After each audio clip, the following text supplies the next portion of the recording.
For more on this, we go to NBC's Bree Jackson in Washington, D.C. Bree, good morning. This is all about what happened on January 6th, right? That's right. Good morning, Philip. Well, this letter from the FBI to Congress was originally reported by the New York Times on Wednesday evening. It details the revocation of the security clearances of 3 agents whose conduct in cases related to the January 6th assault on the Capitol brought into question their allegiance to the United States. This letter preceded the appearance of 2 of these agents, Stephen Friend and Marcus Allen, before the Republican-led House Subcommittee on the Weaponization of the Federal Government. According to the letter, Friend told his bureau management in Florida that he would not work on January 6 cases and espoused an alternative narrative of the day's events.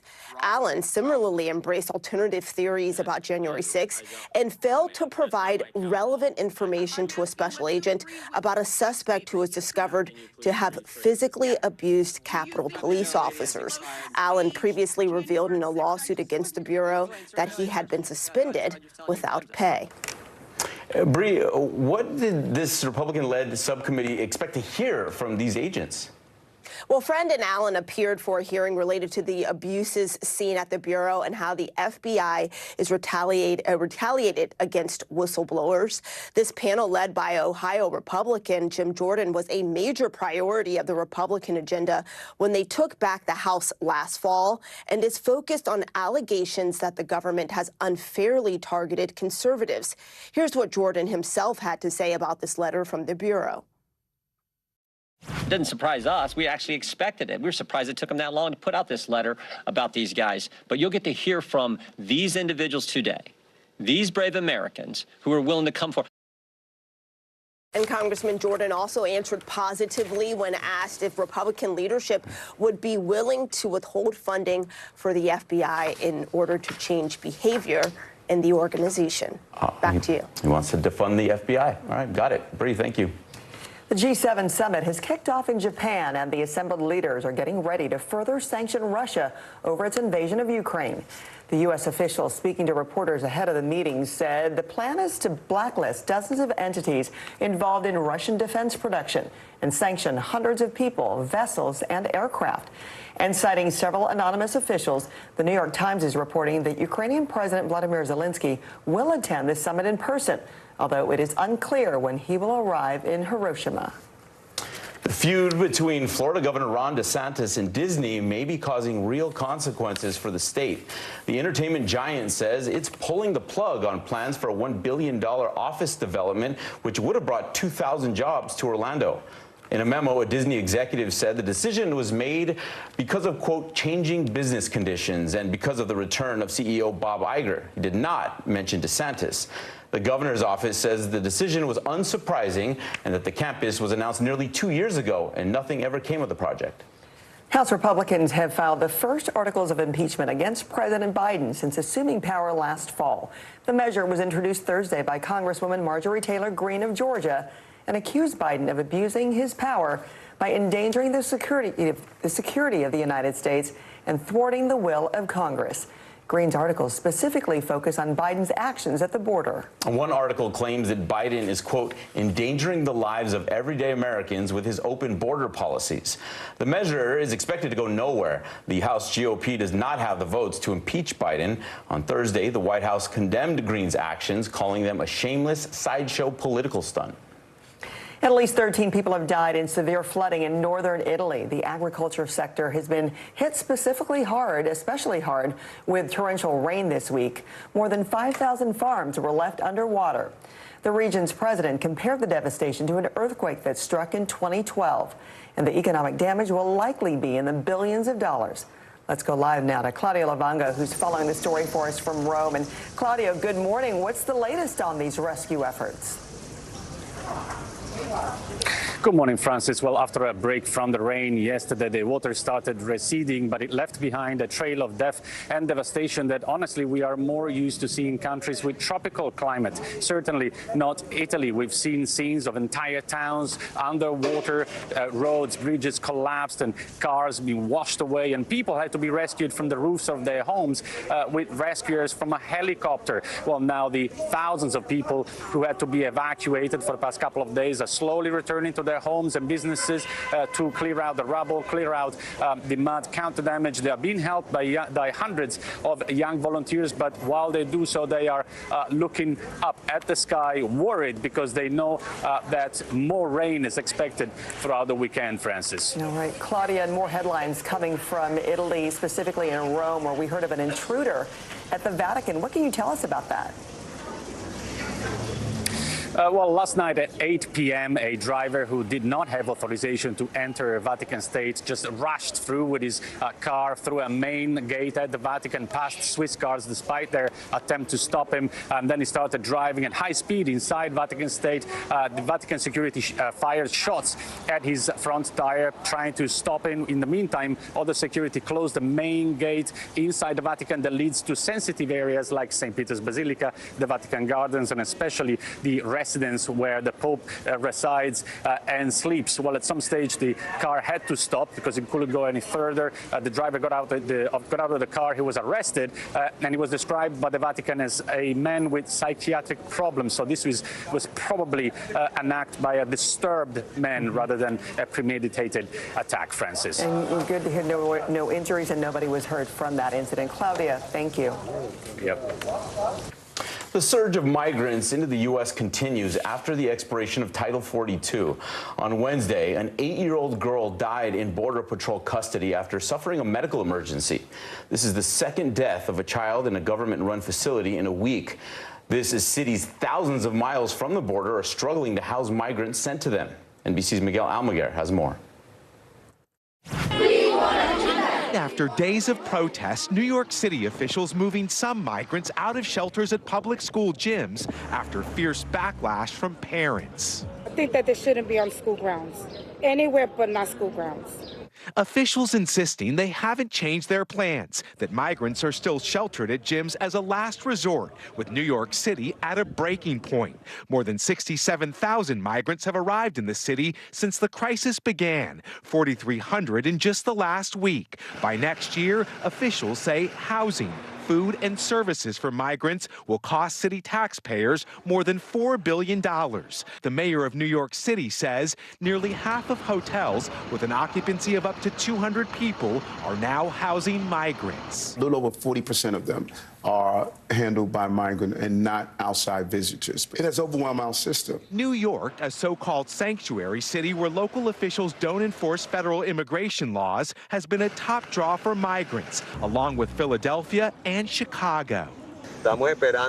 We are waiting to be told where they're going to place us, this man from Venezuela says. We want to look for jobs and secure education for the kids. The hope of a better life coming at a cost.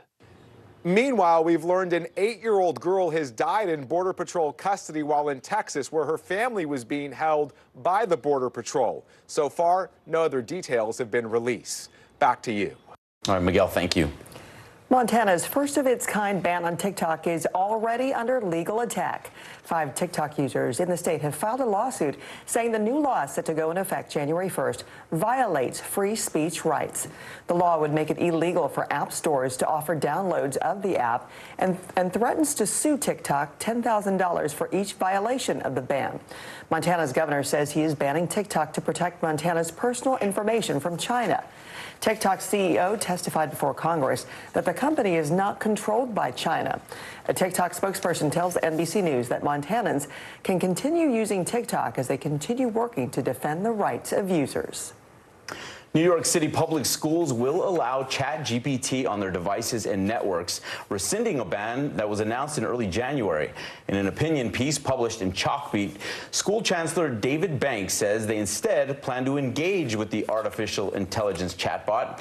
He says a knee-jerk fear of students cheating overlooks the potential benefits of using generative AI in the classroom. Parts of the country gearing up for a wet start to the weekend. Let's check in with NBC meteorologist Michelle Grossman with the severe weather risks that are developing right now. Hi, Michelle.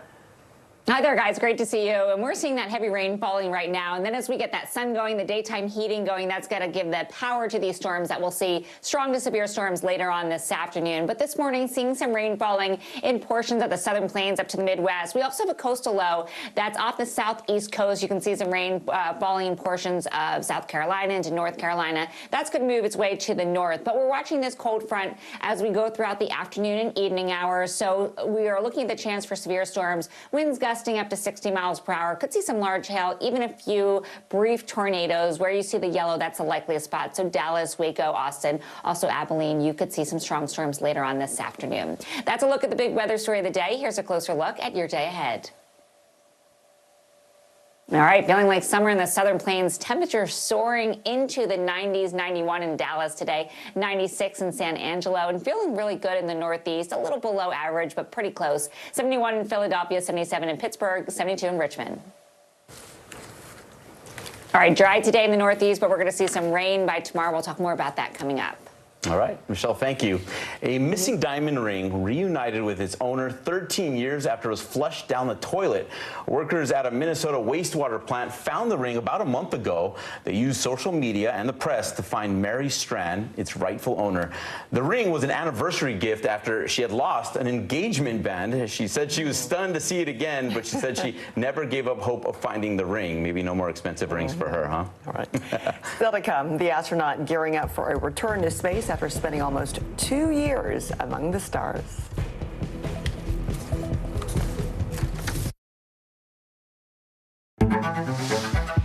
It was the end of the story, but it was also just the beginning.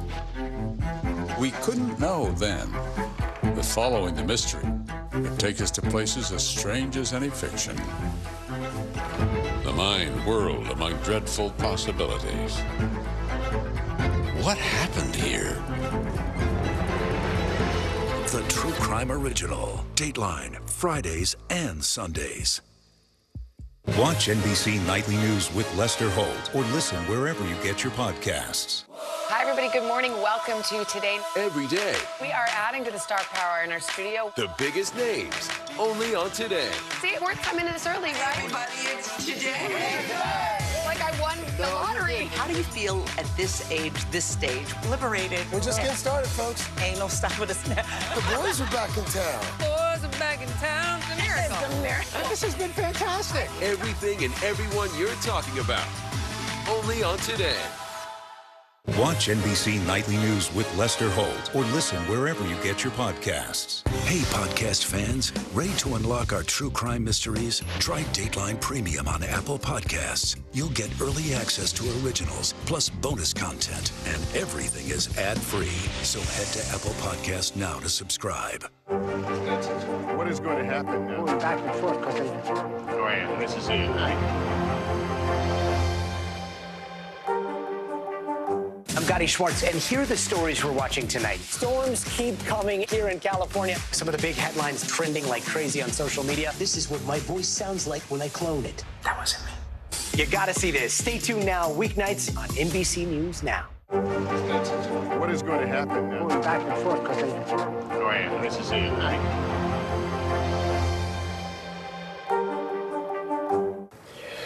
The National Highway Traffic Safety Administration is warning that over 33 million people are driving cars that may have a dangerous defect. The agency is urging ARC Automotive to recall their airbag inflators, alleging they can explode and spew shrapnel in rare cases. Federal regulators allege that defective inflators were used from 2002 through 2018, but ARC maintains there are no safety defects. At least a dozen automakers use ARC inflators in their cars, but neither the government nor ARC has released a full list of affected models. For Peggy Whitson, 665 days spent in space just wasn't enough. The legendary astronaut is stepping out of retirement and gearing up for her return to the final frontier. Our Kate Snow caught up with Peggy for a behind-the-scenes look at Sunday's SpaceX launch. This is actually what the interior module. Astronaut Peggy Whitson is showing me what no news crew has seen before. Inside the Axiom Space Engineering Building, a mock-up of a module for the first commercial space station. At 63, Whitson has spent more time in space than any other person in America. We go around the Earth about once every 90 minutes. The first female commander of the International Space Station, she's completed 10 spacewalks. And I see 3217. When we first met 4 years ago, she had retired from NASA. What's left for you? Hopefully space again. I remember you distinctly said, I would really like to go back, but I'm not quite sure how. And now here you are. Yeah, no, luckily there's a way.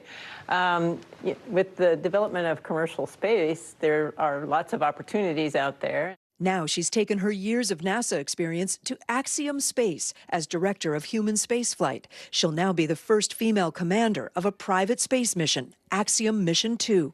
You never really did want to retire. Not really, no. I love going into space. It's actually where I've always felt the most at home in terms of, a job to do, and I'm actually pretty good at it, so that works out.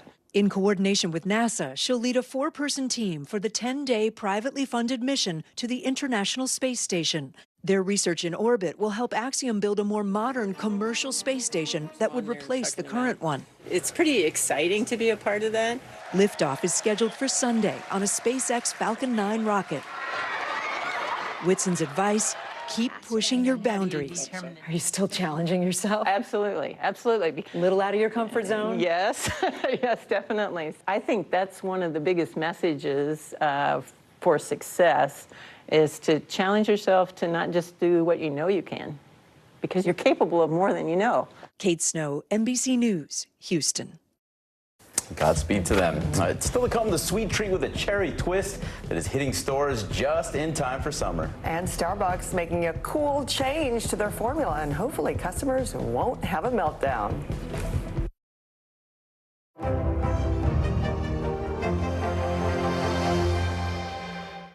Hi, everybody. Good morning. Welcome to Today. Every day, We are adding to the star power in our studio. the biggest names, only on Today. See, it worth coming in this early, right? Everybody, it's today.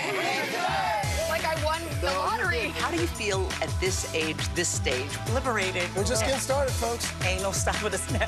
The boys are back in town. Boys are back in town. It's a miracle. It's a miracle. This has been fantastic. Everything and everyone you're talking about, only on Today. We begin top story with that breaking news. This is just in, a lot of stories to get to. What do people need most right now? Did the state and/or law enforcement drop the ball anywhere? Are we headed for a recession or a recovery? Migrant families now stranded in Mexico. What's the World Cup experience been like? The civilian effort is not just about fighting, it's also about helping. Every night, it's your news playlist. Top story with Tom Llamas. Streaming weeknights at 7 on NBC News Now. Your music is so familiar. What do you think when people start humming back your tunes? How you doing, Lester?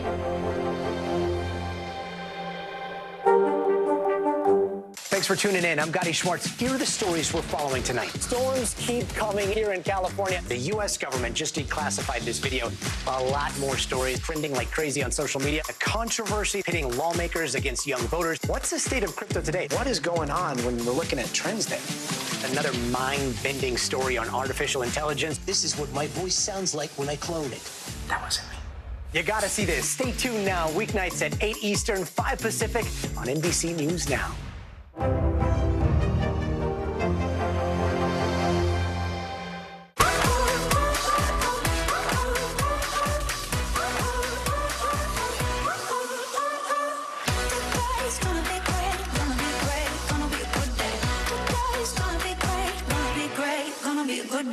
Thanks for tuning in. I'm Gotti Schwartz. Here are the stories we're following tonight. Storms keep coming here in California. The U.S. government just declassified this video. A lot more stories trending like crazy on social media. A controversy pitting lawmakers against young voters. What's the state of crypto today? What is going on when we're looking at trends there? Another mind-bending story on artificial intelligence. This is what my voice sounds like when I clone it. That wasn't me. You gotta see this. Stay tuned now. Weeknights at 8 Eastern, 5 Pacific on NBC News Now. For Dateline Premium, subscribe now on Apple Podcasts. Two iconic Texas brands have joined forces to mix classic flavors into one bite. They have concocted a Dr. Pepper float ice cream.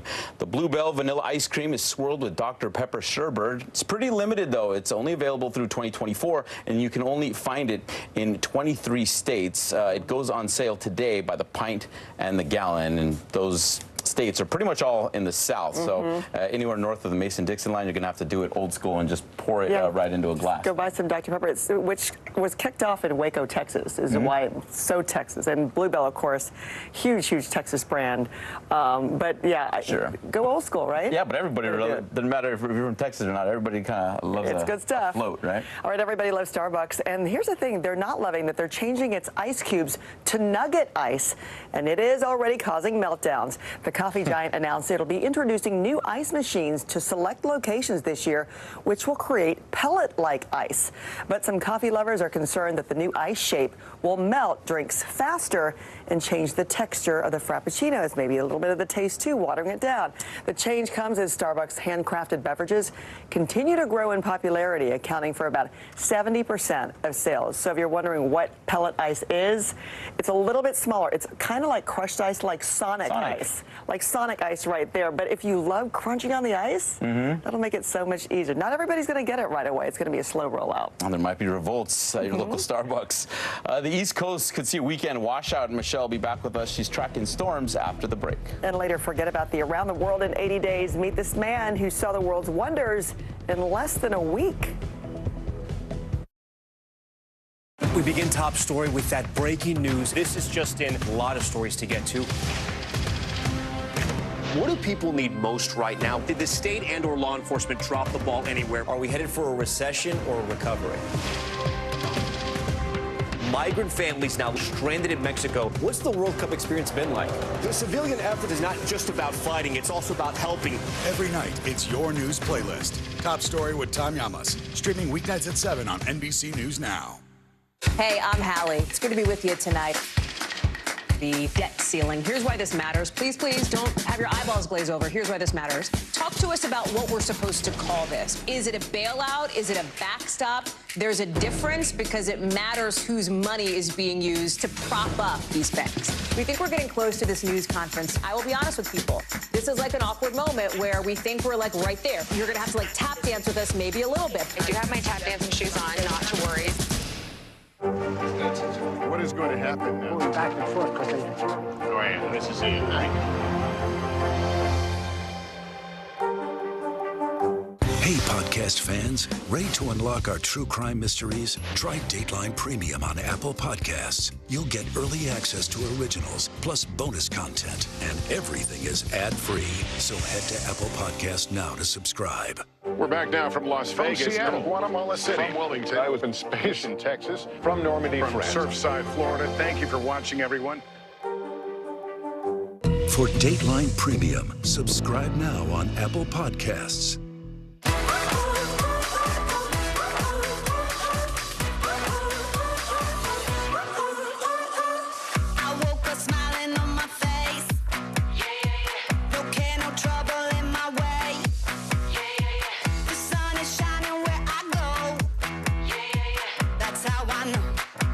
That's how I know. Today's gonna be great, gonna be great, gonna be a good day. Today's gonna be great, gonna be a good day.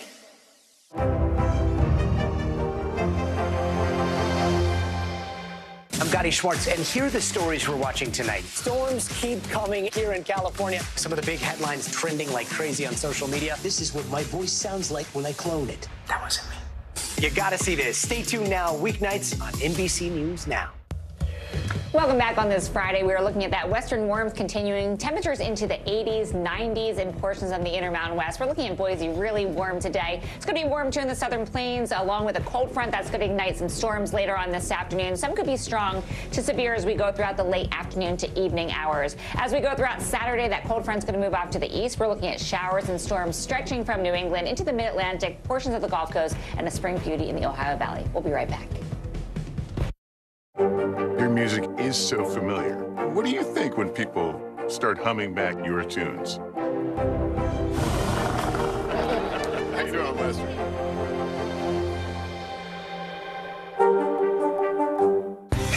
podcast fans, ready to unlock our true crime mysteries? Try Dateline Premium on Apple Podcasts. You'll get early access to originals, plus bonus content, and everything is ad-free. So head to Apple Podcasts now to subscribe. Still to come on the Channel 2 News. Well, the waters are certainly receding now. Still too close to call. Lester Holt reporting from the Ground Zero, as it's being referred to. It is, in fact, the taste of freedom. The Haitian people know a little something about resiliency. What's the biggest risk right now? Some of the troops who have been proud. I want to welcome you to the first presidential debate. In fact, we've been told we can't go any farther. You were some resilient folks. Let me get in.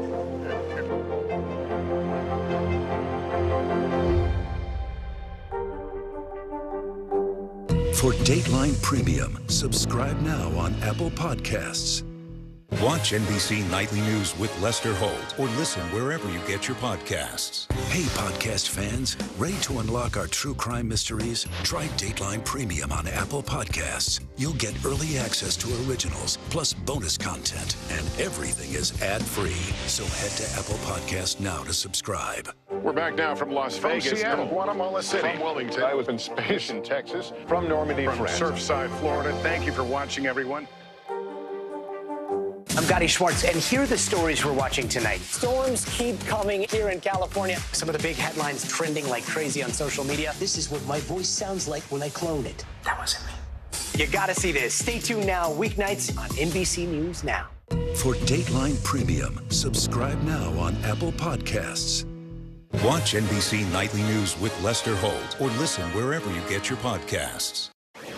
Taking a look at the spring housing market, higher mortgage rates and a severe shortage of homes for sale are taking their toll on mortgage demand. CNBC's Diana Olick has information for home buyers. In Las Vegas Saturday, a tale of two open houses.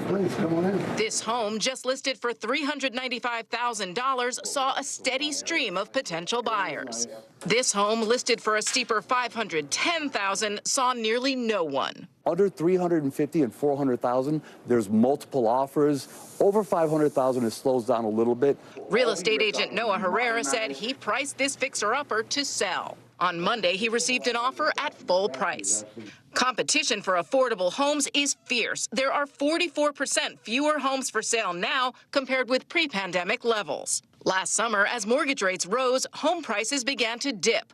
But now, strong spring demand is reheating prices, which have been climbing every month this year. Now, is this one at the higher of our price point or the lower? Home shopper Amelia Shaw said higher prices are tough, but her rent is worse. My apartment got shot up, $600 in the last year I've lived there. So it's time for a house for that price that I'm paying.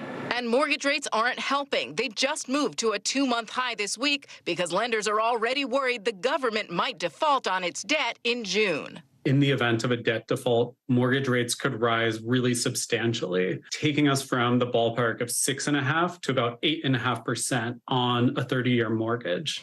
If that happened, the monthly payment on a $300,000 mortgage would jump by $350. If you're looking to buy, experts say have your finances in order first with a letter of pre-approval from your lender ready so that when you find your dream home, you can move fast. Thanks to Diana for that report and that advice. All right. If you ever dreamed about making a trip around the globe, then you are really going to be jealous of this guy right here. His name is Jamie McDonald. He traveled around the world, the 7 modern wonders of the world, in fact, and he did it in only 6 days. He embarked on this journey in an effort to raise money for charity while teaming up with the travel company Travelport to test its retail booking. His trip consisted of 13 flights, 16 taxis, 9 buses, 4 trains, and a toboggan. McDonald now holds the Guinness World Record for the fastest time to visit the new 7 wonders of the world. What are you going to do with your summer? Yeah, right? You saw him there, the Taj Mahal, the Great Wall of China. I mean, just amazing. And Machu Picchu, I think he also went as well. I mean, and from what I understand, the only thing he ate outside of airplane food was just pizza at the Coliseum, so you could dig in now that it's all done. And it's quick to do, too, especially when you're traveling that quickly. Thanks so much for starting your Friday with us. I'm Francis Rivera. I'm Philomena. Be safe. See you Monday.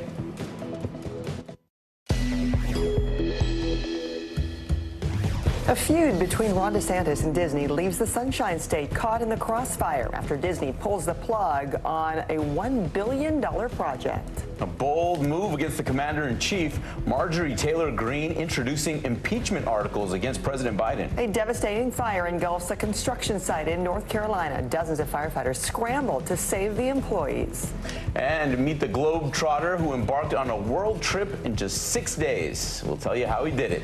It's Friday, May 19th. Early Today starts right now. Good morning and welcome to Friday. I'm Francis Rivera. And I'm Philip Mena. The United States is less than 2 weeks away from possibly defaulting on its debt. The looming deadline is casting a large shadow on the president's meetings overseas. If negotiations remain deadlocked with Republicans, some Senate Democrats are pushing the White House to consider invoking the 14th Amendment, which says the public debt of the U.S. shall not be questioned.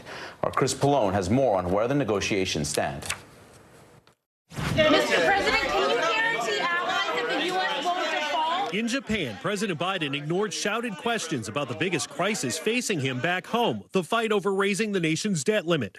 But the lead Republican negotiator, House Speaker Kevin McCarthy, is now striking his most optimistic tone yet that a deal will get done before a looming deadline just 2 weeks away. We're not there. We haven't agreed to anything yet, but I see the path that we could come to an agreement. With the president overseas, the White House has Vice President Kamala Harris making its pitch to the American people. Congress must act to prevent default. Economists warn without a deal, a default could cause interest rates to skyrocket on bonds, credit cards, and some mortgages, according to a White House report, and potentially lead to millions of lost jobs. Republicans are pushing for budget cuts and new work requirements on some welfare recipients as conditions to raise the limit, deal breakers for some progressives. You do not balance the budget on the backs of children and elderly. Even with negotiations ongoing, Republicans are bashing the president for attending the G7. What does the president do after saying the sky is falling? He leaves town. In a letter, several Democrats are urging the president to ignore Republican demands altogether, instead telling him to invoke the 14th Amendment to raise the debt limit, an untested move which would face legal challenges. We are saying to the president, examine this closely. We have your back. But at this point, the White House appears reluctant to use that option. Chris Pallone, NBC News. The FBI has pulled the security clearances and questioned the allegiance of 3 of its agents who have been calling themselves whistleblowers. The Bureau sent a letter to Congress ahead of the appearance of 2 of those agents at a Republican subcommittee hearing on Thursday. For more on this, we go to NBC's Bree Jackson in Washington. And Bree, good morning. Talk about what was outlined in that letter. Good morning, Francis. Well, this letter from the FBI to Congress was originally reported by the New York Times on Wednesday evening. It details the revocation of the security clearance of 3 agents whose conduct in cases related to the January 6th assault on the Capitol brought into question their allegiance to the United States. This letter preceded the appearance of 2 of these agents, Stephen Friend and Marcus Allen, before the Republican-led House subcommittee on the weaponization of the federal government. According to the letter, Friend told his bureau management in Florida that he would not work on the January 6 cases and espoused an alternative narrative of the day's events. Allen similarly embraced alternative theories about January 6 and failed to provide relevant information to a special agent about a suspect who was discovered to have physically assaulted Capitol police officers. Allen previously revealed in a lawsuit against the Bureau that he had been suspended without pay. All right, Bree, I want to ask you, what did this Republican-led subcommittee expect to hear from these agents? Well, Friend and Allen appeared before in a hearing related to abuses seen at the Bureau and how the FBI has retaliated against whistleblowers. This panel, led by Ohio Republican Jim Jordan, was a major priority of the Republican agenda when they took back the House last fall and is focused on allegations that the government has unfairly targeted conservatives. Here's what Jordan himself had to say about this letter from the Bureau. It doesn't surprise us. We actually expected it. We were surprised it took them that long to put out this letter about these guys. But you'll get to hear from these individuals today, these brave Americans who are willing to come forward. Now, Congressman Jordan also answered positively when asked if Republican leadership would be willing to withhold funding from the FBI in order to change behavior in the organization. Francis? Okay, Bree, thanks for the explanation. Thank you. The feud between Florida Governor Ron DeSantis and Disney may be causing real consequences for his state. The entertainment giant says it's pulling the plug on plans for a $1 billion office development, which would have brought 2,000 jobs to Orlando. In a memo, a Disney executive said the decision was made because of, quote, changing business conditions and because of the return of CEO Bob Iger. He did not mention DeSantis. The governor's office says the decision was unsurprising and that the campus was announced nearly 2 years ago and nothing ever came of the project. House Republicans have filed the first articles of impeachment against President Biden since assuming power last fall. The measure was introduced Thursday by Congresswoman Marjorie Taylor Greene of Georgia and accused Biden of abusing his power by, quote, endangering the security of the United States and thwarting the will of Congress. Greene's articles specifically focus on Biden's actions at the border. That article claims that Biden is endangering the lives of everyday Americans with his open border policies. The measure is expected to go nowhere as the House GOP does not have the votes to impeach Biden. On Thursday, the White House condemned Greene's actions, calling them a shameless sideshow political stunt. Jack Teixeira, the Air National Guardsman charged with posting sensitive Pentagon documents online, says that he had been warned at least 3 times that he was mishandling classified material. That's according to prosecutors in a new court filing. His superiors demanded that he stop viewing intelligence documents not related to his primary duties. Teixeira has a detention hearing today. The FBI arrested the 21-year-old in Massachusetts more than a month ago. He could face up to 25 years in prison if found guilty. At least 13 people have died in severe flooding in northern Italy. The agriculture sector has been hit especially hard with torrential rain this week. More than 5,000 farms were left underwater. The region's president compared the devastation to an earthquake that struck in 2012. And the economic damage will likely be in the billions. Let's go live now to Claudia Lavanga, who's following the story for us from Rome. And Claudia, good morning. What's the latest on the rescue efforts?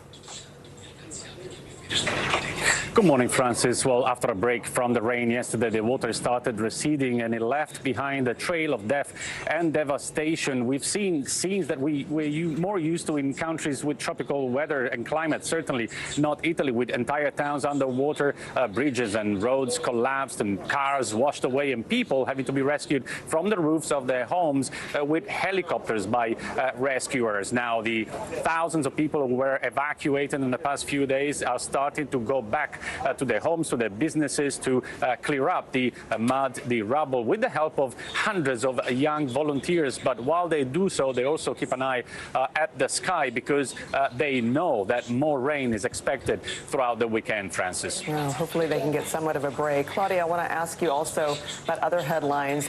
Hearing of an intruder at the Vatican. Yeah, last night at 8 o'clock in the evening, a 40-year-old driver who did not have authorization to enter the Vatican drove, or rather rushed through one of the main gates of the Vatican with his car, despite the attempt of the Swiss guards to stop him. And then he started to career and speed up inside the Vatican, drive at high speed inside the Vatican. Other Vatican security fired shots at him, well, at the front tires, trying to stop him, while others closed the main gate inside Vatican City that leads to sensitive areas like St. Peter's Basilica, the Vatican Gardens, and of course the residence where the Pope sleeps and resides. Eventually the car stopped. They arrested the guy, and they said, the Vatican said that he has psychiatric problems, meaning that probably this was an act by a disturbed man rather than a premeditated attack, Francis. And good there were no injuries. Claudia, thank you. 2 construction workers are missing after a massive 5-alarm fire erupted in Charlotte, North Carolina. The rapidly growing flames started around 9 a.m. on Thursday morning, engulfing an apartment building under construction. It was very hot in the smoke.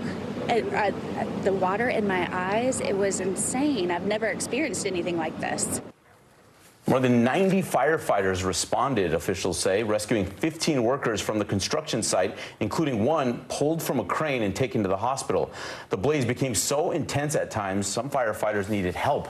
The Charlotte Fire Department does not know how the fire started and said they cannot confirm any loss of life at this time. In parts of the country gearing up for a wet start to the weekend, NBC meteorologist Michelle Grossman is here with the severe weather risk developing right now. Hi, Michelle.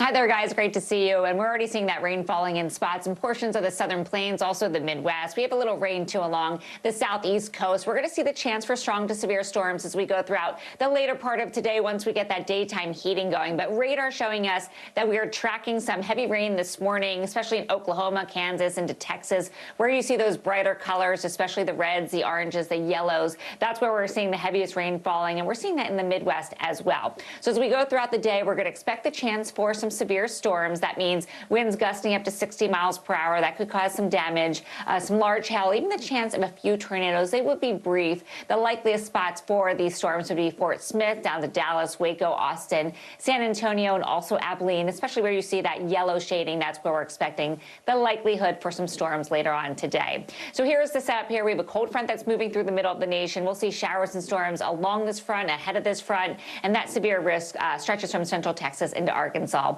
Then look what happens tomorrow. That cold front moves off to the east, and we're looking at the chance for some soggy weather in portions of the Northeast. It's needed, but it's Saturday, so not ideal. That's a look at the big weather story of the day. Here's a closer look at your day ahead.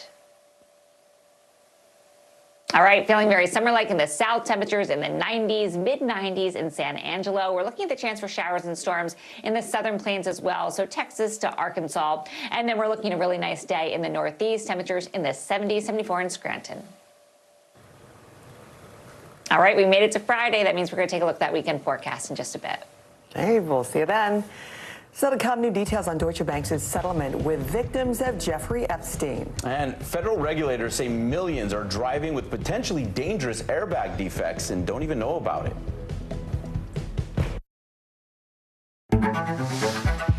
It was the end of the story, but it was also just the beginning.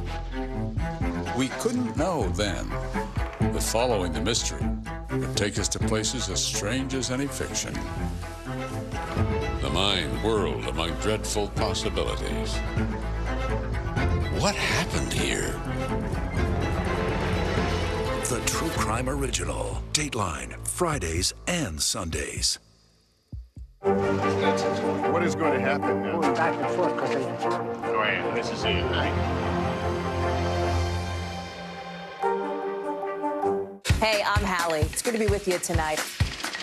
The debt ceiling. Here's why this matters. Please, please don't have your eyeballs glaze over. Here's why this matters. Talk to us about what we're supposed to call this. Is it a bailout? Is it a backstop? There's a difference because it matters whose money is being used to prop up these banks. We think we're getting close to this news conference. I will be honest with people.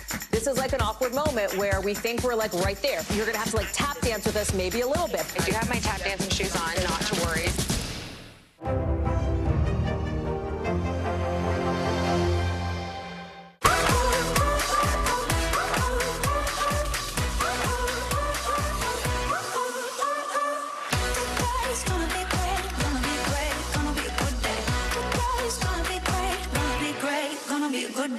We begin top story with that breaking news. This is just in. A lot of stories to get to. What do people need most right now? Did the state and or law enforcement drop the ball anywhere? Are we headed for a recession or a recovery? Migrant families now stranded in Mexico. What's the World Cup experience been like? The civilian effort is not just about fighting, it's also about helping. Every night, it's your news playlist. Top Story with Tom Llamas. Streaming weeknights at 7 on NBC News Now.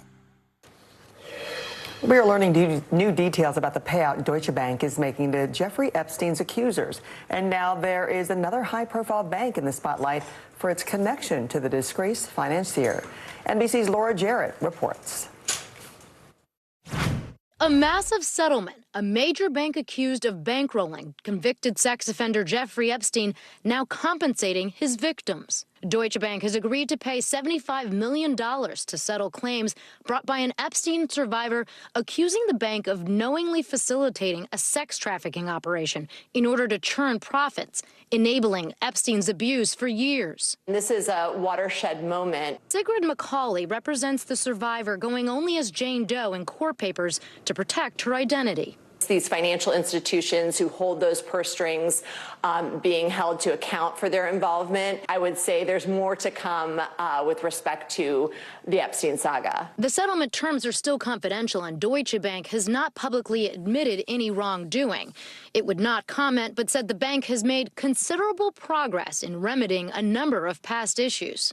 It previously faced a $150 million fine by state regulators for failing to monitor its dealings with Epstein. The former hedge fund manager was found dead in a Manhattan prison back in 2019, weeks after being charged with abusing dozens of underage girls, many of who've come forward to tell their stories. I think everybody who knows something should say something.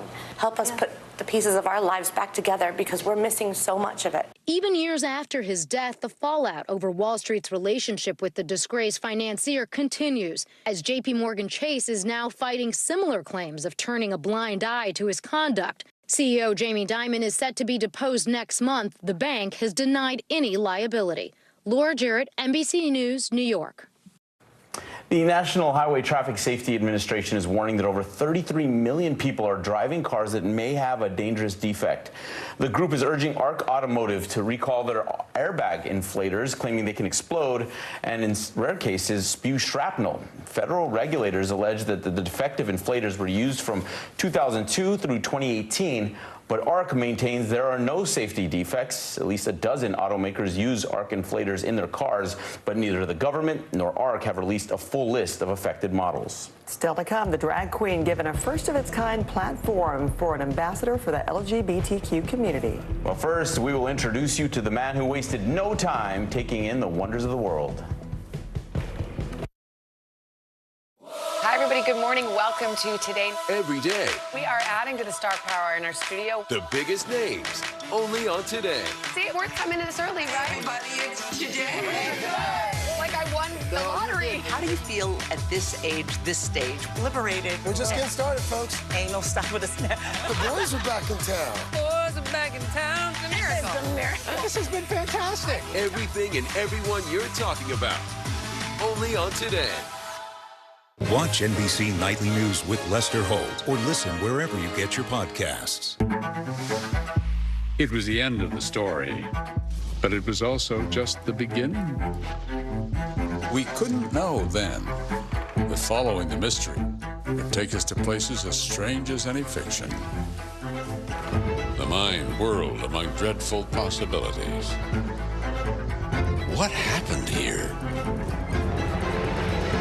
The True Crime Original. Dateline, Fridays and Sundays.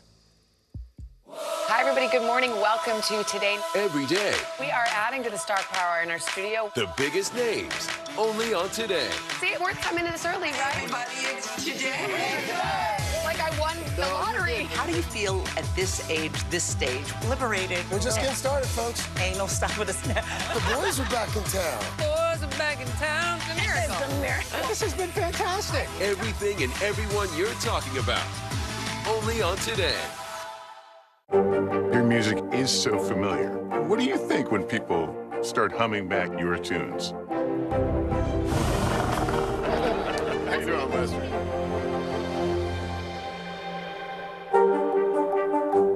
For Dateline Premium, subscribe now on Apple Podcasts. Thanks for tuning in. I'm Gotti Schwartz. Here are the stories we're following tonight. Storms keep coming here in California. The U.S. government just declassified this video. A lot more stories trending like crazy on social media. A controversy pitting lawmakers against young voters. What's the state of crypto today? What is going on when we're looking at trends there? Another mind-bending story on artificial intelligence. This is what my voice sounds like when I clone it. That wasn't me. You gotta see this. Stay tuned now. Weeknights at 8 Eastern, 5 Pacific on NBC News Now. Hey, podcast fans, ready to unlock our true crime mysteries? Try Dateline Premium on Apple Podcasts. You'll get early access to originals, plus bonus content, and everything is ad-free. So head to Apple Podcasts now to subscribe. Watch NBC Nightly News with Lester Holt or listen wherever you get your podcasts. If If you have ever dreamed about making a trip around the globe, you're going to be very jealous of this guy. Jamie McDonald traveled around the 7 modern wonders of the world, and he did it in only 6 days. He embarked on this journey in an effort to raise money for charity, teaming up with a travel company, Travelport, to test its retail booking platform. His trip consisted of 13 flights, 16 taxis, 9 buses, 4 trains, and a toboggan to top it all off. McDonald now holds the Guinness World Record for the fastest time to visit the new 7 wonders of the world. And, you know, normally you would think you'd want to, if you're lucky enough first to go visit all of them, you want to spend a little more time savoring them all. But there is, you know, some novelty in just getting it done that quick. Here we are at the Great Wall of China, Philip. That's the closest we're going to get right You're right now. about that. Talk about going forward and back in time in 6 days. And we're talking about, like, the Taj Mahal is there. Good for him, you know, and good for him also in being able to get a pizza at the Coliseum, because everything else he's been eating was airplane food. That's how to do it. That's all of our summer vacations are going to look pretty bland. Major wanderlust from that. Yeah. All right, San Francisco is fighting back anti-trans legislation, naming the nation's first official drag laureate.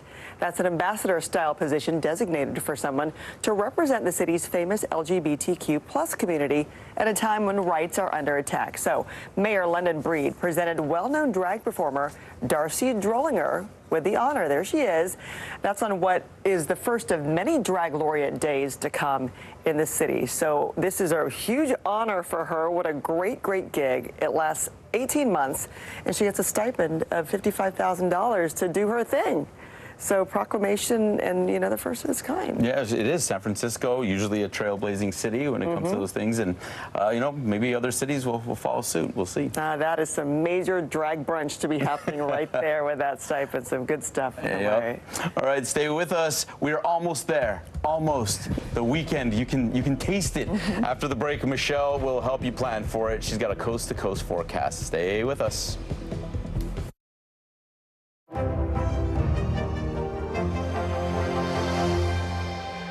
Hey, I'm Hallie. It's good to be with you tonight.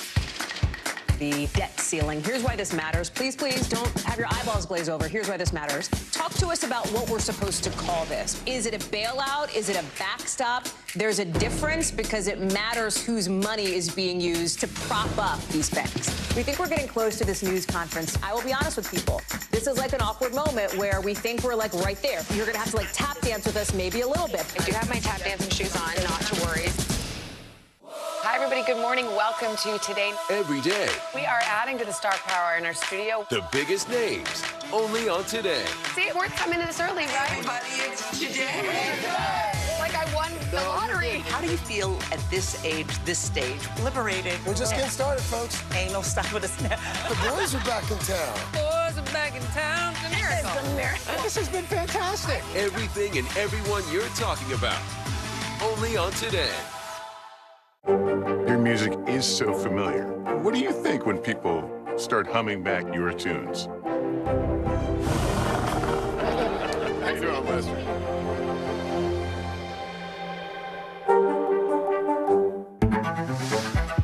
It was the end of the story, but it was also just the beginning.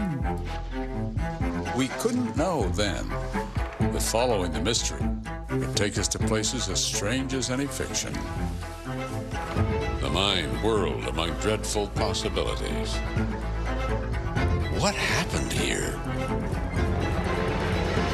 The True Crime Original. Dateline, Fridays and Sundays. I'm Gotti Schwartz, and here are the stories we're watching tonight. Storms keep coming here in California. Some of the big headlines trending like crazy on social media. This is what my voice sounds like when I clone it. That wasn't me. You gotta see this. Stay tuned now, weeknights on NBC News Now. Hey, podcast fans, ready to unlock our true crime mysteries? Try Dateline Premium on Apple Podcasts. You'll get early access to originals, plus bonus content, and everything is ad-free. So head to Apple Podcasts now to subscribe. What is going to happen now? Going back and forth cooking. Oh, yeah, this is it, right?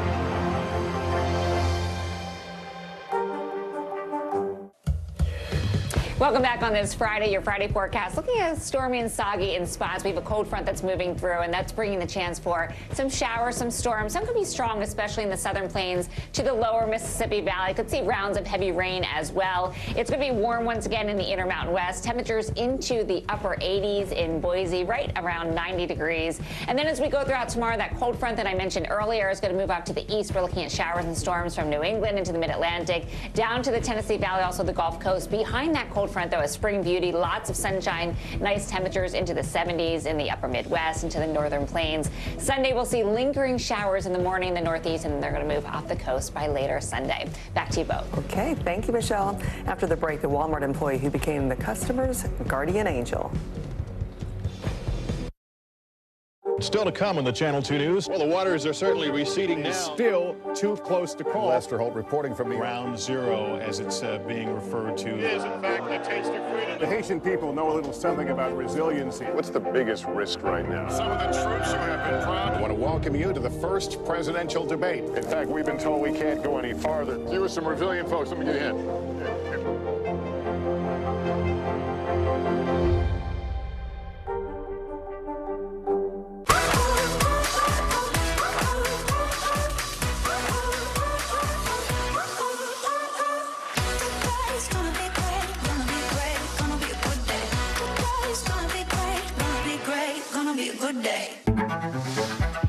It was the end of the story, but it was also just the beginning. We couldn't know then that following the mystery would take us to places as strange as any fiction. The mind whirled among dreadful possibilities. What happened here?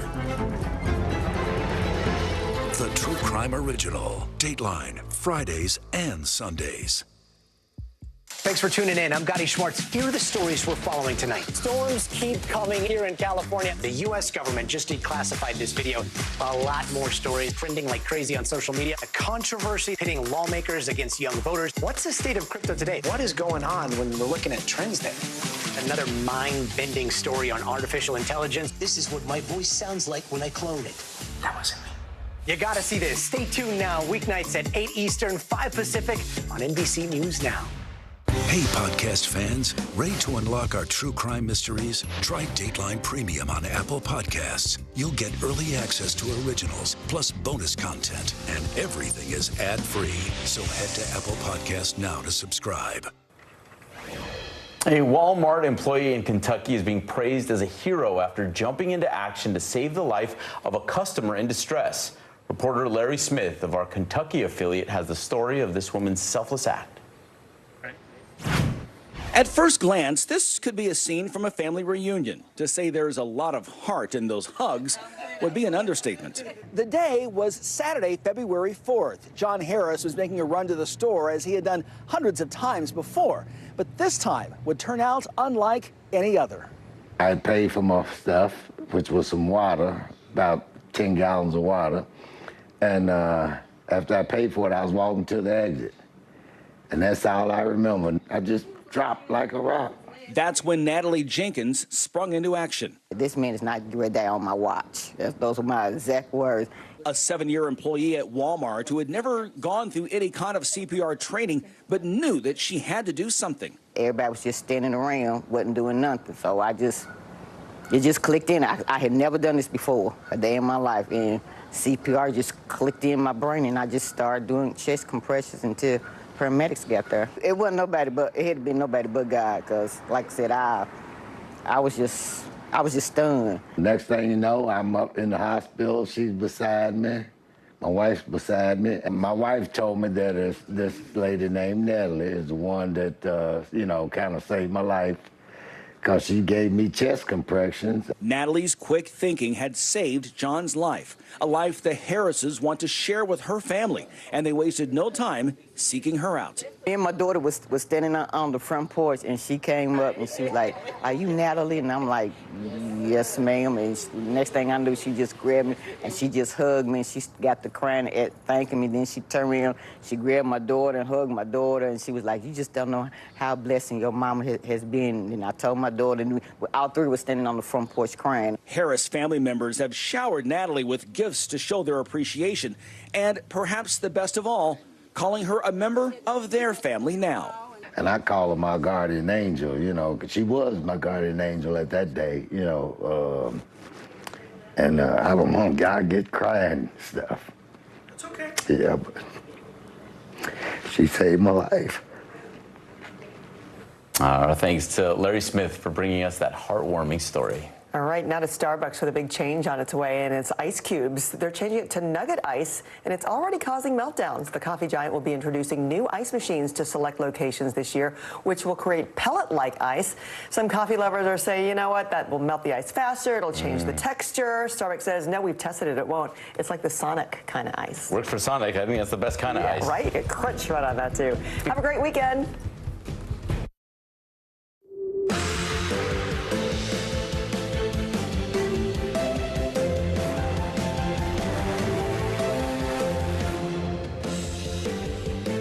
Good Friday morning. I'm Stephen Romo. And I'm Valerie Castro. Joe and Savannah are on assignment. Right now on Morning News Now, on the world stage, dueling diplomatic efforts from President Biden overseas this morning. Meeting with world leaders at the G7 summit in Japan, he's weighing potential economic disaster at home and tough new sanctions on Russia. And overnight, a Western official telling NBC News President Zelensky is expected to attend the summit in person after a stop in Saudi Arabia this morning, adding a new layer of pressure to Russia's offensive. We've got team coverage this morning. Also in jeopardy, a new warning this morning as the fiery debt ceiling debate rages on in Washington. Medicare access for millions of Americans could be called into jeopardy if a deal isn't reached. The GOP proposal that's taking center stage in this high-stakes showdown. Real estate rumble, good news and bad news on the housing market this morning. Home prices saw their biggest drop in over a decade last month, but sales were also down. We'll dig deeper into those new numbers and what you should know if you're looking to buy. And change of tune, live music is back in full swing. Massive names like Taylor Swift taking the stage after a pandemic pause.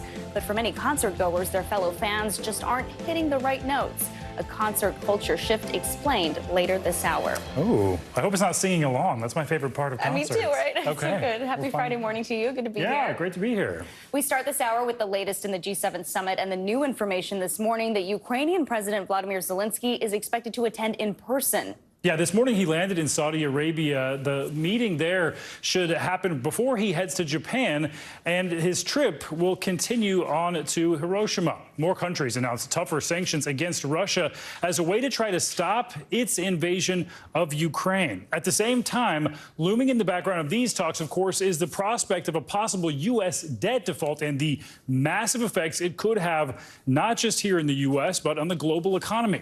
NBC News White House correspondent Mike Memoli joins us now from the meeting site in Japan with more on this. Mike, good morning to you. We do want to start with those new developments we just mentioned. Ukrainian President Volodymyr Zelensky will attend the G7 in person. He's in Saudi Arabia this morning. What more do we know about that?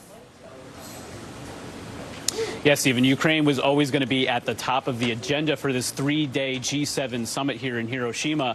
And the Japanese prime minister had indicated yesterday that President Zelensky was likely to participate in some fashion in the summit on Sunday. Well, now a Western official is confirming that President Zelensky is now expected to travel to this summit in person to meet with the G7 leaders on Sunday. Now, of course, the details of his travel are not being disclosed to protect his security. And given the length of that travel and the security concerns, it is possible that those plans could change. But this would be an important show of force, an opportunity for Zelensky to speak with the G7 leaders as a group in person at a critical moment. He's been ramping up the diplomatic offensive of late. Just in the past week, he's traveled to the United Kingdom, to France, to Germany, to Italy. He even met with Pope Francis ahead of a planned spring offensive by Ukraine. This is a critical moment for the Ukraine conflict, and one that Zelensky is now pressing leaders in person to provide even more support for. And Mike, we're now nearly a year and a half into Russia's war on Ukraine. Of course, as you mentioned, Ukraine dominating the G7. What do we know about these new sanctions that have been announced against Russia? Yeah, these sanctions, I think, fall into two broad categories. And the first, you have efforts to really tighten the screws, to increase enforcement of existing sanctions. There has been certainly a number of attempts by Russian officials to evade the sanctions that have been piling up from the West over the course of the last year. But then there's a second category of sanction, which is to target those remaining sources of revenue for Russia's war effort. If you believe it, this includes the selling of diamonds. We've seen increasing pressure, including what was announced at the G7 summit last year, which is that oil price cap that brings in significant revenue for the Russian government. But this is a further escalation in the West's efforts to tighten those screws, as I said, on Russia. President Biden recently said that one of the things he's proudest of during his time in office so far is the ability he's been able to show to keep our allies in lockstep in support of Ukraine. So now this is another collective step by the G7, and each of these individual countries may go even further with their own sanctions. And Mike, speaking of President Biden, we can't ignore the pressing domestic news, the negotiations over raising the debt ceiling as that timeline continues to tick down. But this could also have effects on the global stage. Are we expecting to hear more on that? President Biden. Yeah, certainly President Biden in the sidelines of this summit, probably hearing an earful from his global counterparts about the situation back home. And as the president has been taking part in G7 activities today, he's also been getting updates from his staff back home. We've seen those negotiations on Capitol Hill on Thursday. Well, President Biden did have a briefing with some of his staff as he started his day earlier on Friday. And just in the last hour, we learned that President Biden has left a dinner of the G7 leaders early so that he can get an update again from his staff. You understand the time zone challenges here. President Biden, at the end of his day, aides at the start of their day. He'll get the latest information as he's kicking off, ending his first day here. All right, and more to come on that. Mike Memley, thanks so much.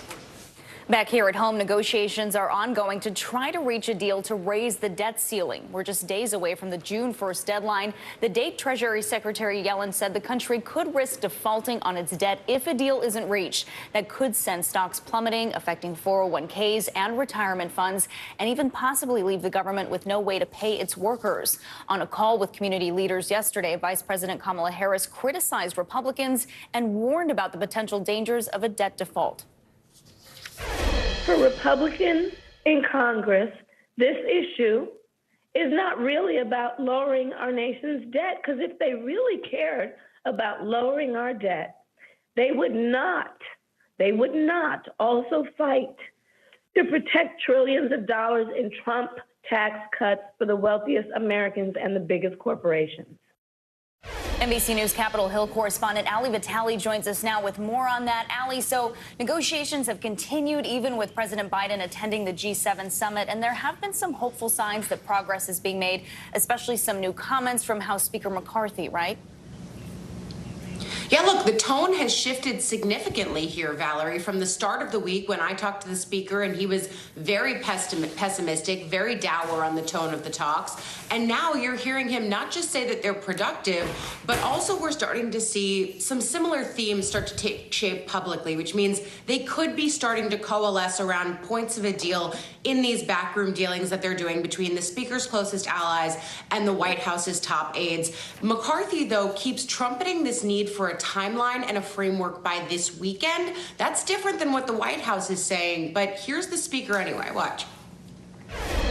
It would be important to try to have the agreement, especially in principle, by sometime this weekend. Look, we're not there. We haven't agreed to anything yet, but I see the path that we could come to an agreement. Now, look, you're seeing him there say he sees a path to an agreement, which to me is significant because, again, he had been very pessimistic about talks earlier this week. And then, of course, the timeline bit here. There could be a few reasons why the speaker wants to do this well ahead of deadline, which is not something that Congress typically does. They're typically very deadline-oriented, almost like journalists in that kind of a way. But instead, you're seeing McCarthy say that he wants to have a deal done framework-wise by this weekend. That would allow them to come back early next week. He wants the House to go first on this. The Senate is out on recess anyway next week. They could be called back if anything significant starts happening. But nevertheless, we're seeing McCarthy really putting the urgency on here because June 1st gets closer every minute. And Republicans have tied massive spending cuts to any deal to raise the debt ceiling. And now we're learning about a Republican proposal to tie eligibility for Medicaid to a certain number of hours worked each month. But the Congressional Budget Office is warning this could put health insurance in jeopardy for millions of people. And look, the CBO are not the only people warning about people potentially losing Medicaid. This is something that Democrats are warning about too, as we start to see more of the conversation on Capitol Hill shift around this potential for work requirements to be included for some federal programs, including SNAP and other food assistance programs. We know that several progressive Democrats on the Senate side, for example, are circulating a letter right now. They have 11 signatories so far, urging the president to use the 14th Amendment to avert this crisis unilaterally, instead of going through with these Republican negotiations that could be things that Democrats are not supportive of. Nevertheless, we're seeing posturing really from both sides, on the progressive left and on the more far right, agitating for the things that they want in this deal. The White House, for their part, has sort of left the door open on work requirements, but we don't know specifically what's in the deal till it's in the deal. Allie, we know every vote is critical. Senator Dianne Feinstein was back in Washington this week after a long medical absence, and this morning we're learning more about a serious medical complication she had. What more can you tell us?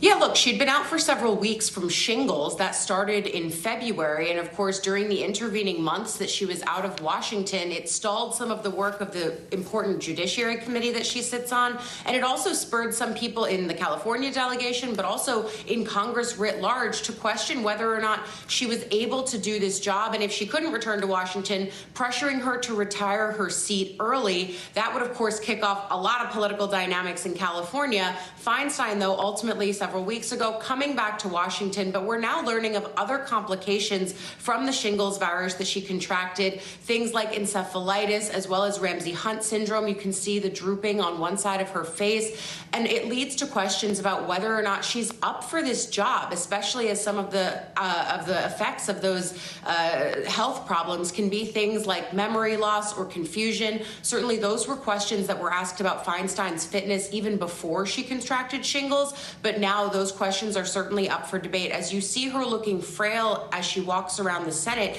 this is a demanding job physically to get to and from the floor. Of course, also the dense subject matter and long days. Of course, there are others who defend her who say she can do this job, she will do this job until the end of her term.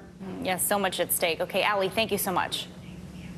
Well, after months of speculation and rumors, Florida Governor Ron DeSantis is moving forward with plans to announce his run for president next week. And this news comes as Disney has announced it's scrapping plans to build a $1 billion development near Orlando as the company's ongoing feud with the governor continues. NBC News correspondent Dasha Burns gets us up to speed. There you go. NBC News first to report Florida Governor Ron DeSantis plans to formally announce he is running for president next week, according to two sources close to his political operation. Stay tuned. Stay tuned. His team is also summoning his top donors to meetings in Miami in conjunction with the announcement. A source familiar with the plans tells NBC News. The move comes after a long period of DeSantis testing the political waters. We're proud of what we've done in Florida, but I have only begun to fight.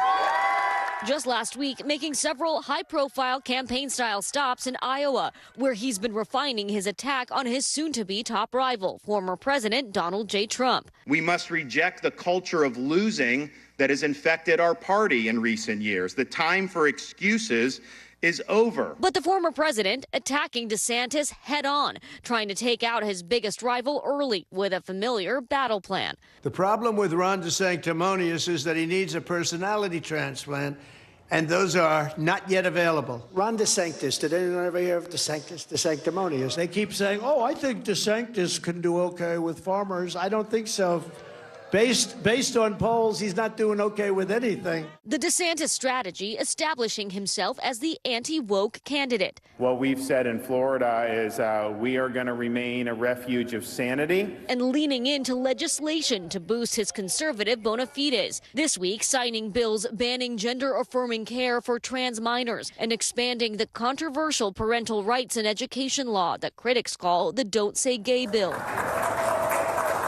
That bill leading to a high-profile battle with Disney, the entertainment giant announcing it's scrapping plans for a new $1 billion Florida campus amid its bitter dispute with DeSantis. Part of the reason I think we've been able to do well in Florida is I don't look at polls to tell me what to do. While he may say he doesn't look at the polls, Trump's lead over DeSantis has widened considerably. In February, he was within reach, but now that gap has expanded over 35 points, something he has been on the defensive about in the past. I'm not a candidate, so we'll see if and when that changes. A shadow campaign soon stepping into the 2024 spotlight. And our thanks to Dasha Burns for that report. In the last 24 hours, by the way, more than a quarter of former President Trump's social media posts have in some way gone after his soon-to-be rival.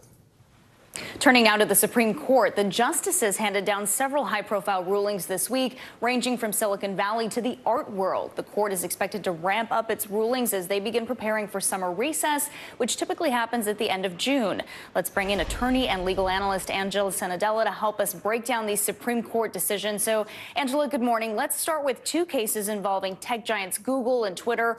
Both of these lawsuits had the potential to drastically change the rules of the internet. What were these cases about? How did the court rule, and how big a win was this for Silicon Valley?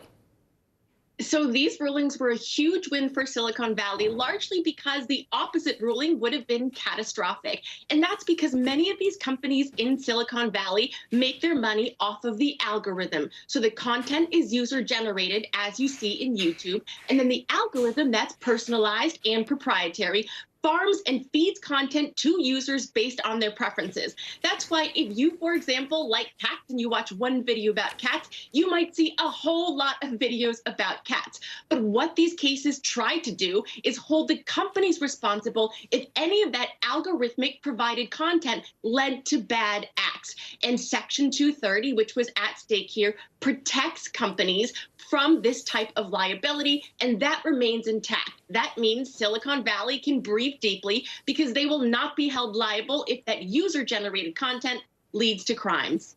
Okay, so let's turn now to a case involving an iconic piece of art from Andy Warhol. Photographer Lynn Goldsmith claimed Warhol stole her picture of Prince without enough premise to constitute fair use when he created a series of works of Prince. The court ruled in favor of Goldsmith 7-2, but there was some division over the consequences the ruling would have for art. Walk us through all of that. Yes, this is fascinating because both the majority and the dissent here were really trying to argue in the name of creativity. But ultimately, the majority in a 7-2 decision argued in favor of the original artist, saying that if a photographer like the one here creates an image of Prince, when somebody like Andy Warhol, no matter how famous you are, just takes that image and, for example, changes the color, turns it into a sort of silkscreen, that is not enough of a transformation, so the legal term is transformative use, to be declared a separate work of art. That means if you are someone like Andy Warhol, well, guess what? You have to get a license from that original photographer to sell art like he did. But the dissent said, no, you're stifling creativity. Andy Warhol is an icon. You can't claim that his artwork is derivative. I also think technology today is super relevant because maybe back then you couldn't really make such derivative art easily. But today with AI, with digital resources, a lot of people, frankly, could do what Andy Warhol did. Yeah, technology changing so much in the art world these days. Angela Senadella, thanks so much.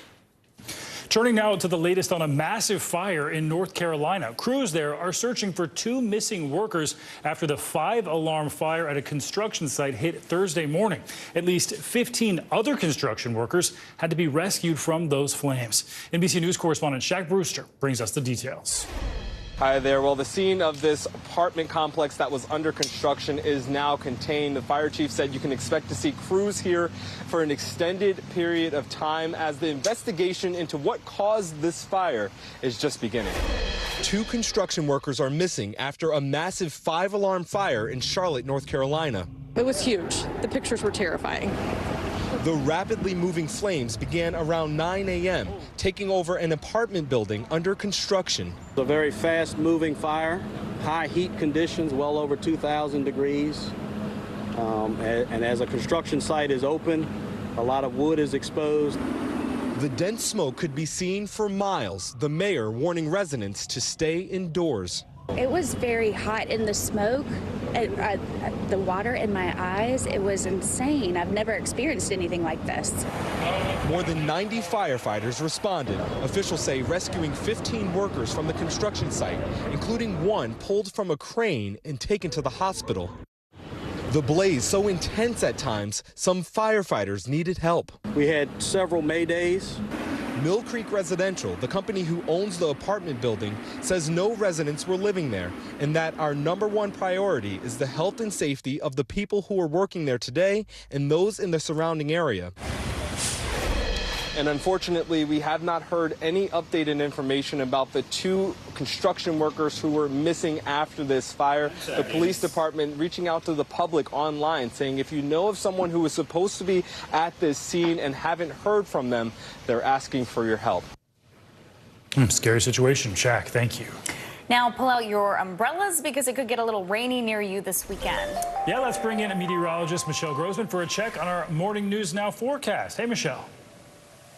Hey there, guys. Great to see you. Happy Friday. And yeah, we're going to need the umbrella in spots. We need the umbrella in spots this morning because we have heavy rain falling throughout the southern plains. This is a look at radar over the last 6 hours. This is what we're going to be tracking throughout the day. Clear to see where the cold front is. It stretches from the Midwest all the way down to the southern plains. So you can see some heavy rain. That's where we're seeing the yellows, reds, oranges, those bright colors. That's indicating the heavy rain falling. And that will be the story as we go throughout this Friday. So numerous rounds of showers. And then by this afternoon, this evening, once we get that daytime heating going, we could see some showers and storms, and some could be strong to severe, especially in portions of Texas into Arkansas. So as we're looking along the southeast coast, we're also watching a coastal low that's bringing some showers along the Carolinas. That's going to move off to the north and east. So this is what today looks like. We're looking at a nice day in the northeast. Enjoy it because things are changing tomorrow. It's going to be a wet start to the weekend for many of us, stretching from New England all the way down to the Gulf Coast states. Now, the northeast, we need the rain, but it just comes on the weekend, so not ideal. The middle of the country, we're watching the chance for those severe storms, and then back to the west, we continue to bake. We're looking at temperatures once again soaring into the 80s and 90s. Boise, you're going to be right around 89 degrees today. In terms of that severe weather threat, where you see the yellow, that is the likely spot for seeing some strong to severe storms. So places like Dallas, Waco, Austin, Fort Smith, Abilene, up to Lubbock, we're looking at the chance for these strong storms, 15 million at risk. And the main takeaways will be gusty winds, damaging winds, winds gusting over 60 miles per hour. Could see some large hail, even a tornado or two is possible. We expect those to be brief, and we can't rule them out, although that's on the lower side as opposed to the winds and also the hail. Here's the setup. We have that cold front that's moving through the middle of the country. It's stretching from the Midwest all the way down to portions of the southern plains. It's going to bring that severe risk from central Texas into Arkansas. And then look what happens tomorrow. It moves off to the east. So we're seeing that rain stretching from New England all the way down to the Gulf Coast states, finally moving offshore on Sunday. That's going to be better news for parts of the Northeast, New England on Sunday. We may start out with some showers, and then the tail end of that cold front, guys, we're going to see some showers continuing in parts of the Southeast on Saturday. Back to you. Those umbrellas getting a workout. Spring's not quite over, right? Michelle, thanks so much. Well, coming up on Morning News Now, we've got a new update on those deadly floods happening in northern Italy. Thousands have already been evacuated from their homes, and now this morning, dangerously high water levels are washing away critical farming infrastructure. We'll talk about the global implications next.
I'm Gotti Schwartz, and here are the stories we're watching tonight. Storms keep coming here in California. Some of the big headlines trending like crazy on social media. This is what my voice sounds like when I clone it. That wasn't me.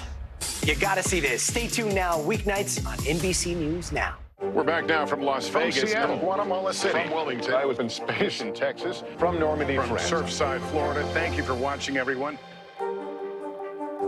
For Dateline Premium, subscribe now on Apple Podcasts. We're back now with a closer look at the humanitarian crisis on the southern border. As migrants try to find a new life in this country, their children are also trying to continue their education. And one woman who was a refugee herself from Colombia is stepping in to help. NBC News correspondent Sam Brock has her story.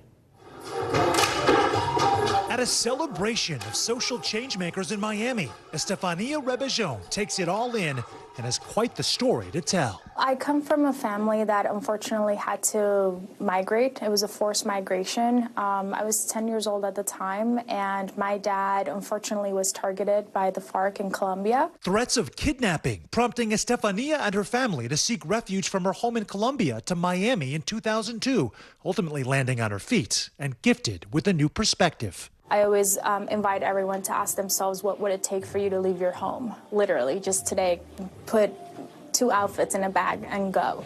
That's what's happening to all these families, and it's extremely disruptive. Devastatingly so for children, left without a safe zone or even basic schooling.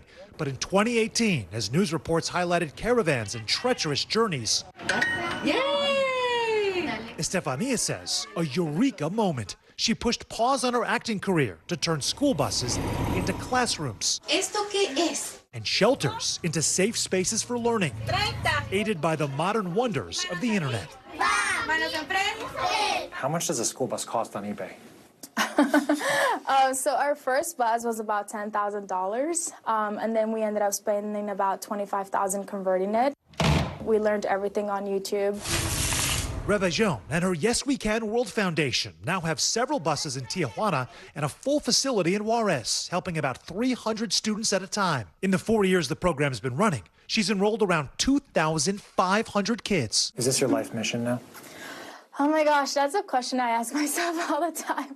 I think it's definitely sort of like purpose found me to eventually open a school. And it's just something that I always have aspired to. It's just been something that it's been a 180 turn in my life, but it's definitely a life mission. And the mission is blossoming. Kids between the ages of 3 and 15 can access emotional support and English as a second language. The help has flowed from many corners. Duolingo's founder donating iPads. Pop sensation Camila Cabello visiting Tijuana 2 years ago, posting about her experience. And the Elevate Prize Foundation hosting its first Make Good Famous Summit in Miami, honored Estefania with a grant for $10,000. Estefania is the one who's closest to the issue, right? She has the proximity to the people, to the organizations, to the community. This is called trust-based philanthropy, and it's at the center of our values as a foundation.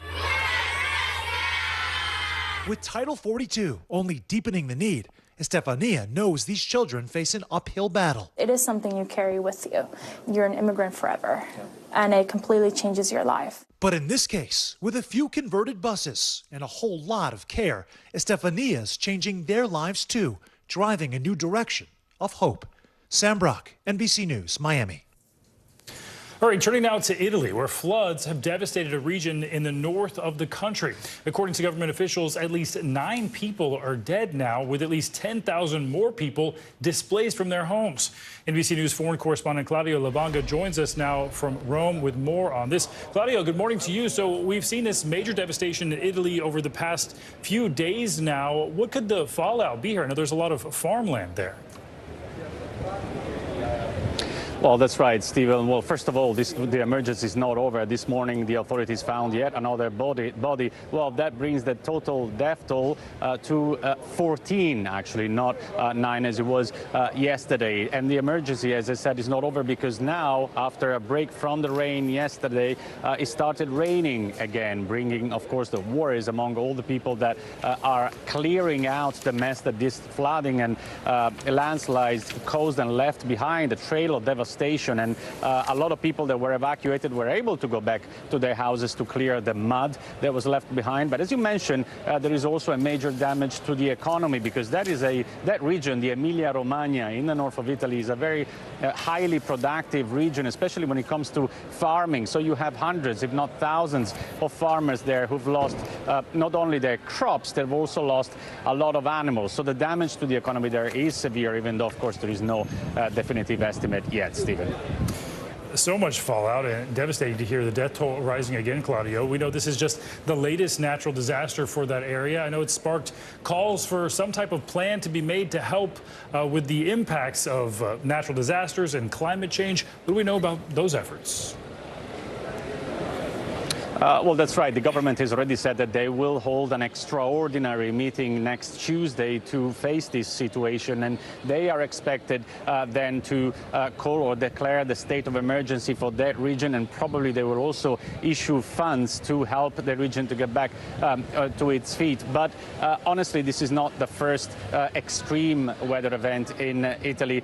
It is one of many that has affected this country for the past few months and years. Last year, it was the hottest year on record here in Italy, and droughts have become a real problem, prolonged drought. So there is being calls for the government to do something about it to face climate change and the effects of climate change for a while, but it's still unclear what can they do and how much that will cost, Stephen.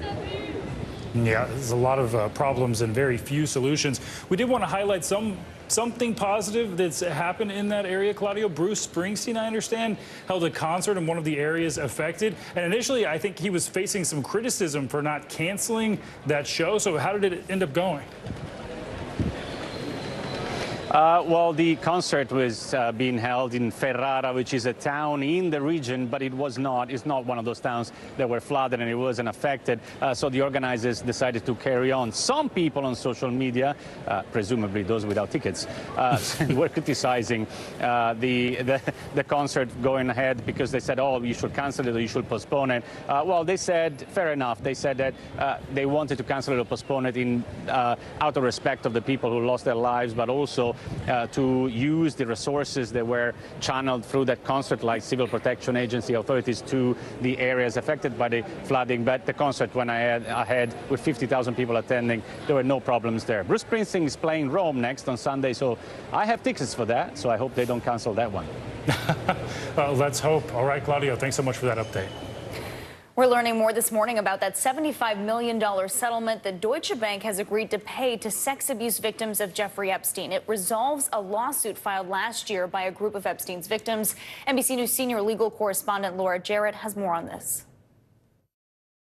A massive settlement. A major bank accused of bankrolling convicted sex offender Jeffrey Epstein, now compensating his victims. Deutsche Bank has agreed to pay $75 million to settle claims brought by an Epstein survivor accusing the bank of knowingly facilitating a sex trafficking operation in order to churn profits, enabling Epstein's abuse for years. This is a watershed moment. Sigrid McCauley represents the survivor, going only as Jane Doe in court papers to protect her identity. These financial institutions who hold those purse strings being held to account for their involvement. I would say there's more to come with respect to the Epstein saga. The settlement terms are still confidential, and Deutsche Bank has not publicly admitted any wrongdoing. It would not comment, but said the bank has made considerable progress in remedying a number of past issues. It previously faced a $150 million fine by state regulators for failing to monitor its dealings with Epstein. The former hedge fund manager was found dead in a Manhattan prison back in 2019, weeks after being charged with abusing dozens of underage girls, many of who've come forward to tell their stories. I think everybody who knows something should say something. Help us put the pieces of our lives back together, because we're missing so much of it. Even years after his death, the fallout over Wall Street's relationship with the disgraced financier continues, as JP Morgan Chase is now fighting similar claims of turning a blind eye to his conduct. CEO Jamie Dimon is set to be deposed next month. The bank has denied any liability. As for Deutsche Bank, the case has been settled, but the judge still needs to officially sign off on the deal. The parties are expected to be back in court next month. All right, Laura, thanks so much. Well, coming up, keeping up with costs. A new warning this morning about just how much a trip to the pharmacy costs many older adults and the extreme measures some are taking to get the meds they need.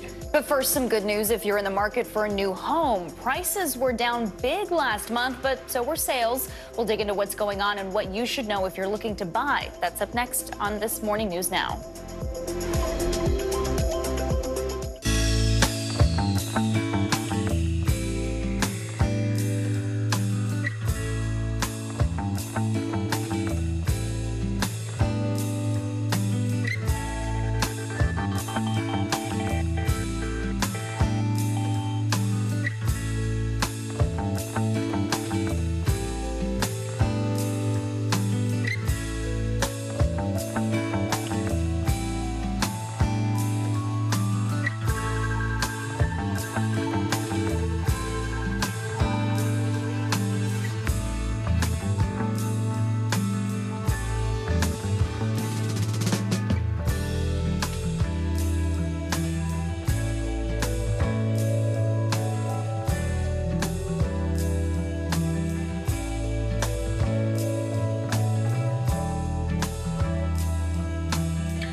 How I know. Today's gonna be great, gonna be great, gonna be a good day. Today's gonna be great, gonna be a good day.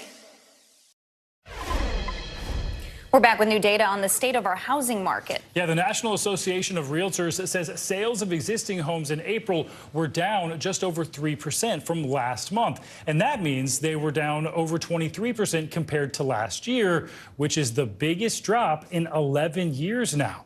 NBC News business and data reporter Brian Chung joins us with a closer look at these numbers. So, Brian, good morning to you. So what is keeping buyers out of this market? Well, it's high mortgage rates, right? So when you consider that it's going to cost about 6.5% to get a 30-year fixed mortgage, that's more than double what the rates were just 2 years ago. So that has sidelined a lot of buyers. It's meant that a lot of sellers have also had to settle for potentially lower prices in unloading a home. And that's the reason why the National Association for Realtors also said that home prices went down. So it's very interesting because that Okay, great for buyers, right? Yeah. But you have to remember that it's going to depend on what market you're in. So in markets like the Northeast and also in the Midwest, we did see prices continue to go up. So it really depends on where you live. We know summer is when the housing market typically heats up. So what do these numbers mean for the average American? Yeah, what it means for the average American is that as you do continue to go out and try to buy a house, if you're actively trying to look for something, maybe try to cast a wide net, because if the expectation is that, yes, home prices might bid back up because a lot of people tend to buy in the summer, then you might see some bidding wars again, although probably nothing like you saw in 2020 when people were, getting 19, 20 offers, 20% over asking price. That might not happen in this market, but broadly speaking, you're just going to have to eat the higher cost of that higher mortgage if you do want to get back into it. 2020 was something else. It's a weird market. For so many reasons, that's for sure. So also, taking into account the Fed's decision on the interest rates, how does the housing numbers, how does it affect that? Yeah, well, it's not necessarily one for one, but what the Federal Reserve does on short-term interest rates do have a bearing on where mortgage rates go as well. The reason why we've seen mortgage rates rise as high as they've been is because of what the Federal Reserve's been doing. And it's not even clear if they're done hiking interest rates yet. We'll have to see in the next meeting in a few weeks. But because of that reason, that means that you should not expect to see mortgage rates go down, because the Fed is not going to start cutting interest rates anytime soon. At least that's what they say, which means don't expect to see 3% mortgage rates anytime soon, unfortunately. All right, more to come on that. Brian, thanks so much. Thank you. Well, an alarming new report is putting a spotlight on just how expensive medications can be for seniors. And it shows that patients are taking more extreme measures to make sure they can keep up with their doses. Dr. Adam Gaffney joins us now for more on this. He is a critical care physician at the Cambridge Health Alliance in Massachusetts. Dr. Gaffney, good morning. So walk us through what the study found, what's leading to this jump in people who can't afford medicine, and what measures are they taking to be able to pay for it? Sure. So this is a very concerning report. Effectively, it was a national survey of adults 65 years of age and older, and it found that 1 in 5 went without needed medications because they couldn't afford it. And that could mean delaying filling a prescription, not filling a prescription, using someone else's prescription. And what they also found was that seniors are taking some pretty extreme steps in some cases because they can't afford their medications. For instance, 8.5% went without basic needs because of medication costs, and about 5% went into debt. This is a concerning study. It's consistent with prior studies, and it shows that action is needed to ensure that all patients can get the medications they need. Be very scary. I've had relatives who skipped out on blood pressure medications, and I know there are lots of dangers associated with stuff like this. So what are some of those risks for skipping doses or trying to get creative instead of just taking the medication as prescribed? Well, they can range a wide spectrum, but the consequences, frankly, could be deadly. We published a study last year that found that 1.3 million adults went without insulin because they couldn't afford it, rationed it. I work in an intensive care unit. If you don't take insulin and you have diabetes, you can wind up with a life-threatening complication called diabetic ketoacidosis. Obviously, the complications will differ by condition. Kids with asthma who can't afford their copays may have exacerbations. People with autoimmune conditions who don't take their expensive medications could have flares or exacerbations of their disease. So it depends upon the illness in question, but there's no question that the consequences of being unable to afford your medications can be serious from a medical perspective and can even be life-threatening. So what can patients do if they want to find cheaper prices for their medicine? Do you have any tips for having that conversation with a doctor? Well, as you said, you can speak with your physician, see if there are other equally effective but less costly medications that might treat your condition. There do exist certain low-cost generic options at certain retailers and online outlets. But I don't want to dwell too much on that, as important as it is, because I think it implies that the responsibility really is falling on patients here, whereas the reality is it should fall on society, on the healthcare system, and on politicians to create a universal healthcare system that covers all patients, all men, women, and children, for all the medications they need for their conditions. So there may be some small things that patients can do, but really the onus is on us to create the healthcare system that takes care of everyone. Okay. Dr. Adam Gaffney, thank you so much. Thank you. Well, coming up, more stores are putting your favorite products under lock and key, citing shoplifting as a growing problem. I took a closer look at what it's actually costing America's biggest retailers next.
Hey, podcast fans, ready to unlock our true crime mysteries? Try Dateline Premium on Apple Podcasts. You'll get early access to originals, plus bonus content, and everything is ad-free. So head to Apple Podcasts now to subscribe. We're back now from Las Vegas, Seattle, from Guatemala City, from Wilmington. I was in space in Texas, from Normandy, from France. Surfside, Florida. Thank you for watching, everyone. Retail companies are racing to secure items sold in stores as shoplifting rings continue to target some of the biggest chains in the country. I got a closer look at just how much these robberies are hitting the bottom line. One of the nation's preeminent retailers asserting scenes like these are growing more common around the country. Target saying they lost an estimated $763 million in lost and stolen inventory last fiscal year, and that they expect crime-fueled inventory losses to jump by another $500 million this year. The company's CEO spelling out the struggle on an earnings call this week. Theft and organized retail crime are increasingly urgent issues, impacting the team and our guests and other retailers. The unfortunate fact is, violent incidents are increasing at our stores and across the entire retail industry. Headlines of major stores closing in San Francisco with employee safety considered. And now the mayor of New York City, Eric Adams, announcing a comprehensive plan to tackle the 44% uptick in retail theft in his city last year. When someone witnessed the systemic thefts that you're watching in our establishment, it hurts the entire economic stability of the city. The city also reporting that 327 repeat offenders were responsible for more than 6,000 retail theft arrests in 2022, and other executives at big box stores like Walmart and Lowe's also calling out the emerging shoplifting threat. Theft is an issue. It's higher than what it's historically been. I've been doing this for 32 years, and I can honestly tell you we've not seen anything to this degree in the past. And Target says the problem is only getting worse. Target says it's on track to lose more than $1 billion in inventory this fiscal year, even as locations keep beauty products like shampoo and lotions under lock and key. Even laundry detergent is locked up with metal cords at some retailers, and cameras abound trying to prevent shoplifters and employee theft alike. It's hard to measure exactly how much organized retail theft has grown because the data is reported directly by retailers and usually cannot be verified. But the National Retail Federation, a lobbying group representing retail interests, says it's an increasing issue. These thefts are happening all over the country. So how did we get here? Yes, get them! The organization attributes some of the problem to empty downtown areas since the pandemic, plus lax policing and prosecution. The group also saying organized retail crime groups are recruiting people in tough spots financially, with easier ways to sell these stolen products online. There's no question the prevalence of marketplaces has made it easier to resell these products. Our members are working with law enforcement every day to help identify the main places that these things are being resold. Data from the organization shows inventory loss growing, with March saying it's approaching $100 billion nationwide, and it's taking a toll on shoppers too. And what do you think about the fact that this is happening all across the country? Stores are having to keep things under lock and key because shoplifting has become such a problem. I personally think it's a huge issue, and policymakers, law enforcement need to figure out something, because it's a shame that citizens are, just trying to do their regular shopping and are impacted by other people's poor decisions. Here in New York, the mayor is hoping to strengthen policing and penalties, especially for repeat offenders. But the National Retail Federation emphasized the difference between someone stealing for personal use versus organized retail crime. They are pushing for federal legislation to make stealing goods adding up to $5,000 a federal crime. And more financial headlines now. Some of your favorite shows may be leaving Disney Plus and Hulu. CNBC's Silvana Henao joins us with that and other money news. Good morning, Silvana. Stephen Valerie, good morning to you. That's right. Disney will start removing shows from Disney Plus and Hulu next week.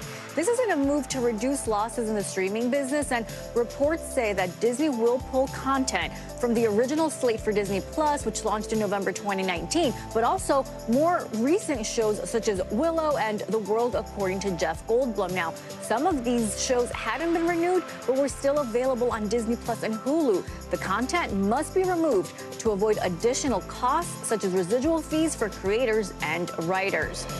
Meta is pulling back the curtain on its efforts to build its own chips for artificial intelligence. Now, it's the first time the company has publicly discussed the project, and the chips will eventually power more advanced tasks in the metaverse, such as virtual and augmented reality, as well as generative AI, which is a technology that ChatGPT is based on. Investors have been tracking Meta's investments in AI as the company embarks on a year of efficiency. And YouTube plans to introduce unskippable ads for the streaming app on connected TVs.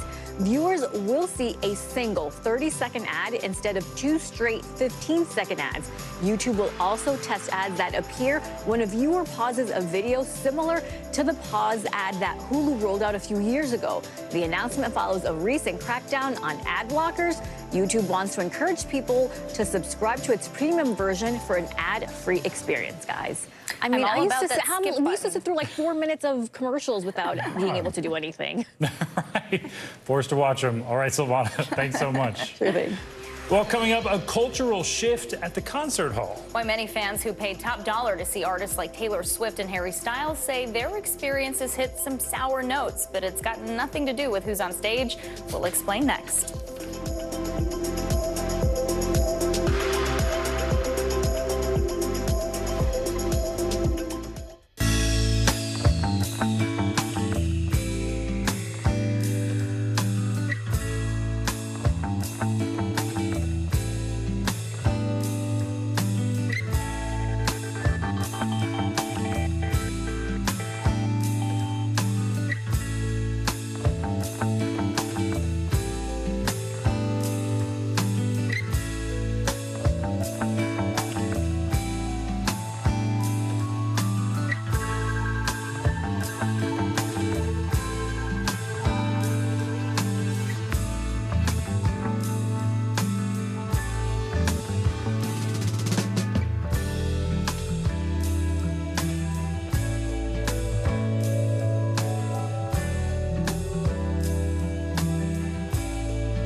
Podcast fans, ready to unlock our true crime mysteries? Try Dateline Premium on Apple Podcasts. You'll get early access to originals, plus bonus content, and everything is ad-free. So head to Apple Podcasts now to subscribe.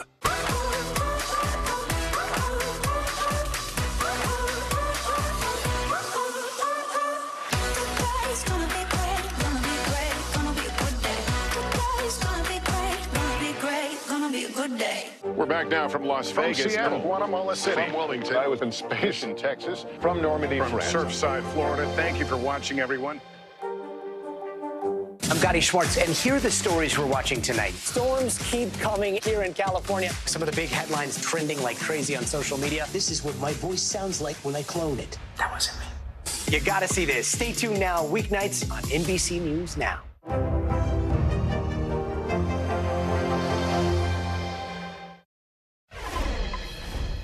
All right, now to a touching family reunion. An online genealogy website revealed a sister one San Diego man never even knew he had. And after years of speaking online, they finally got the chance to meet face-to-face at the airport. At San Diego's airport, David Aguirre awaits a special type of arrival. My heart's racing right now. Last night it felt like Christmas. It's like Santa Claus is coming. He's about to meet his older sister Janice for the first time. A sister he didn't even know he had for more than 50 years. You know, what a blessing for her to reach out and try to find her real blood family. I mean, it doesn't get better than that. Janice, who was adopted before David was born, spent 30 years looking for her birth family. Then finally, she found a match on the DNA testing service 23andMe. I seen a picture of her, and I could actually see my father in her face, or everything about her. She was definitely related. After meeting in the height of the pandemic, the two have been in touch over text and email, but no phone calls. We communicated, shared stories, but never really picked up the phone, and I wanted to wait for this moment to actually hear her voice. Now the wait, she's right here coming down. She's right there. Is finally over.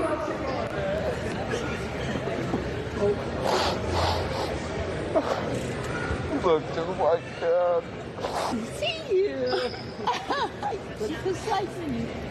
As for what's next, go have a glass of wine. Yes, yes. A shared family meal, decades in the making, and the chance to make up for lost time. We're cherishing this. Yes. We're very lucky. We've lost quite a few siblings. We a have lot lost of people, siblings, yes. But we have each other. So happy for them.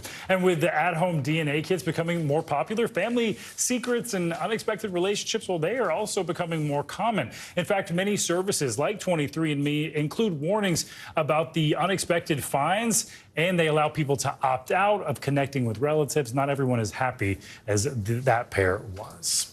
Well, from Beyonce to Taylor Swift and Harry Styles, live shows are officially back and millions of people are packing stadiums to see those biggest stars. But some concert goers say there's a noticeable difference in the crowds around them, leading to unpleasant or even frightening situations. They're posting their experiences on social media and calling for stricter concert etiquette. NBC News youth and internet culture reporter Callan Rosenblatt joins us now with more. Callan, good morning. So what are you hearing about how some people are behaving at these concerts, and any clues as to what's causing all of this? Good morning. Well, there's tiered behaviors, I would say, at these concerts. The first tier is really, what some have described as mean girl behavior, where some people are competing for either better spots in the crowd, better videos. This is sort of driven by social media. The next tier is stuff we're used to. It's singing, it's screaming, it's dancing, it's holding signs. And there's a lot of debate whether that's okay, and a lot of those criticisms tend to come from people who are going to concerts for the first time and aren't really used to the etiquette that's typical at concerts. The third tier, I would say, is where it gets a little dangerous. That's throwing things at celebrities or performers, that's pushing one another. And we know that that can actually be deadly, that pushing, which can lead to a crush. And so people are essentially saying, you have to be aware of the people who are around you. Concerts are a team sport here. And so what they're asking for is really awareness of the people around you and good behavior. The thought process on this is that, social media has been a driver of this behavior, as well as the fact that people are still sort of learning how to re-socialize post-pandemic. So that's kind of the thinking here on concert etiquette. Yeah, that's true. It's a long road to relearning how to act in those situations. And that last tier you mentioned, Callan, it's actually had a big fallout. We've known several artists, including Taylor Swift, have had to stop their shows to sort of rein people in. Is that something that the artists themselves should get involved with? Yeah, well, we see Taylor Swift, we've seen Billie Eilish, even Tyler, the Creator, either, shouting into the audience to stop pushing people or telling them to stop throwing things. I do think to some degree artists have a responsibility here, and that's the conversation online is if you see something happening in the crowd, you should say something or help someone who is in trouble. But it's also on the crowd. You have people around you. If someone falls, you help them up. I had one person tell me, if someone's thirsty, offer them water. Again, it's really that crowd mentality. We're all in this together. This is a joyful event. Let's help one another. So, Callan, what are some of the unspoken rules people should be following when they're at a concert, and what can we do so everyone has a good experience? Yeah, well, it all goes back to that team sport mentality, right? Like, these are your teammates when you're at a concert. You should be enjoying yourself and singing, but, what I generally hear is try not to scream so that someone can't hear the artist that they paid a lot of money for. Respect the space around you. Don't film people without their consent. I had one person tell me that they filmed a young person who was sitting, and they don't know if that person has, a disability or a reason why they're sitting. Be respectful of the people around you, and please don't throw things at the artist because it can be dangerous. And sometimes people holding up their phones and recording the entire show, that drives me crazy. Who's going to watch that? That's what I don't understand. Who would watch that? Callan Rosenblatt, thank you so much. We appreciate it. Sing, don't scream. I got to remember that. All right, that's going to do it for this hour of Morning News Now. The news continues right now.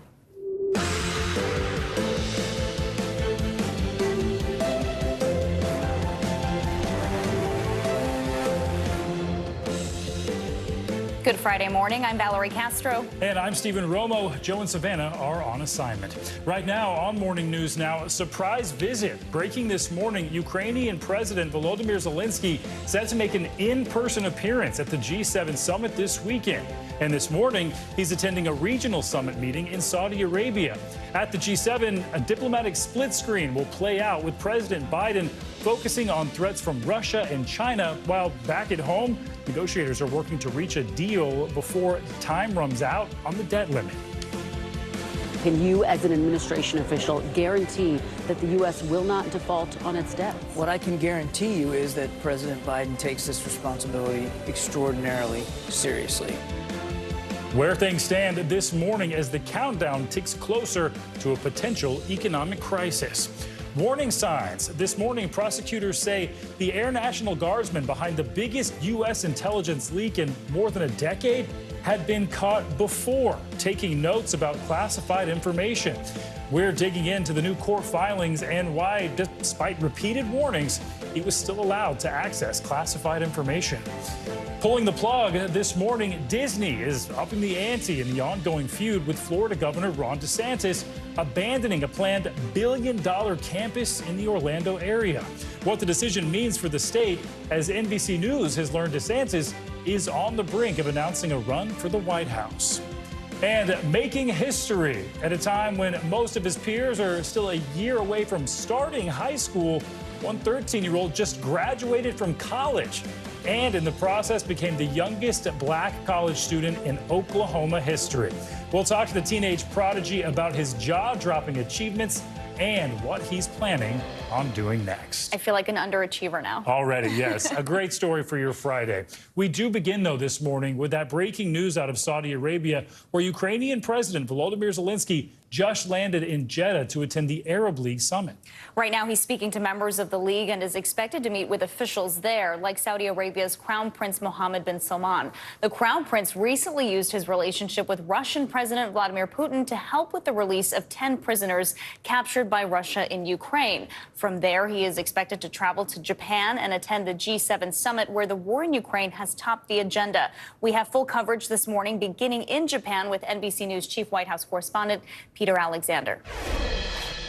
At the G7 summit, preparations for a possible surprise, with Ukraine's President Volodymyr Zelensky expected to attend in person this weekend, according to a top Ukrainian official.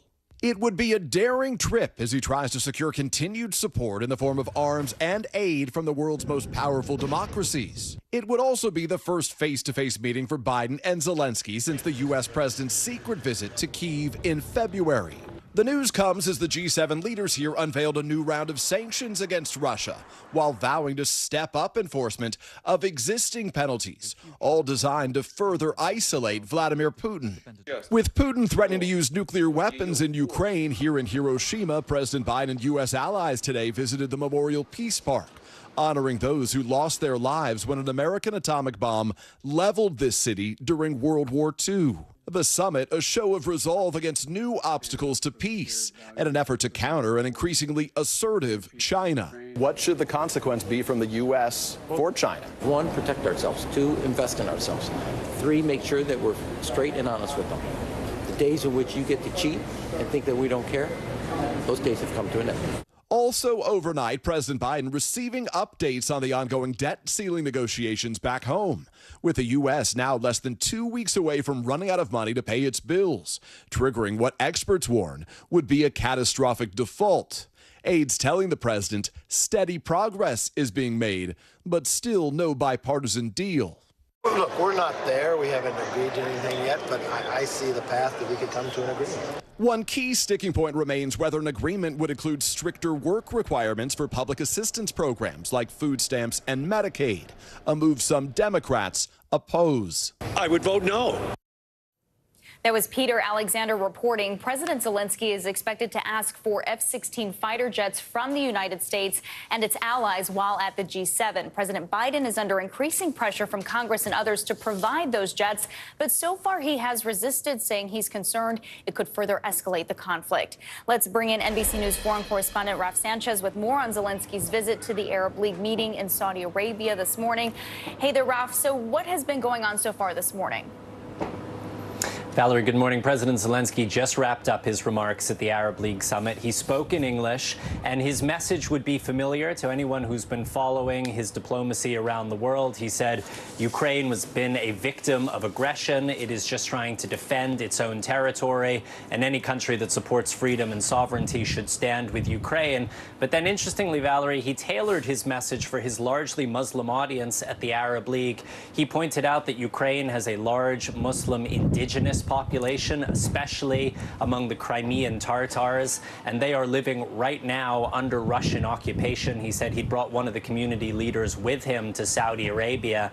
Now, he flew this morning on a secret trip from Poland to Saudi Arabia on a French government jet, and then he's going to make his way from this meeting with, frankly, largely autocratic leaders to Japan, where he will be standing with President Biden and leaders of the world's foremost democracies later in the day. Guys.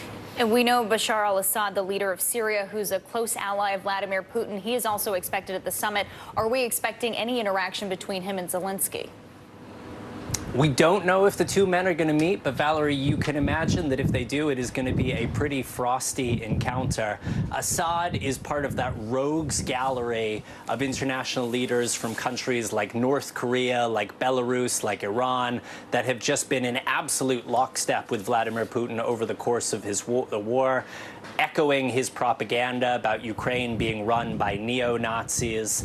And when people here in the Middle East look at images of Bakhmut in a smoldering ruin, it reminds many people of what happened in Syrian cities like Aleppo, where Vladimir Putin's forces, helping Bashar al-Assad put down the rebellion there, basically flattened large parts of that country. President Zelensky made an oblique reference to Assad's presence. He said, I know that there are people here who don't see the war the same way I do, but he said, I hope that people will take what he called an honest look at what's happening on the ground in Ukraine. Valerie. And finally, Arab states have stayed mostly neutral in the war. Could we see leaders try and broker a peace agreement?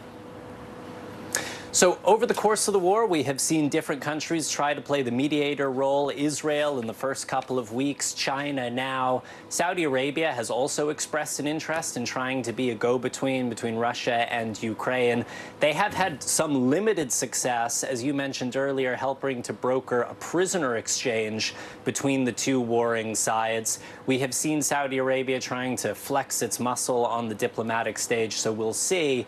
But it's worth pointing out that up until now, none of these mediation efforts have really led anywhere. Valerie. Okay.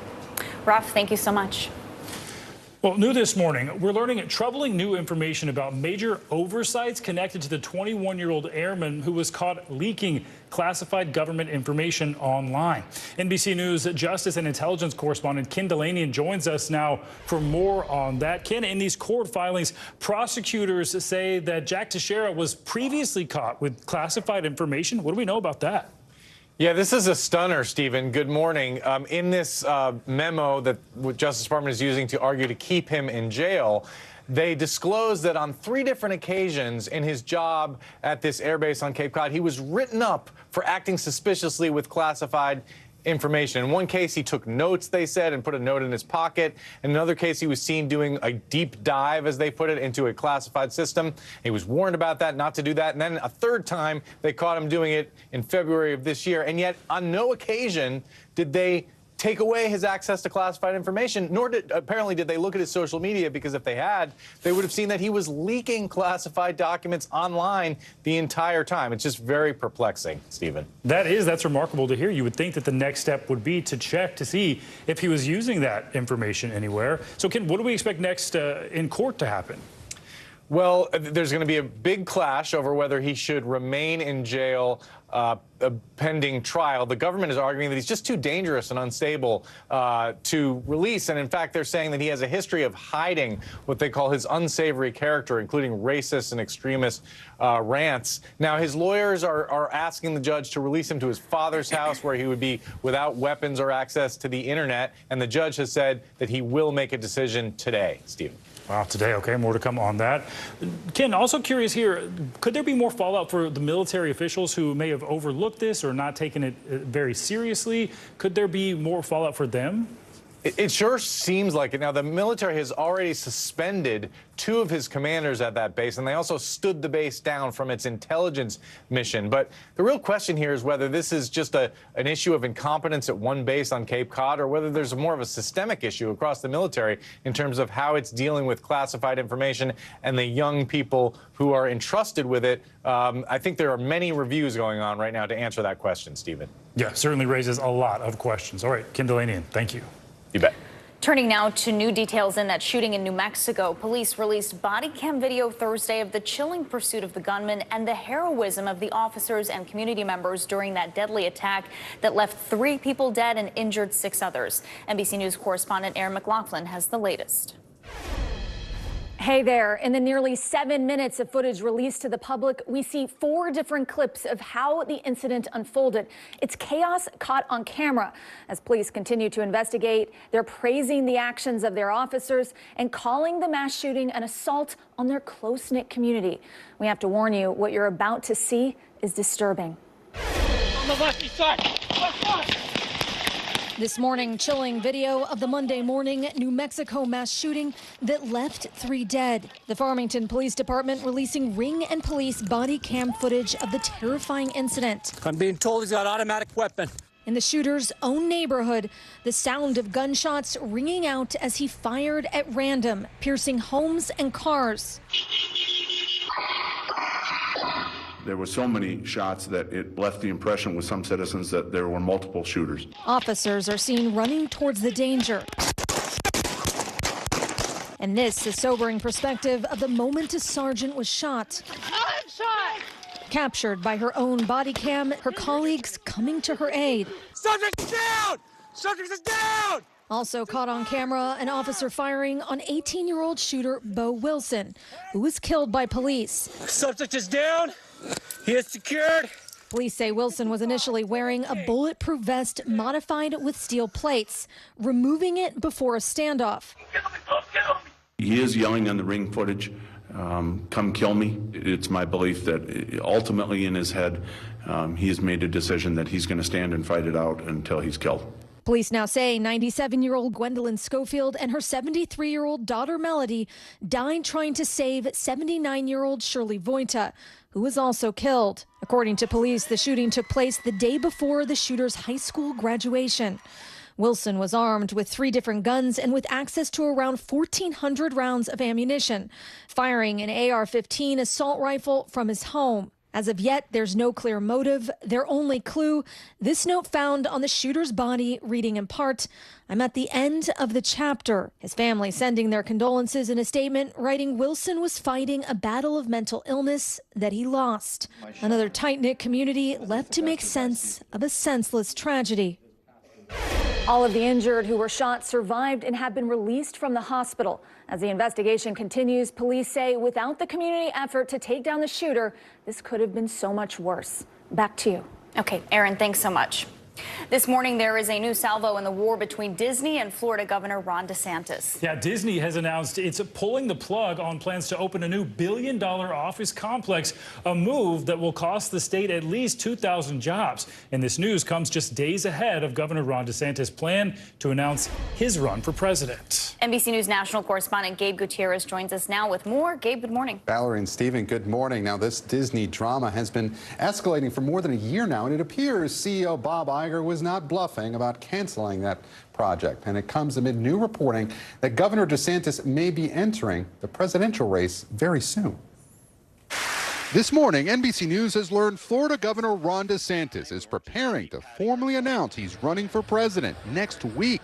That's according to 2 sources close to his political operation. DeSantis, who's already been making trips to critical early voting states like Iowa and New Hampshire, is expected to quickly become a top challenger to the GOP frontrunner, former President Trump. And it all comes as DeSantis is facing new questions over his escalating feud with Disney.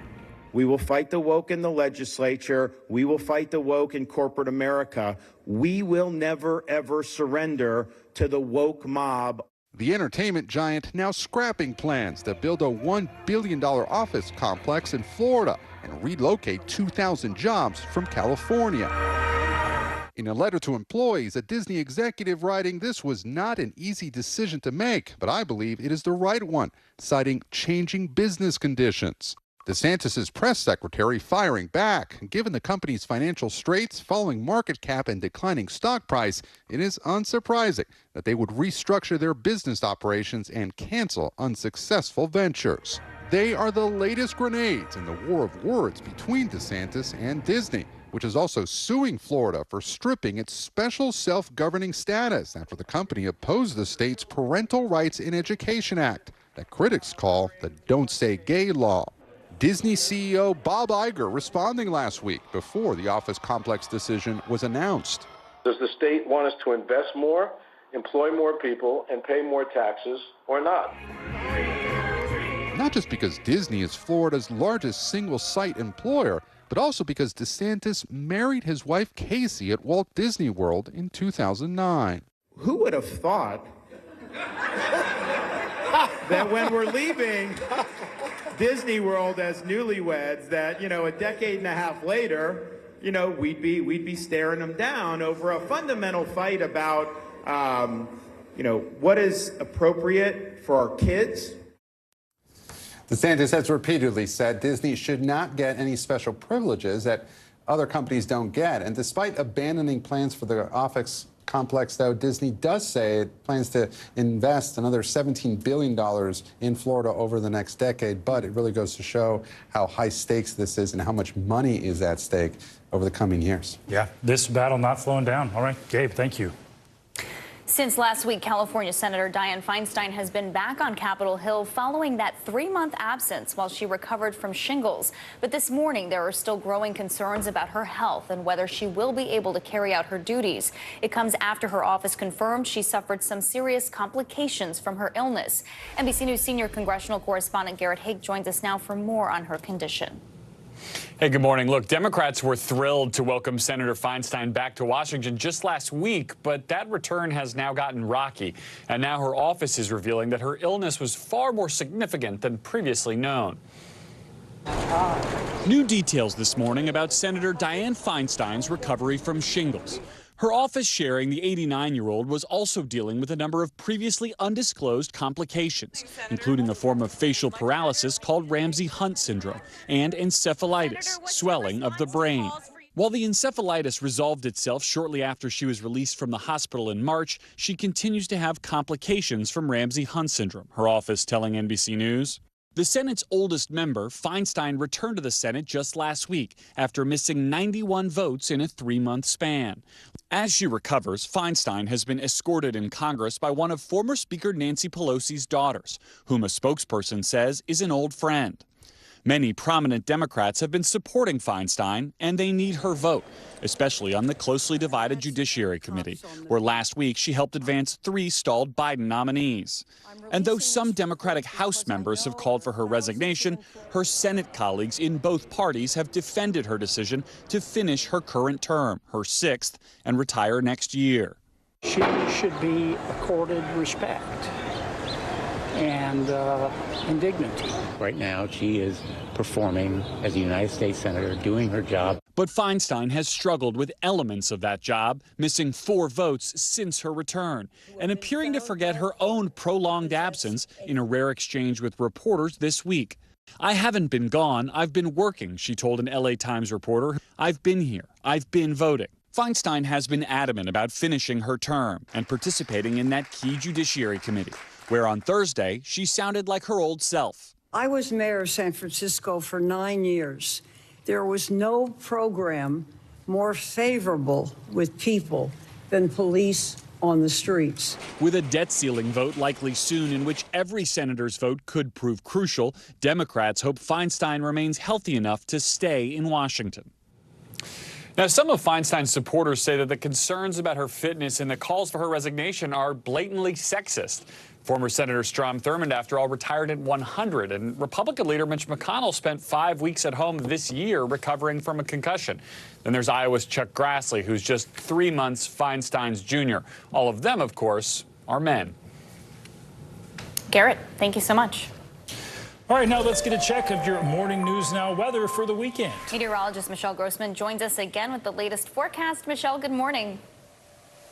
Good morning to you both. Great to see you. And some of us are starting out soggy. Some of us will see stormy weather as we go throughout this Friday. Other of us really enjoying beautiful weather today before rain moves in tomorrow. And then the west, we're looking at that heat continuing. So starting with radar, you can see some rain is falling. That's where you see the greens and the reds, yellows. That's where we're seeing some heavy rain falling throughout portions of the southern plains, specifically Kansas, Oklahoma, into Texas. Parts of the Midwest also seeing some heavy rain falling. You can see where that cold front is. It's stretching from the Midwest all the way down to the southern plains. So we'll move to the east as we go throughout the day. Along this front, we're going to see scattered showers and storms, numerous showers and storms. That could produce some heavy rain as we go throughout this Friday. Also the chance for some strong to severe storms. Also watching a coastal low off the southeast coast. That's going to move slowly to the north and east. And as it does, it's going to bring the chance for some rain along the coast, especially in the Carolinas as we go throughout today.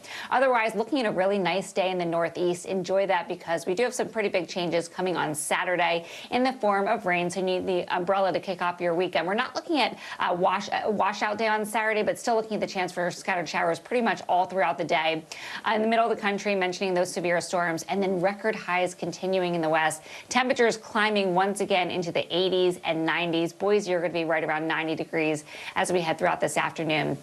In terms of the severe weather threat, that gets going this afternoon and evening. We need that daytime heating along with that cold front. That's going to trigger the chance for some storms. So where you see that yellow shading, including Fort Smith, Dallas, Waco, Austin, Abilene, San Angelo, those are the likeliest spots for seeing strong to severe storms. 15 million people at risk. The big takeaways here, we're looking at winds gusting up to 60 miles per hour, also the chance of some large hail. Those are probably the two likeliest scenarios. And then we could see a tornado or two. It would be brief.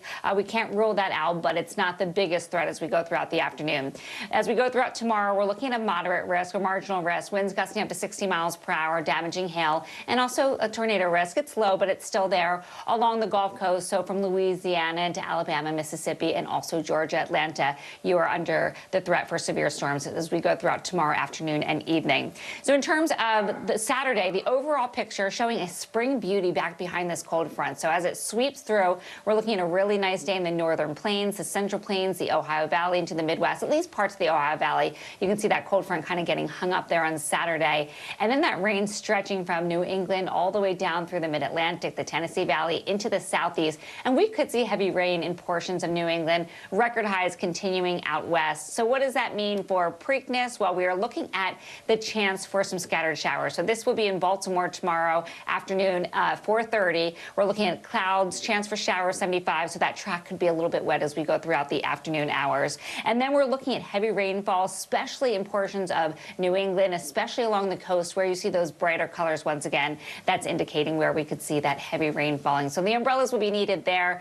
As far as today, we're going to need those umbrellas from portions of the Ohio Valley into portions of the southern plains and also the lower Mississippi Valley. And you can see those brighter colors on the tail end of that cold front. That's where we're expecting the chance for some storms. Then tomorrow, that cold front advances towards the east coast. That's why we're expecting the chance for some wet weather. We really need it in the northeast. We have some really dry conditions. It just comes on to kick off the weekend, so that's not ideal. Notice Boston, we're expecting a lot of heavy rain there, and that cold front extending all the way down to portions of the southeast, and we could see some heavy rain there as well. Then Sunday, conditions improve. We're going to see conditions improving throughout the mid-Atlantic, but guys, we're expecting a little bit of rain extending into the southeast as that cold front kind of gets hung up there. Back to you.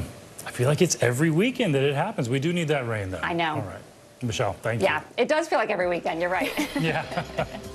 Coming up, got milk? A historic lawsuit is pitting students against the Department of Agriculture. Yeah, the fight over milk and milk alternatives and why some students say they are being silenced in all this. That's coming up next.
We're back now from Las From Vegas. Seattle. Guatemala City. From Wilmington. I was in space in Texas. From Normandy, From France. Surfside, Florida. Thank you for watching, everyone. I'm Gotti Schwartz, and here are the stories we're watching tonight. Storms keep coming here in California. Some of the big headlines trending like crazy on social media. This is what my voice sounds like when I clone it. That wasn't me. You gotta see this. Stay tuned now, weeknights on NBC News Now.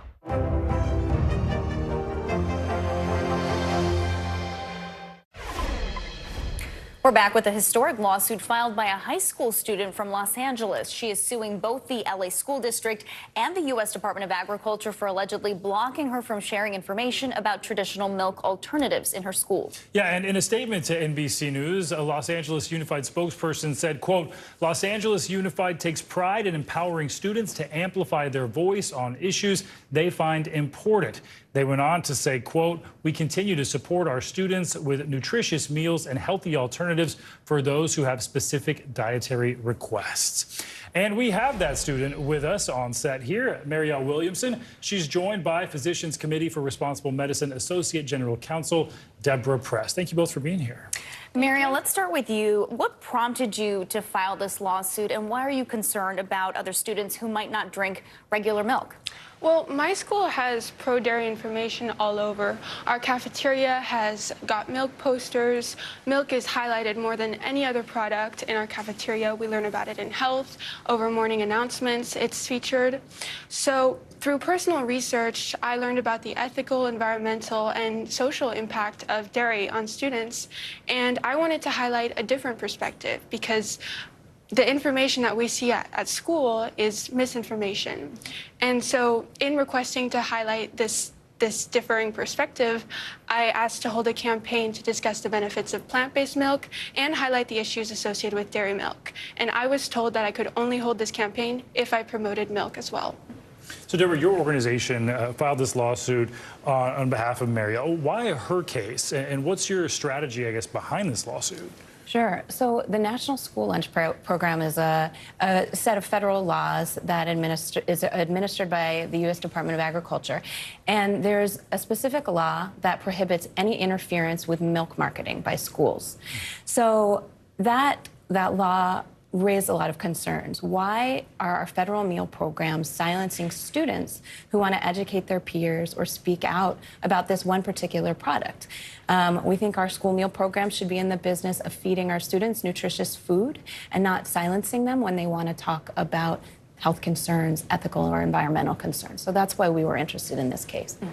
And Marielle, tell us, what are you hoping to see happen at your school, potentially other schools across the country, as a result of what you're doing? Well, two things. Most importantly, we wanted to raise awareness, and we continue to do that.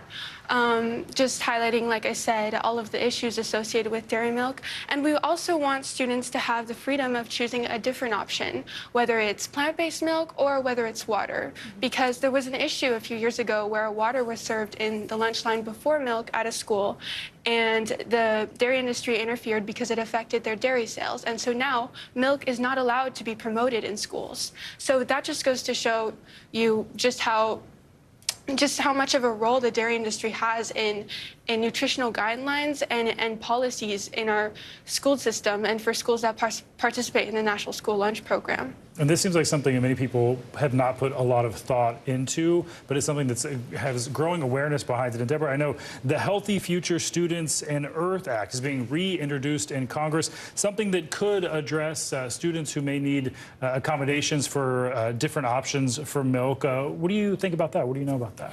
That bill is a great step forward to making dairy milk alternatives more accessible to students who want to make that choice.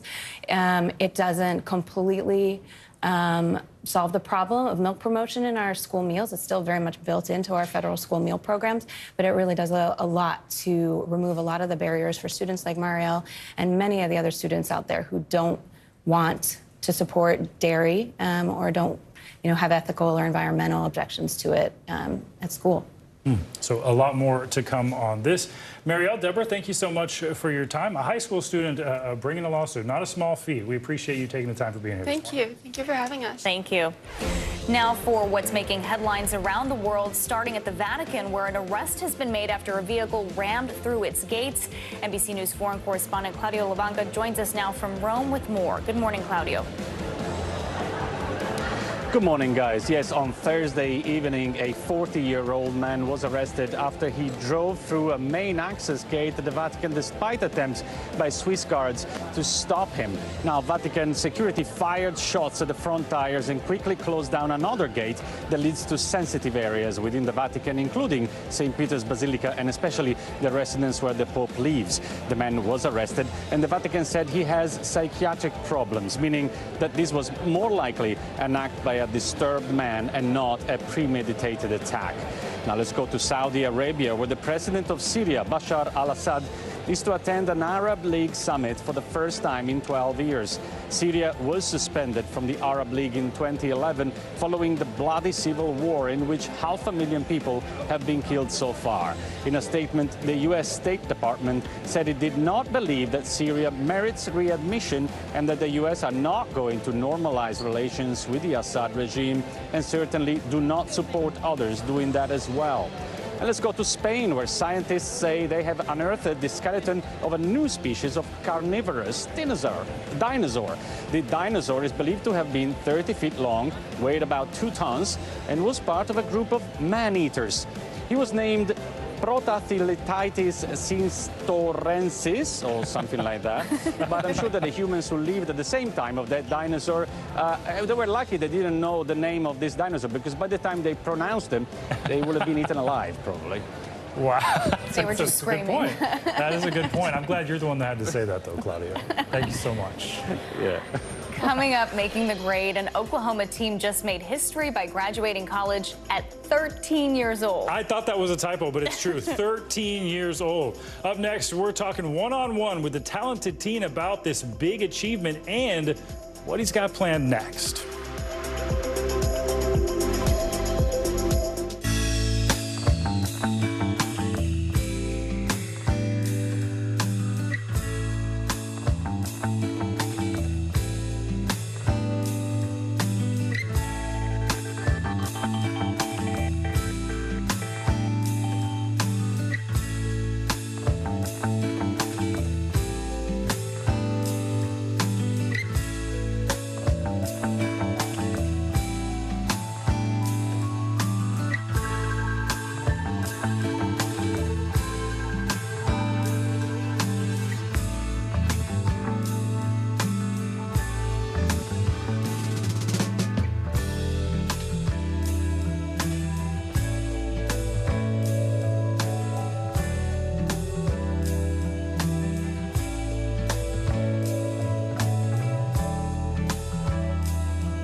That's how I know. Today's gonna be great, gonna be great, gonna be a good day. Today's gonna be great, gonna be a good day. We're back with a very special guest. He just made history in Oklahoma by becoming the youngest black student to graduate college with a degree in computer science and cybersecurity, and he's just 13 years old. Wow. Elijah Muhammad crossed the graduation stage last week, taking home not 1 but 4 diplomas from Oklahoma City Community College, adding to his already long list of accomplishments. Look at that. Elijah joins us now, along with his father, also named Elijah. Thanks so much, both of you, for joining us today. Elijah, first off, congratulations. That is an amazing accomplishment. So how did it feel to become the youngest black student to graduate with this degree? And we also know that you graduated alongside your brother. What was all that like? It was amazing. It's an amazing feeling because my sister did it a few days before me. She graduated with my sister and my older brother, so it was an amazing feeling. I was just really excited. A family affair for sure. Elijah, you have 4 degrees in total now from Oklahoma City Community College. What motivated you to get your degrees and all of the certificates that you have? Well, I would like to say it was probably my whole entire family because my mom's a doctor and my sister has her bachelor's degree and 2 associate's degrees. So with her being able to do that, I knew that I had an easier path and I had a support team that helped me throughout my college journey. Wow. And Dad, let's bring you into this conversation. I'm sure a lot of people are going to want to know, how do you do this? Raising these kids, all of these accomplishments, you must be pretty proud. I'm super proud. It is a team effort. It wouldn't be possible without my wife, Dr. Muhammad. So I got to shout her out. But it was my program is called Prep 1 Collegiate Academy, and we focus on customizing education, a different approach to where we find what they're good at doing, and then we just cheer for it and we cultivate it and we push them to be better. So I definitely think that if we're cheering for our scholars the same way we cheer for our athletes, we can get better results. We've got a question for both of you. Elijah, what advice do you have for kids who might be thinking about taking college classes? And Dad, what advice do you have for parents considering enrolling their kids in college courses? Dad, let's hear from you first.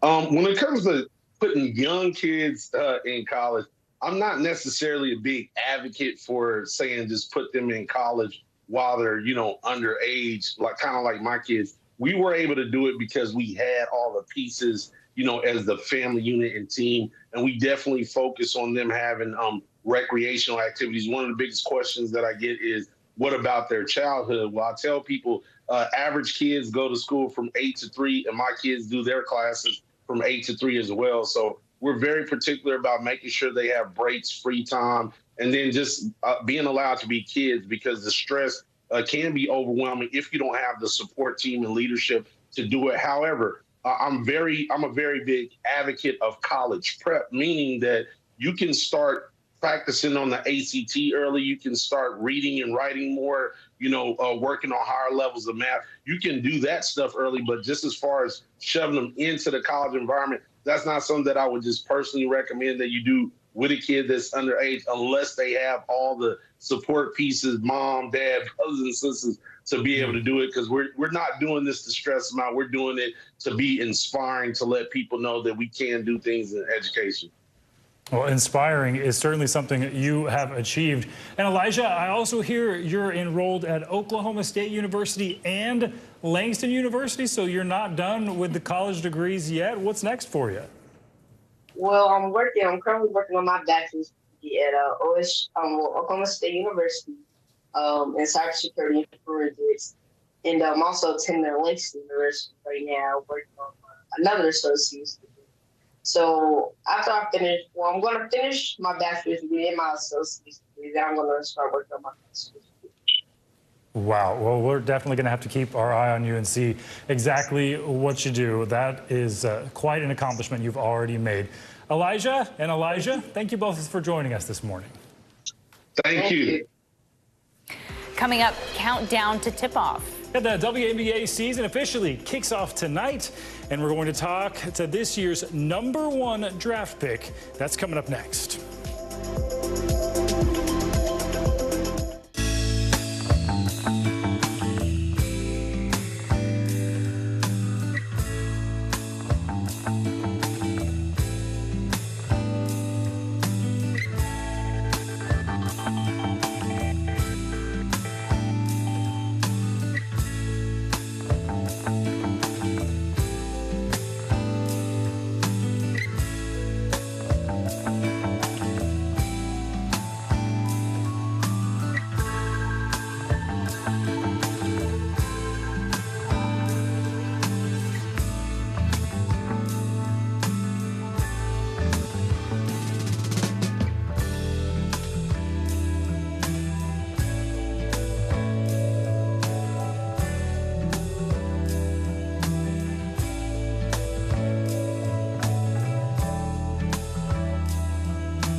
For Dateline Premium, subscribe now on Apple Podcasts.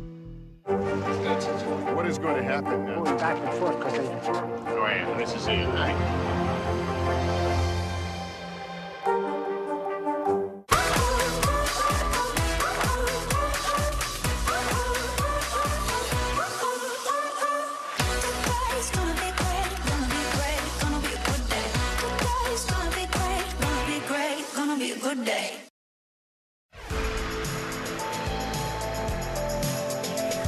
We're back now with your financial headlines. Apple employees are being asked to work the old hard way without the help of AI. CNBC's Silvana Henao joins us once again with more on that. Good morning, Silvana. Valerie, Stephen, good morning. That's right. Apple is restricting the use of ChatGPT and other external artificial intelligence tools for employees, well, as the company is developing similar technology. And the Wall Street Journal reports that Apple is concerned about the leak of confidential data by employees who use the programs. It's also told them not to use GitHub's Copilot, which is owned by Microsoft and is used to automate the writing of software code.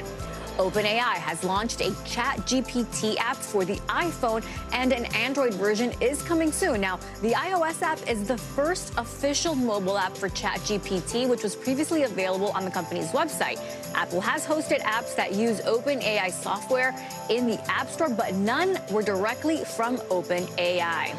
And a group of TikTok creators are suing Montana over the state's new ban of the social media platform. They claim the ban is unconstitutional and violates the First Amendment and other laws. Montana's governor signed the bill into law on Wednesday. In 2020, the Trump administration tried to force TikTok and its Chinese parent ByteDance to sell the U.S. operations of the app or face the prospect of being shut down. TikTok and a group of fans challenged that in court and won, guys. Yeah. All right. Interesting fallout from that keep one. an eye on it. Yeah. Lots of TikTok fans there. Oh, yeah. Thank you. Yeah. The start of the WNBA season kicks off today. Yeah, it is an exciting time for the league. The new season marks Phoenix Mercury center Brittany Griner's return to the court for the first time since her detainment in Russia. The season kicks off today with a 4-game lineup that includes the 2022 runner-up Connecticut Sun against the Indiana Fever, who have Aaliyah Boston, the #1 overall pick in the 2023 WNBA draft. And we have 2 All-Stars from the Indiana Fever joining us now for a preview of the season. Indiana Fever forward Aaliyah Boston herself and Indiana Fever head coach Christy Sides joining us. Thank you so much for being here. And Aaliyah, let's start with you. Congratulations on being the #1 overall pick in this year's draft. That is incredible, heading to the Indiana Fever. What was going through your mind when your name was called? I was just super excited. I mean, it's always a blessing. I mean, you put your name in a draft and you're just waiting to hear your name. And I was just so blessed. So it was so exciting. And Christy, this is your first year as the head coach of the Fever. What are you expecting to see from your team this year? And how do you see Aaliyah making an impact in her rookie season? Yeah, Aaliyah from the beginning just came in and made a huge impact from day one. I mean, she's an incredible player. She has a huge, huge upside. She's going to be a great player one day. We're going to make sure of that. But she's impacted our players immediately. She has a leadership presence already. And overall, I don't want to say this right with her listening, but she's just an amazing human being, which makes it just fun every day to be a part of a team with her. And Christy, so much of the offseason was, of course, focused on the return of Brittany Griner. So what was it like for you as a coach to see Griner's detainment play out and take so long for her to get home? And how did it affect your team and your players? Yeah, we're all just really excited that BG's home and she's back and she's healthy and she's going to play this season, which, has made a lot of people happy. As a first-year head coach, to go and have to play against Brittany Griner and figure out how to scheme against her and figure out how to score against her, but also how to stop her, that's going to be tough. But I know there was a lot of answered prayers with her home, and we're excited to have her back. Yeah, good problem to have.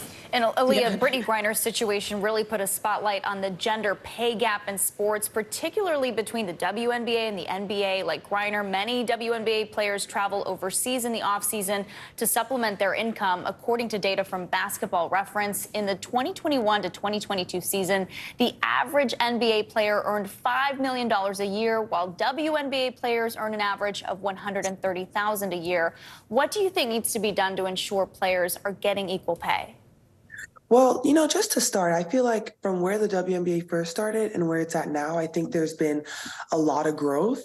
And so in the next couple of years, I know it's only going to continue to grow and try to help the pay gap. I mean, it's going to be super hard that the NBA makes millions, but I think as time progresses, it's going to continue to get better, but also just the support of the WNBA, having fans buy merch, having fans come to the game, talk about the WNBA, continue to show people that they are continuously interested in it, I think is going to help a lot. But it's a work in progress. I mean, the WNBA is one of the hardest leagues to be in right now, just because of the amount of talent and the amount of spots, but it's going to continue to progress.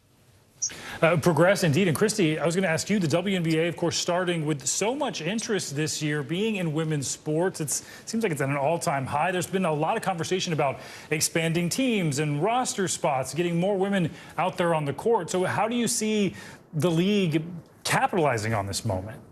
Yeah, I mean, it's being talked about, the expansion of some more teams. It's going to happen really soon. I really believe that. But just what you said, it's a privilege to play in the WNBA. I mean, Aaliyah said it. It's the best league in the world. And it's, there's 144 spots, and we've had to make some really, really tough decisions. And there's some players that should be on rosters that just aren't right now. But, with expansion, hopefully that'll help figure some things out and let some players have an opportunity to play that deserve to be in this league. Certainly hope so. All right, Aaliyah, Christy, thanks so much for your time this morning. Thank you. All right, thank you guys.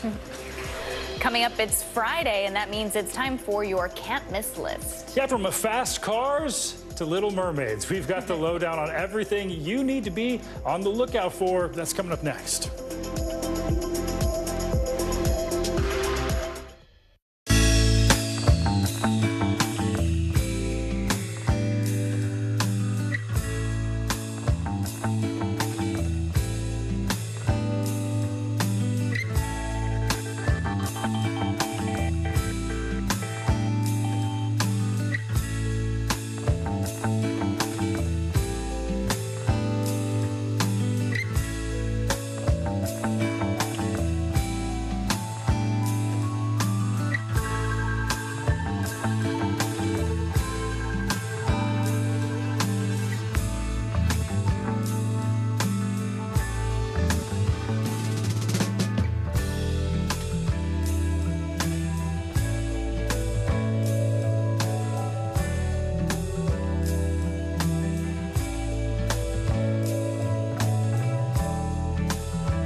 Hey, podcast fans, ready to unlock our true crime mysteries? Try Dateline Premium on Apple Podcasts. You'll get early access to originals, plus bonus content, and everything is ad-free.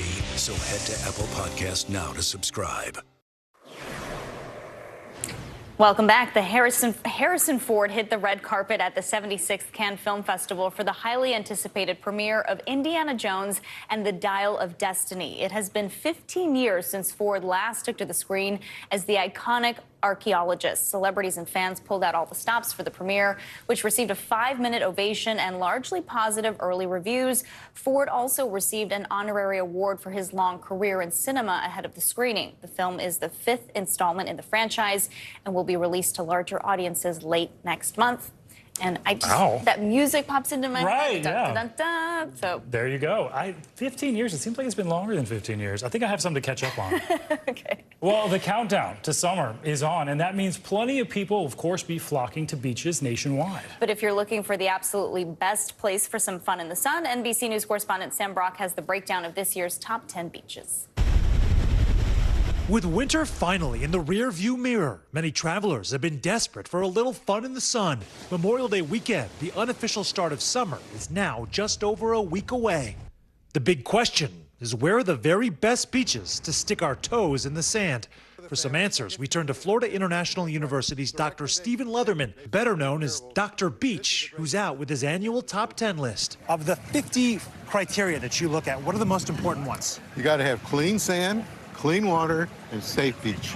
And otherwise, it's not going to be any way on the list. Other categories: watercolor with extra points for aqua blue and emerald green, to views and vistas, ease of access, lifeguards, even the presence of people, with the top spot going to a Florida Panhandle gem, St. George Island State Park. So it has beautiful miles and miles of undisturbed, pristine beaches, big sand dunes, freshwater lakes. The water is emerald green. That's one of the most beautiful colors, I think, for the water, ocean water. It's pristine. It is. As for the rest of the 10 best beaches, half the selections are located in just 2 states, Florida and Hawaii. Duke's Beach in Oahu grabbing the second spot. And not as many people there. And it is spectacular. The backdrop is Diamond Head, the old crater, volcanic crater. A few locations in the Northeast did manage to crack the top 10, including Cape Cod in Massachusetts, where Coast Guard Beach has a sand spit extending from glacial sea cliffs, and the lure of the Hamptons off New York's Long Island, where Cooper's Beach was high-ranking with beautiful sand dunes and easy snacks. It's got a great snack bar, actually, for full lunch, great lifeguards, very safe. For those living in South Florida, the rankings focusing on the right features. I actually look right now to have like a calm beach, that it can have like a little deep space for the baby to enjoy the water. When I tell you best beaches in the world, best beaches in the United States, what do you immediately think of? Crystal blue water. Yes, exactly. Water quality for you is key. Yes, and not a lot of seaweed. In fact, the presence of potentially record levels of seaweed has caused the biggest shakeup in this year's ranking, with beaches like this Key Biscayne beauty moving off the list because of it. Let's face it looks bad, it smells, it rots on the beach. It's just very unpleasant. How many beaches have you personally visited? All of them. There's 650 major public recreational beaches in the United States. You've been to 650 beaches? I've been to all beaches in the United States, every beach. Wow, Valerie and I are jealous of that job. What a That's job. incredible. Our thanks to Sam Brock and, of course, Dr. Beach himself, Stephen Leatherman, for that report. And while you'll have to wait until next month to see the new Indiana Jones film, we have a few that you can watch this weekend. Yeah, that's right. It's Friday, which means it is time for our weekly can't miss list. Nigel Smith, who is People's senior news editor for movies, joins us now for a look at all the films and shows we need to check out. And we've got to talk about the latest installment from Fast and the Furious, Fast X. What can you tell us about that? Fast X. So the title implies this is the 10th movie in this franchise. Oh, I actually did not put that together. Right? Yeah. I know. So it's been going on for a while. It started out pretty small, and now it's the biggest it's ever been. This is probably the biggest budgeted film in the franchise so far, and the car chases are the craziest you've seen in the franchise, and that is saying something. If you remember in the last one, they went to space in a car. So, yeah, just to give you a sense of how big this movie is. But you have a lot of returning cast members, and then you also have Jason Momoa. He makes his franchise debut as the big villain in the film franchise, and he is so much fun. He's kind of given free reign just to be a little crazy and really, really funny. And you also have Brie Larson as one of the good guys. And a lot of surprise cameos. I'm not going to give any away, but if you want to look them up on the web, you can. I can't believe it's the 10th one. I know. Jeez. Yeah. Right. Something that's getting a lot of splash is Disney's new live-action version of The Little Mermaid. What can you tell us about that? Oh, wow. Well, what hasn't been said about this movie? Everybody is so excited to see it. Fans of the original, people who haven't seen the original. It's going to be a huge hit for Disney, I have no doubt. Halle Bailey is extraordinary in the lead role. I got to see it this week, and she gives a really, really star-making performance as Ariel. Her voice is extraordinary. She brings new range to songs that you've heard a million times. And Melissa McCarthy, she is fantastic as Ursula, the Sea Witch. She really makes the role her own. She brings a lot of her own comedy to it. And there's new songs courtesy of Lin-Manuel Miranda, and they fit seamlessly into the film. And it's just really, really fun and really sweet. I'm excited for that one. Yeah, so many stars in that one.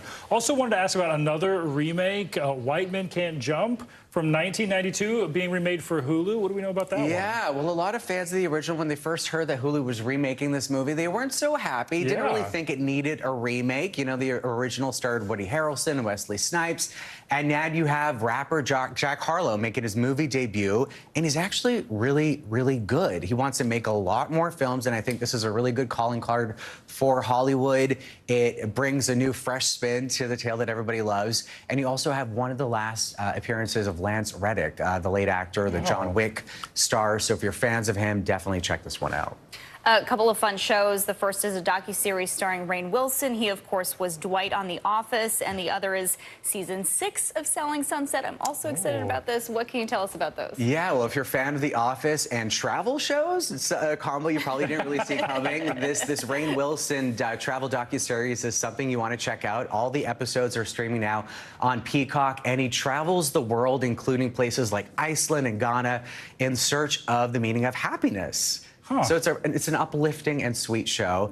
And not so uplifting and sweet is Selling Sunset, the Netflix show, one of the most popular reality shows there are out there. So much drama. Unfortunately, Christine Quinn, the villain of the previous seasons, is not back this time around, but they have a new set of characters and returning ones. And if you love real estate, sunny Los Angeles, and really good-looking people, you definitely want to watch that. What's not to love about that? Wow, it's so popular, and I have not seen a single episode. I gotta get caught up on that. You have to catch up on that and Indiana Jones. Yes, that's right. I got my weekend assignments. All right, Nigel Smith, thanks so much. Thank you. Thank you. That does it for this hour of Morning News Now. But your news continues right now.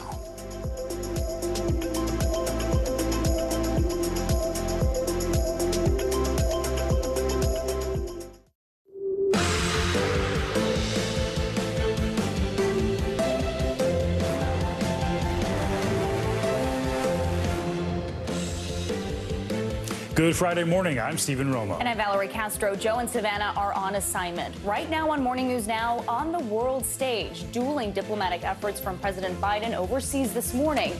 Meeting with world leaders at the G7 summit in Japan, he's weighing potential economic disaster at home and tough new sanctions on Russia. And overnight, a Western official telling NBC News President Zelensky is expected to attend the summit in person after a stop in Saudi Arabia this morning, adding a new layer of pressure to Russia's offensive. We've got team coverage this morning. Also in jeopardy, a new warning this morning as the fiery debt ceiling debate rages on in Washington.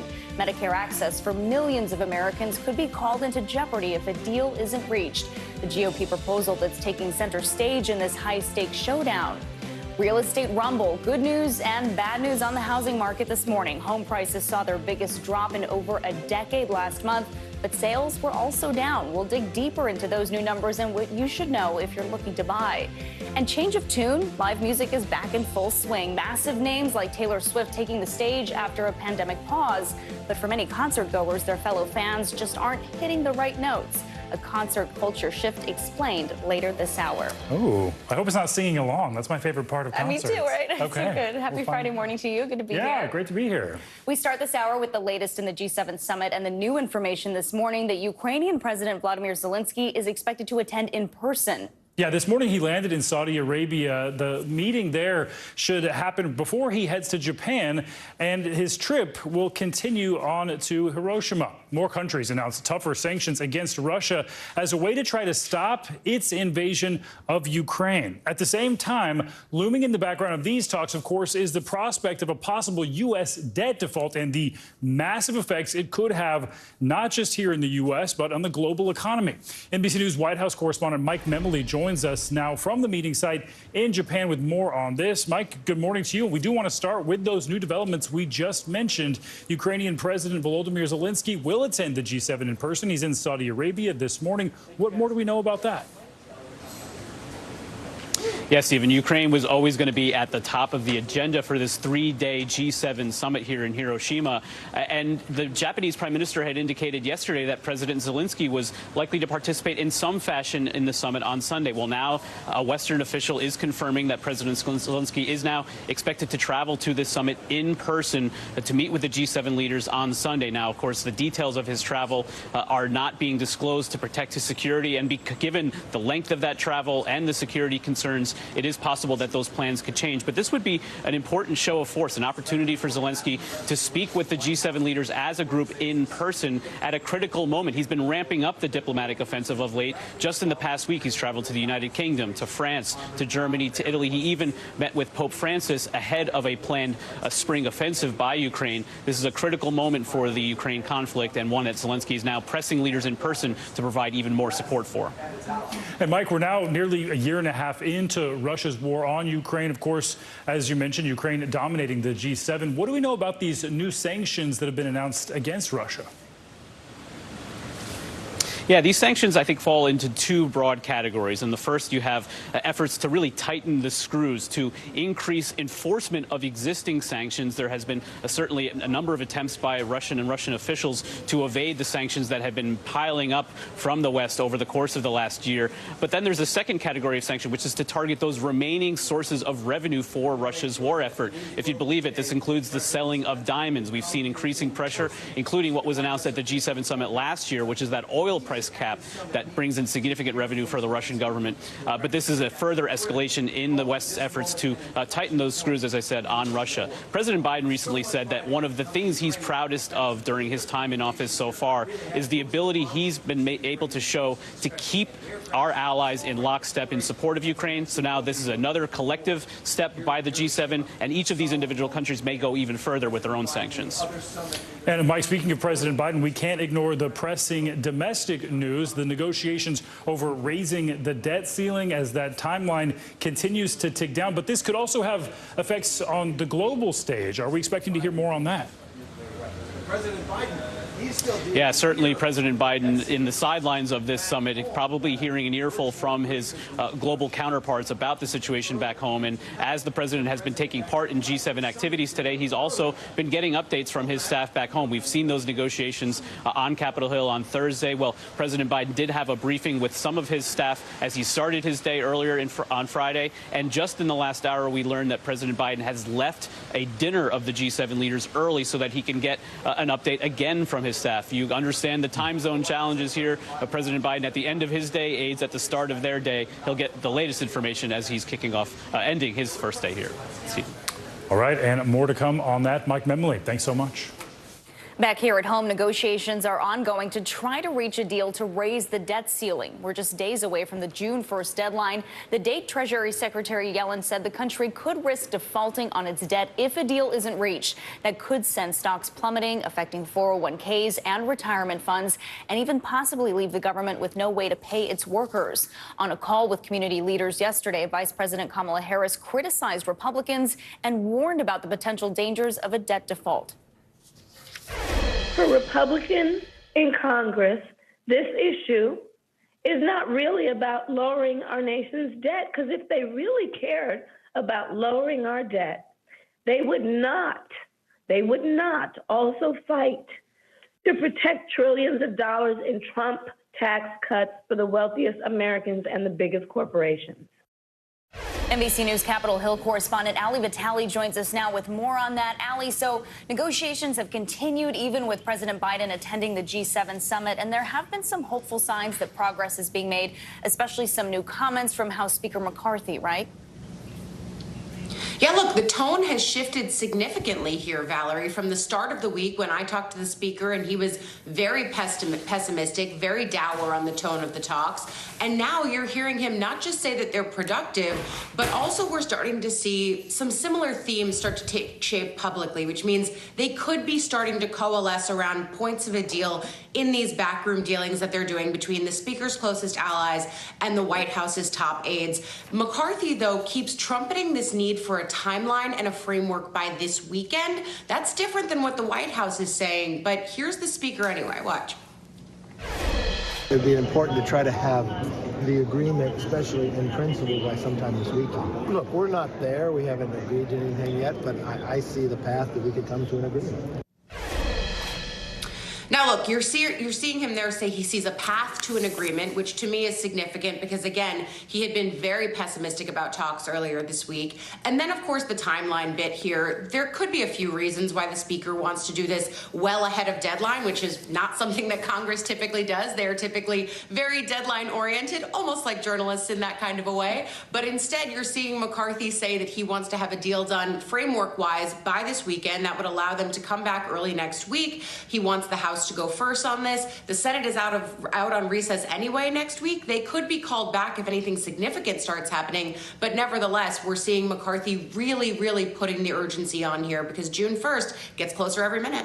And Republicans have tied massive spending cuts to any deal to raise the debt ceiling. And now we're learning about a Republican proposal to tie eligibility for Medicaid to a certain number of hours worked each month. But the Congressional Budget Office is warning this could put health insurance in jeopardy for millions of people.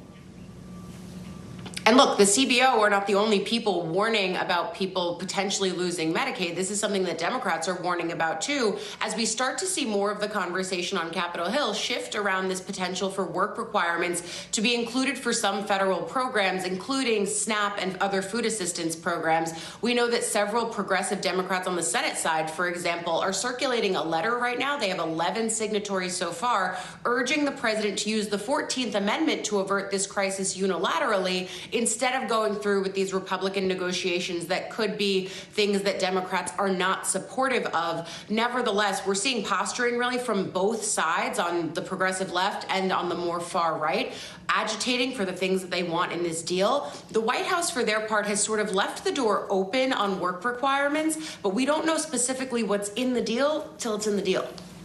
Allie, we know every vote is critical. Senator Dianne Feinstein was back in Washington this week after a long medical absence. And this morning, we're learning more about a serious medical complication she had. What more can you tell us?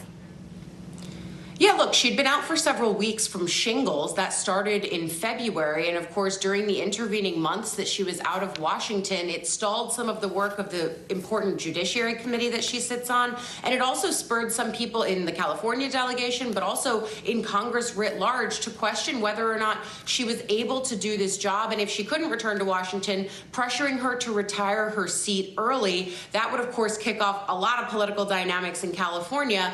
Feinstein, though, ultimately several weeks ago coming back to Washington, but we're now learning of other complications from the shingles virus that she contracted, things like encephalitis as well as Ramsay-Hunt syndrome. You can see the drooping on one side of her face, and it leads to questions about whether or not she's up for this job, especially as some of the effects of those health problems can be things like memory loss or confusion. Certainly those were questions that were asked about Feinstein's fitness even before she contracted shingles, but now those questions are certainly up for debate. As you see her looking frail as she walks around the Senate, this is a demanding job physically to get to and from the floor. Of course, also the dense subject matter and long days. Of course, there are others who defend her who say she can do this job, she will do this job until the end of her term.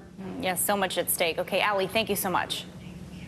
Well, after months of speculation and rumors, Florida Governor Ron DeSantis is moving forward with plans to announce his run for president next week. And this news comes as Disney has announced it's scrapping plans to build a $1 billion development near Orlando as the company's ongoing feud with the governor continues. NBC News correspondent Dasha Burns gets us up to speed. There you go.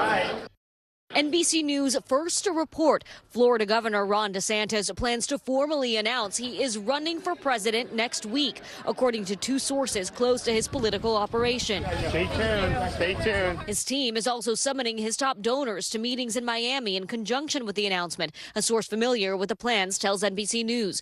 The move comes after a long period of DeSantis testing the political waters. We're proud of what we've done in Florida, but I have only begun to fight. Just last week, making several high-profile campaign-style stops in Iowa, where he's been refining his attack on his soon-to-be top rival, former President Donald J. Trump. We must reject the culture of losing that has infected our party in recent years. The time for excuses is over. But the former president attacking DeSantis head on, trying to take out his biggest rival early with a familiar battle plan. The problem with Ron DeSanctimonious is that he needs a personality transplant, and those are not yet available. Ron DeSantis, did anyone ever hear of DeSanctimonious? They keep saying, oh, I think DeSantis can do okay with farmers. I don't think so. Based on polls, he's not doing okay with anything. The DeSantis strategy establishing himself as the anti-woke candidate. What we've said in Florida is we are going to remain a refuge of sanity. And leaning into legislation to boost his conservative bona fides. This week, signing bills banning gender-affirming care for trans minors and expanding the controversial parental rights and education law that critics call the Don't Say Gay bill. That bill leading to a high-profile battle with Disney, the entertainment giant announcing it's scrapping plans for a new $1 billion Florida campus amid its bitter dispute with DeSantis. Part of the reason I think we've been able to do well in Florida is I don't look at polls to tell me what to do. While he may say he doesn't look at the polls, Trump's lead over DeSantis has widened considerably. In February, he was within reach, but now that gap has expanded over 35 points, something he has been on the defensive about in the past. I'm not a candidate, so we'll see if and when that changes. A shadow campaign soon stepping into the 2024 spotlight. And our thanks to Dasha Burns for that report. In the last 24 hours, by the way, more than a quarter of former President Trump's social media posts have in some way gone after his soon-to-be rival. Turning now to the Supreme Court, the justices handed down several high-profile rulings this week, ranging from Silicon Valley to the art world. The court is expected to ramp up its rulings as they begin preparing for summer recess, which typically happens at the end of June. Let's bring in attorney and legal analyst Angela Senadella to help us break down these Supreme Court decisions. So, Angela, good morning. Let's start with two cases involving tech giants Google and Twitter. Both of these lawsuits had the potential to drastically change the rules of the internet. What were these cases about? How did the court rule, and how big a win was this for Silicon Valley?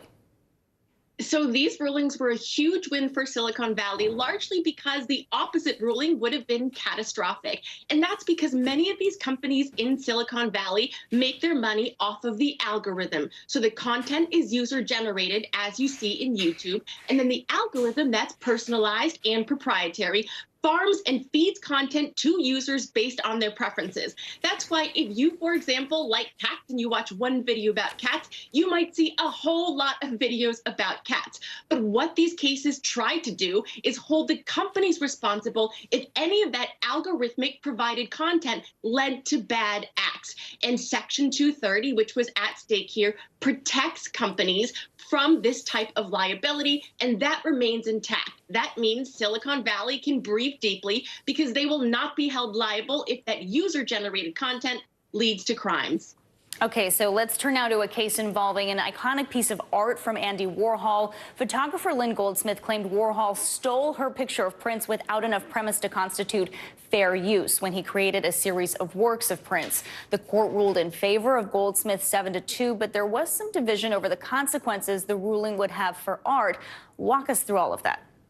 Yes, this is fascinating because both the majority and the dissent here were really trying to argue in the name of creativity. But ultimately, the majority in a 7-2 decision argued in favor of the original artist, saying that if a photographer like the one here creates an image of Prince, when somebody like Andy Warhol, no matter how famous you are, just takes that image and, for example, changes the color, turns it into a sort of silkscreen, that is not enough of a transformation, so the legal term is transformative use, to be declared a separate work of art. That means if you are someone like Andy Warhol, well, guess what? You have to get a license from that original photographer to sell art like he did. But the dissent said, no, you're stifling creativity. Andy Warhol is an icon. You can't claim that his artwork is derivative.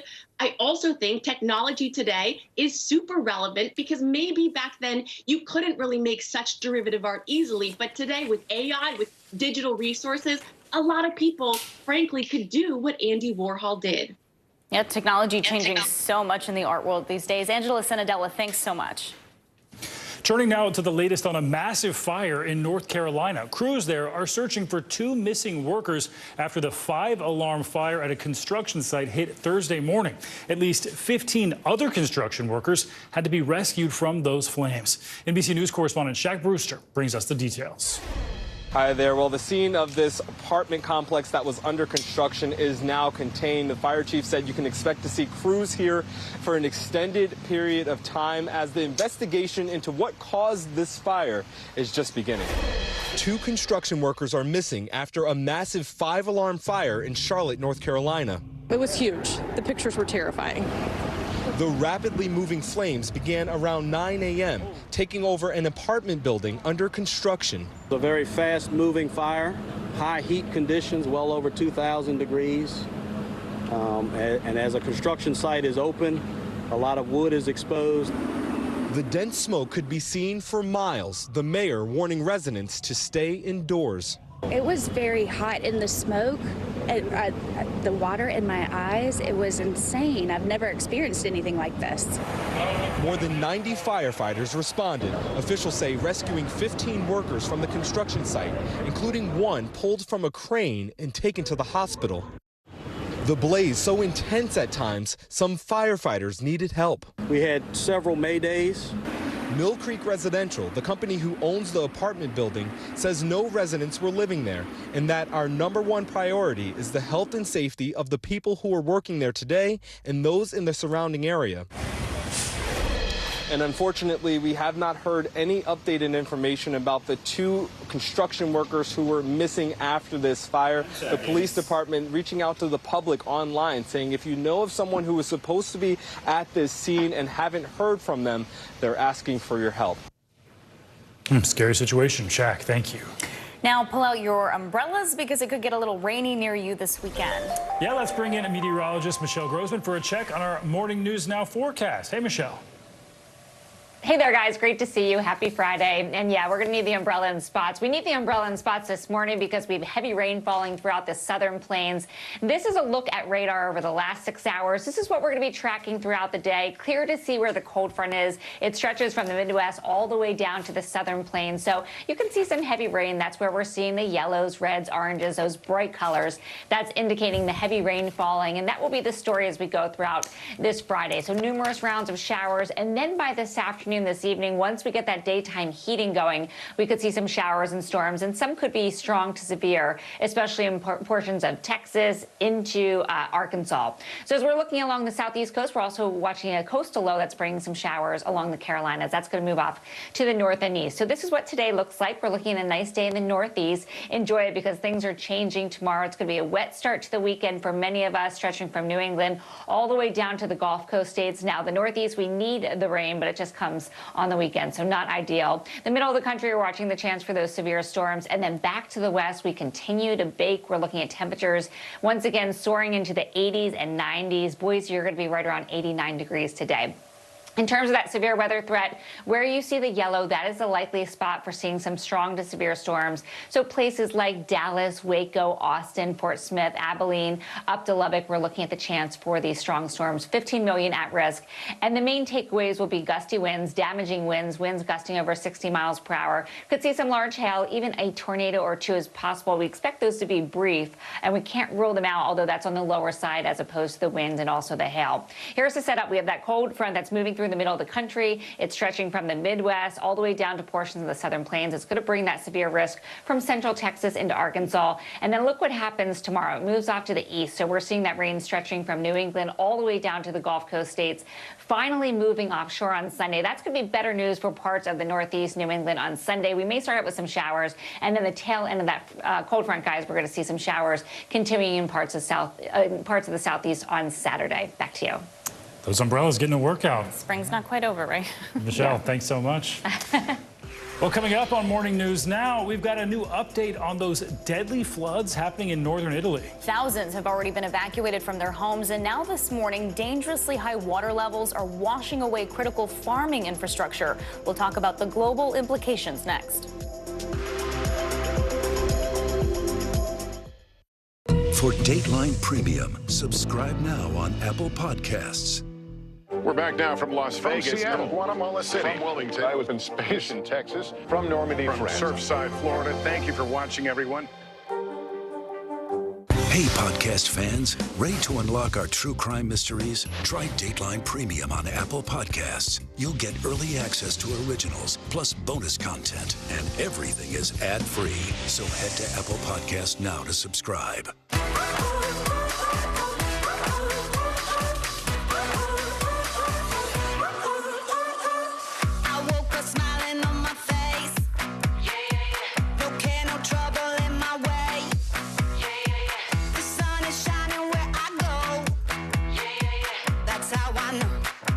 That's how I know. Today's gonna be great, gonna be great, gonna be a good day. Today's gonna be great, gonna be a good day. Your music is so familiar. What do you think when people start humming back your tunes? How you doing, Lester?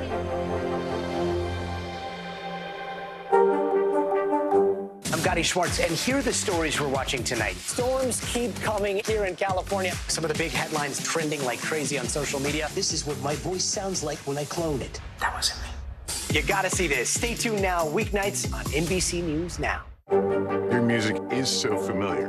What do you think when people start humming back your tunes? How you doing, Lester?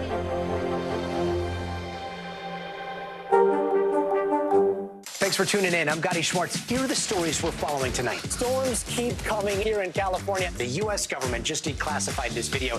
A lot more stories trending like crazy on social media. A controversy pitting lawmakers against young voters. What's the state of crypto today? What is going on when we're looking at trends there? Another mind-bending story on artificial intelligence. This is what my voice sounds like when I clone it. That wasn't me.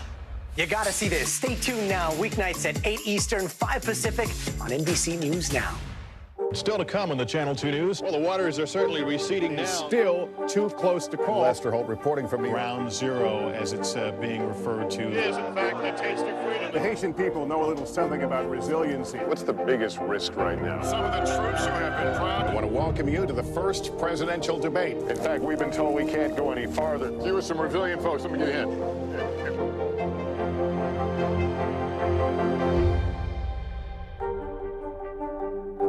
I'm Gotti Schwartz, and here are the stories we're watching tonight. Storms keep coming here in California. Some of the big headlines trending like crazy on social media. This is what my voice sounds like when I clone it. That wasn't me.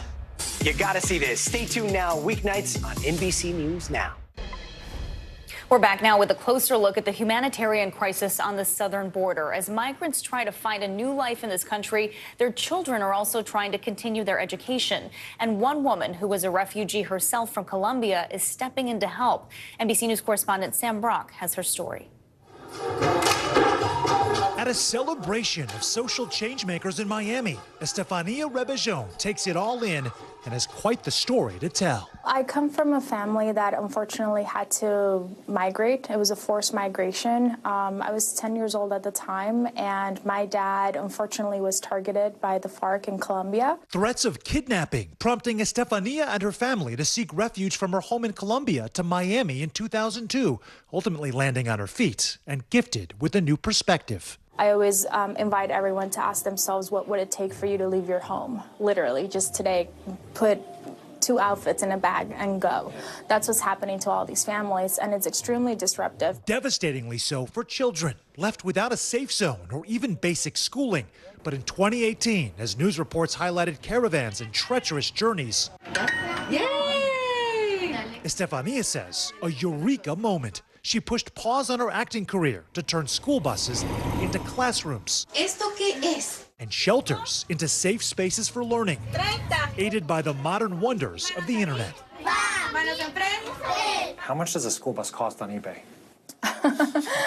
So our first bus was about $10,000, and then we ended up spending about $25,000 converting it. We learned everything on YouTube. Rebellon and her Yes We Can World Foundation now have several buses in Tijuana and a full facility in Juarez, helping about 300 students at a time. In the 4 years the program's been running, she's enrolled around 2,500 kids. Is this your life mission now? Oh my gosh, that's a question I ask myself all the time. I think it's definitely sort of like purpose found me to eventually open a school. And it's just something that I always aspired to. It's just been something that it's been a 180 turn in my life, but it's definitely a life mission. And the mission is blossoming. Kids between the ages of 3 and 15 can access emotional support and English as a second language. The help has flowed from many corners. Duolingo's founder donating iPads. Pop sensation Camila Cabello visiting Tijuana 2 years ago, posting about her experience. And the Elevate Prize Foundation hosting its first Make Good Famous Summit in Miami, honored Estefania with a grant for $10,000. Estefania is the one who's closest to the issue, right? She has the proximity to the people, to the organizations, to the community. This is called trust-based philanthropy, and it's the center of our values as a foundation. With Title 42 only deepening the need, Estefania knows these children face an uphill battle. It is something you carry with you. You're an immigrant forever, and it completely changes your life. But in this case, with a few converted buses and a whole lot of care, Estefania's changing their lives too, driving a new direction of hope. Sam Brock, NBC News, Miami. All right, turning now to Italy, where floods have devastated a region in the north of the country. According to government officials, at least 9 people are dead now, with at least 10,000 more people displaced from their homes. NBC News foreign correspondent Claudio Labanga joins us now from Rome with more on this. Claudio, good morning to you. So we've seen this major devastation in Italy over the past few days now. What could the fallout be here? I know there's a lot of farmland there. Well, that's right, Stephen. Well, first of all, the emergency is not over. This morning, the authorities found yet another body. Well, that brings the total death toll to 14, actually, not 9 as it was yesterday. And the emergency, as I said, is not over because now, after a break from the rain yesterday, it started raining again, bringing, of course, the worries among all the people that are clearing out the mess that this flooding and landslides caused and left behind, a trail of devastation. And a lot of people that were evacuated were able to go back to their houses to clear the mud that was left behind. But as you mentioned, there is also a major damage to the economy because that region, the Emilia-Romagna in the north of Italy, is a very highly productive region, especially when it comes to farming. So you have hundreds, if not thousands, of farmers there who've lost not only their crops, they've also lost a lot of animals. So the damage to the economy there is severe, even though, of course, there is no definitive estimate yet. Stephen.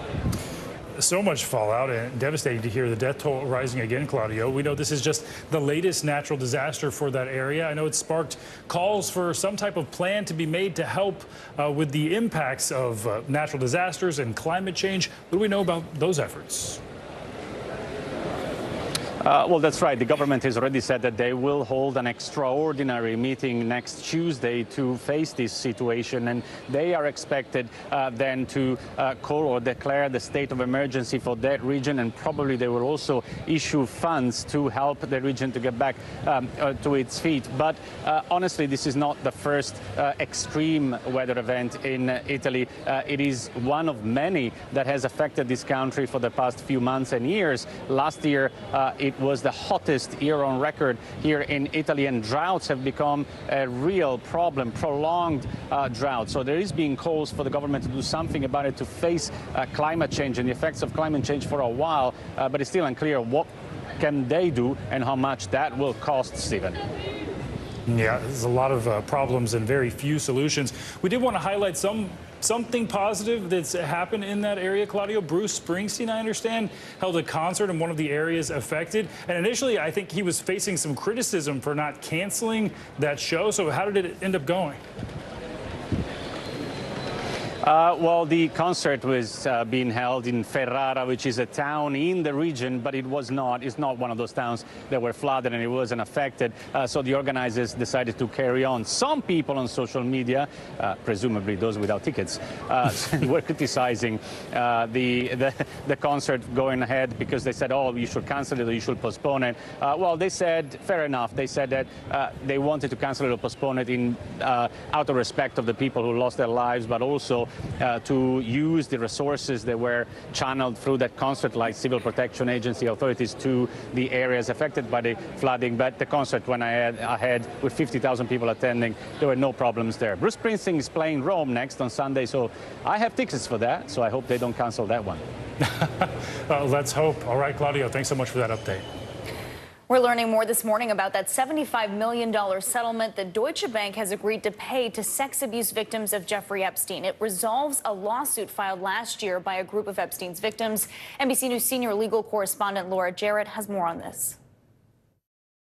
A massive settlement. A major bank accused of bankrolling convicted sex offender Jeffrey Epstein, now compensating his victims. Deutsche Bank has agreed to pay $75 million to settle claims brought by an Epstein survivor accusing the bank of knowingly facilitating a sex trafficking operation in order to churn profits, enabling Epstein's abuse for years. This is a watershed moment. Sigrid McCauley represents the survivor, going only as Jane Doe in court papers to protect her identity. These financial institutions who hold those purse strings being held to account for their involvement. I would say there's more to come with respect to the Epstein saga. The settlement terms are still confidential, and Deutsche Bank has not publicly admitted any wrongdoing. It would not comment, but said the bank has made considerable progress in remedying a number of past issues. It previously faced a $150 million fine by state regulators for failing to monitor its dealings with Epstein. The former hedge fund manager was found dead in a Manhattan prison back in 2019, weeks after being charged with abusing dozens of underage girls, many of who've come forward to tell their stories. I think everybody who knows something should say something.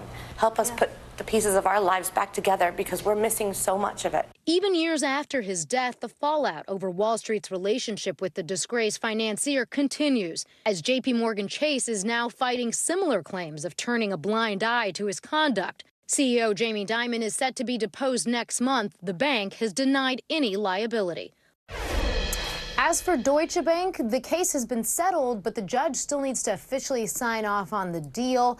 The parties are expected to be back in court next month. All right, Laura, thanks so much. Well, coming up, keeping up with costs. A new warning this morning about just how much a trip to the pharmacy costs many older adults and the extreme measures some are taking to get the meds they need. But first, some good news if you're in the market for a new home. Prices were down big last month, but so were sales. We'll dig into what's going on and what you should know if you're looking to buy. That's up next on This Morning News Now.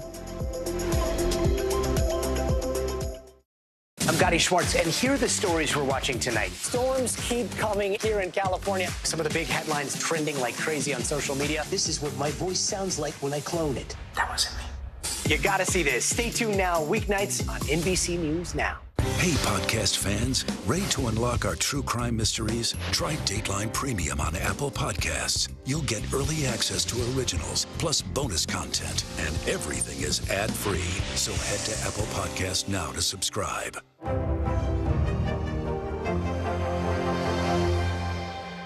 Hey, I'm Hallie. It's good to be with you tonight. The debt ceiling. Here's why this matters. Please, please don't have your eyeballs glaze over. Here's why this matters. Talk to us about what we're supposed to call this. Is it a bailout? Is it a backstop? There's a difference because it matters whose money is being used to prop up these banks. We think we're getting close to this news conference. I will be honest with people. This is like an awkward moment where we think we're like right there. You're going to have to like tap dance with us maybe a little bit. I do have my tap dancing shoes on, not to worry. Still to come on the Channel 2 News. Well, the waters are certainly receding now. Still too close to call. Lester Holt reporting from the Ground Zero, as it's being referred to. It is, in fact, the taste of freedom. The Haitian people know a little something about resiliency. What's the biggest risk right now? Some of the troops who have been proud. I want to welcome you to the first presidential debate. In fact, we've been told we can't go any farther. You with some resilient folks, let me get a hint.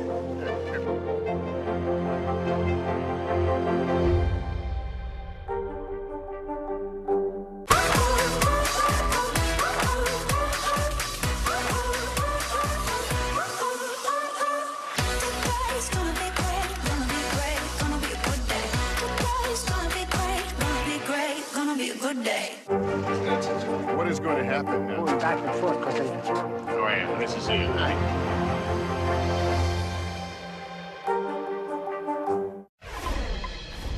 We're back with new data on the state of our housing market. Yeah, the National Association of Realtors says sales of existing homes in April were down just over 3% from last month. And that means they were down over 23% compared to last year, which is the biggest drop in 11 years now. NBC News business and data reporter Brian Chung joins us with a closer look at these numbers. So, Brian, good morning to you. So what is keeping buyers out of this market? Well, it's high mortgage rates, right? So when you consider that it's going to cost about 6.5% to get a 30-year fixed mortgage, that's more than double what the rates were just 2 years ago. So that has sidelined a lot of buyers. It's meant that a lot of sellers have also had to settle for potentially lower prices in unloading a home. And that's the reason why the National Association for Realtors also said that home prices went down. So it's very interesting because that okay, great for buyers, right? Yeah. But you have to remember that it's going to depend on what market you're in. So in markets like the Northeast and also in the Midwest, we did see prices continue to go up. So it really depends on where you live. We know summer is when the housing market typically heats up. So what do these numbers mean for the average American? Yeah, what it means for the average American is that as you do continue to go out and try to buy a house, if you're actively trying to look for something, maybe try to cast a wide net, because if the expectation is that, yes, home prices might bid back up because a lot of people tend to buy in the summer, then you might see some bidding wars again, although probably nothing like you saw in 2020 when people were, getting 19, 20 offers, 20% over asking price. That might not happen in this market, but broadly speaking, you're just going to have to eat the higher cost of that higher mortgage if you do want to get back into it. 2020 was something else. It's a weird market. For so many reasons, that's for sure.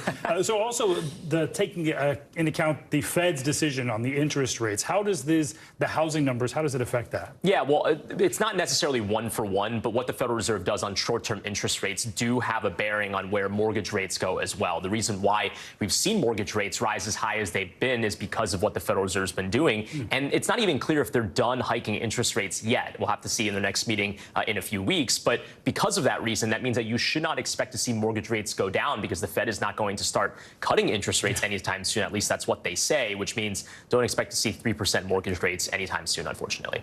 All right, more to come on that. Brian, thanks so much. Thank you. Well, an alarming new report is putting a spotlight on just how expensive medications can be for seniors. And it shows that patients are taking more extreme measures to make sure they can keep up with their doses. Dr. Adam Gaffney joins us now for more on this. He is a critical care physician at the Cambridge Health Alliance in Massachusetts. Dr. Gaffney, good morning. So walk us through what the study found, what's leading to this jump in people who can't afford medicine, and what measures are they taking to be able to pay for it? Sure. So this is a very concerning report. Effectively, it was a national survey of adults 65 years of age and older, and it found that 1 in 5 went without needed medications because they couldn't afford it. And that could mean delaying filling a prescription, not filling a prescription, using someone else's prescription. And what they also found was that seniors are taking some pretty extreme steps in some cases because they can't afford their medications. For instance, 8.5% went without basic needs because of medication costs, and about 5% went into debt. This is a concerning study. It's consistent with prior studies, and it shows that action is needed to ensure that all patients can get the medications they need. Be very scary. I've had relatives who skipped out on blood pressure medications, and I know there are lots of dangers associated with stuff like this. So what are some of those risks for skipping doses or trying to get creative instead of just taking the medication as prescribed? Well, they can range a wide spectrum, but the consequences, frankly, could be deadly. We published a study last year that found that 1.3 million adults went without insulin because they couldn't afford it, rationed it. I work in an intensive care unit. If you don't take insulin and you have diabetes, you can wind up with a life-threatening complication called diabetic ketoacidosis. Obviously, the complications will differ by condition. Kids with asthma who can't afford their copays may have exacerbations. People with autoimmune conditions who don't take their expensive medications could have flares or exacerbations of their disease. So it depends upon the illness in question, but there's no question that the consequences of being unable to afford your medications can be serious from a medical perspective and can even be life-threatening. So what can patients do if they want to find cheaper prices for their medicine? Do you have any tips for having that conversation with a doctor? Well, as you said, you can speak with your physician, see if there are other equally effective but less costly medications that might treat your condition. There do exist certain low-cost generic options at certain retailers and online outlets. But I don't want to dwell too much on that, as important as it is, because I think it implies that the responsibility really is falling on patients here, whereas the reality is it should fall on society, on the healthcare system, and on politicians to create a universal healthcare system that covers all patients, all men, women, and children, for all the medications they need for their conditions. So there may be some small things that patients can do, but really the onus is on us to create the healthcare system that takes care of everyone. Okay. Dr. Adam Gaffney, thank you so much. Thank you. Well, coming up, more stores are putting your favorite products under lock and key, citing shoplifting as a growing problem. I took a closer look at what it's actually costing America's biggest retailers next.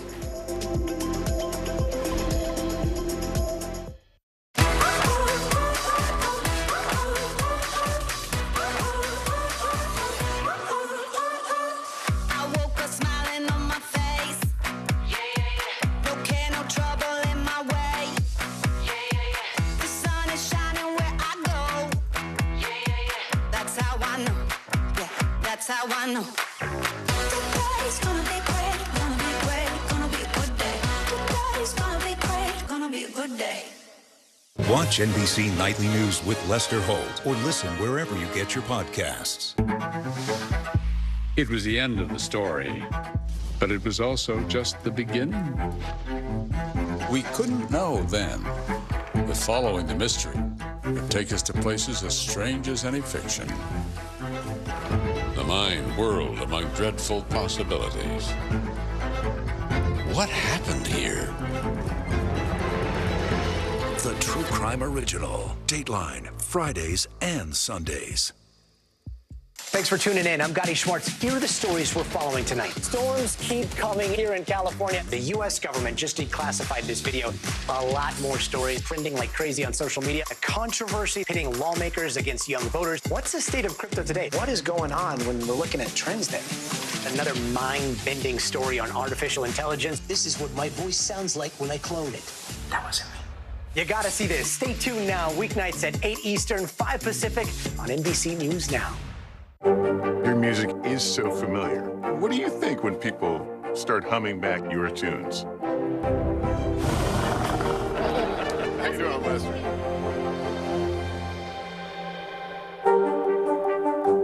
For Dateline Premium, subscribe now on Apple Podcasts.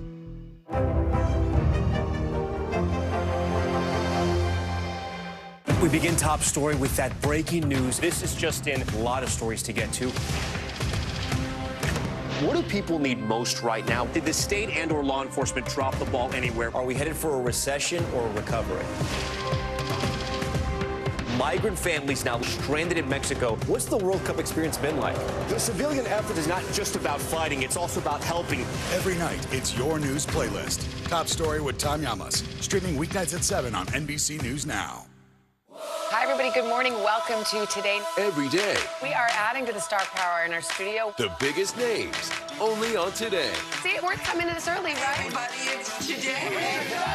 Like I won the lottery. How do you feel at this age, this stage? Liberated. We're just getting started, folks. Ain't no stopping us now. The boys are back in town. Boys are back in town. It's a miracle. It's a miracle. This has been fantastic. Everything and everyone you're talking about, only on Today. Retail companies are racing to secure items sold in stores as shoplifting rings continue to target some of the biggest chains in the country.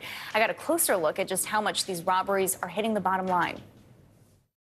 One of the nation's preeminent retailers asserting scenes like these are growing more common around the country. Target saying they lost an estimated $763 million in lost and stolen inventory last fiscal year, and that they expect crime-fueled inventory losses to jump by another $500 million this year. The company's CEO spelling out the struggle on an earnings call this week. Theft and organized retail crime are increasingly urgent issues, impacting the team and our guests and other retailers. The unfortunate fact is, violent incidents are increasing at our stores and across the entire retail industry. Headlines of major stores closing in San Francisco with employee safety considered. And now the mayor of New York City, Eric Adams, announcing a comprehensive plan to tackle the 44% uptick in retail theft in his city last year. When someone witnessed the systemic thefts that you're watching in our establishment, it hurts the entire economic stability of the city. The city also reporting that 327 repeat offenders were responsible for more than 6,000 retail theft arrests in 2022, and other executives at big box stores like Walmart and Lowe's also calling out the emerging shoplifting threat. Theft is an issue. It's higher than what it's historically been. I've been doing this for 32 years, and I can honestly tell you we've not seen anything to this degree in the past. And Target says the problem is only getting worse. Target says it's on track to lose more than $1 billion in inventory this fiscal year, even as locations keep beauty products like shampoo and lotions under lock and key. Even laundry detergent is locked up with metal cords at some retailers, and cameras abound trying to prevent shoplifters and employee theft alike. It's hard to measure exactly how much organized retail theft has grown because the data is reported directly by retailers and usually cannot be verified. But the National Retail Federation, a lobbying group representing retail interests, says it's an increasing issue. These thefts are happening all over the country. So how did we get here? Yes, get them! The organization attributes some of the problem to empty downtown areas since the pandemic, plus lax policing and prosecution. The group also saying organized retail crime groups are recruiting people in tough spots financially, with easier ways to sell these stolen products online. There's no question the prevalence of marketplaces has made it easier to resell these products. Our members are working with law enforcement every day to help identify the main places that these things are being resold. Data from the organization shows inventory loss growing, with March saying it's approaching $100 billion nationwide, and it's taking a toll on shoppers too. And what do you think about the fact that this is happening all across the country? Stores are having to keep things under lock and key because shoplifting has become such a problem. I personally think it's a huge issue, and policymakers, law enforcement need to figure out something, because it's a shame that citizens are, just trying to do their regular shopping and are impacted by other people's poor decisions. Here in New York, the mayor is hoping to strengthen policing and penalties, especially for repeat offenders. But the National Retail Federation emphasized the difference between someone stealing for personal use versus organized retail crime. They are pushing for federal legislation to make stealing goods adding up to $5,000 a federal crime. And more financial headlines now. Some of your favorite shows may be leaving Disney Plus and Hulu. CNBC's Silvana Henao joins us with that and other money news. Good morning, Silvana.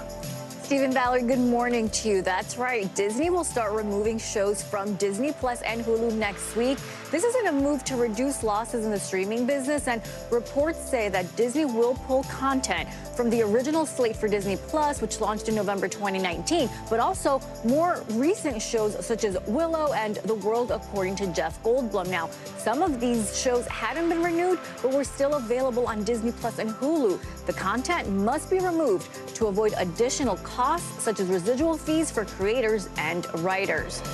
Meta is pulling back the curtain on its efforts to build its own chips for artificial intelligence. Now, it's the first time the company has publicly discussed the project, and the chips will eventually power more advanced tasks in the metaverse, such as virtual and augmented reality, as well as generative AI, which is a technology that ChatGPT is based on. Investors have been tracking Meta's investments in AI as the company embarks on a year of efficiency. And YouTube plans to introduce unskippable ads for the streaming app on connected TVs. Viewers will see a single 30-second ad instead of 2 straight 15-second ads. YouTube will also test ads that appear when a viewer pauses a video, similar to the pause ad that Hulu rolled out a few years ago. The announcement follows a recent crackdown on ad blockers. YouTube wants to encourage people to subscribe to its premium version for an ad-free experience, guys. I mean, we used to sit through like 4 minutes of commercials without being able to do anything. Right. Forced to watch them. All right, Silvana, thanks so much. Sure thing. Well, coming up, a cultural shift at the concert hall. Why many fans who paid top dollar to see artists like Taylor Swift and Harry Styles say their experiences hit some sour notes, but it's got nothing to do with who's on stage. We'll explain next.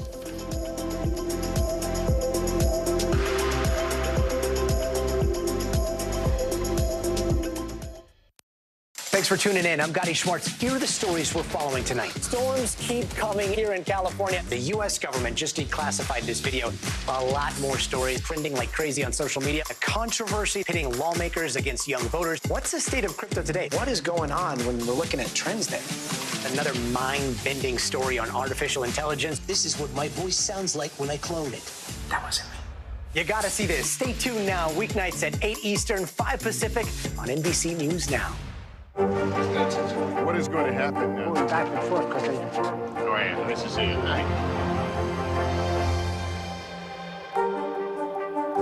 Hey, podcast fans, ready to unlock our true crime mysteries? Try Dateline Premium on Apple Podcasts. You'll get early access to originals, plus bonus content, and everything is ad-free.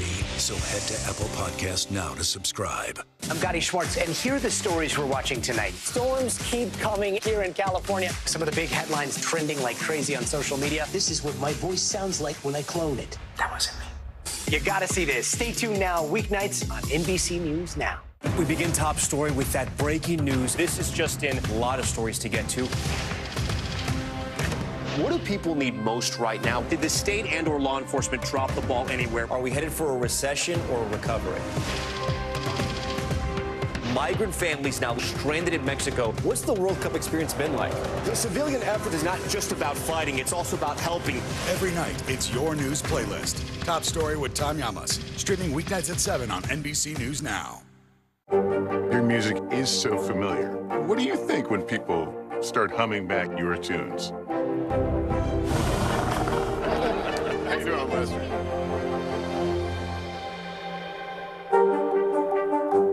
For Dateline Premium, subscribe now on Apple Podcasts.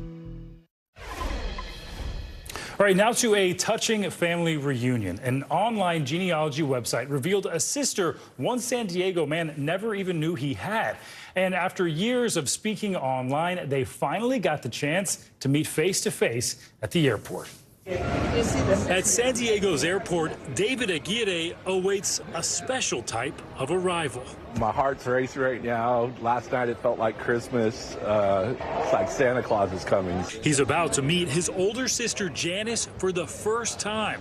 A sister he didn't even know he had for more than 50 years. You know, what a blessing for her to reach out and try to find her real, blood family. I mean, it doesn't get better than that. Janice, who was adopted before David was born, spent 30 years looking for her birth family.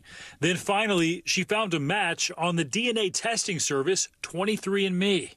I seen a picture of her, and I could actually see my father in her face, or everything about her. She was definitely related. After meeting in the height of the pandemic, the two have been in touch over text and email, but no phone calls. We communicated, shared stories, but never really picked up the phone, and I wanted to wait for this moment to actually hear her voice. Now the wait... She's right here coming down. She's right there. ...is finally over.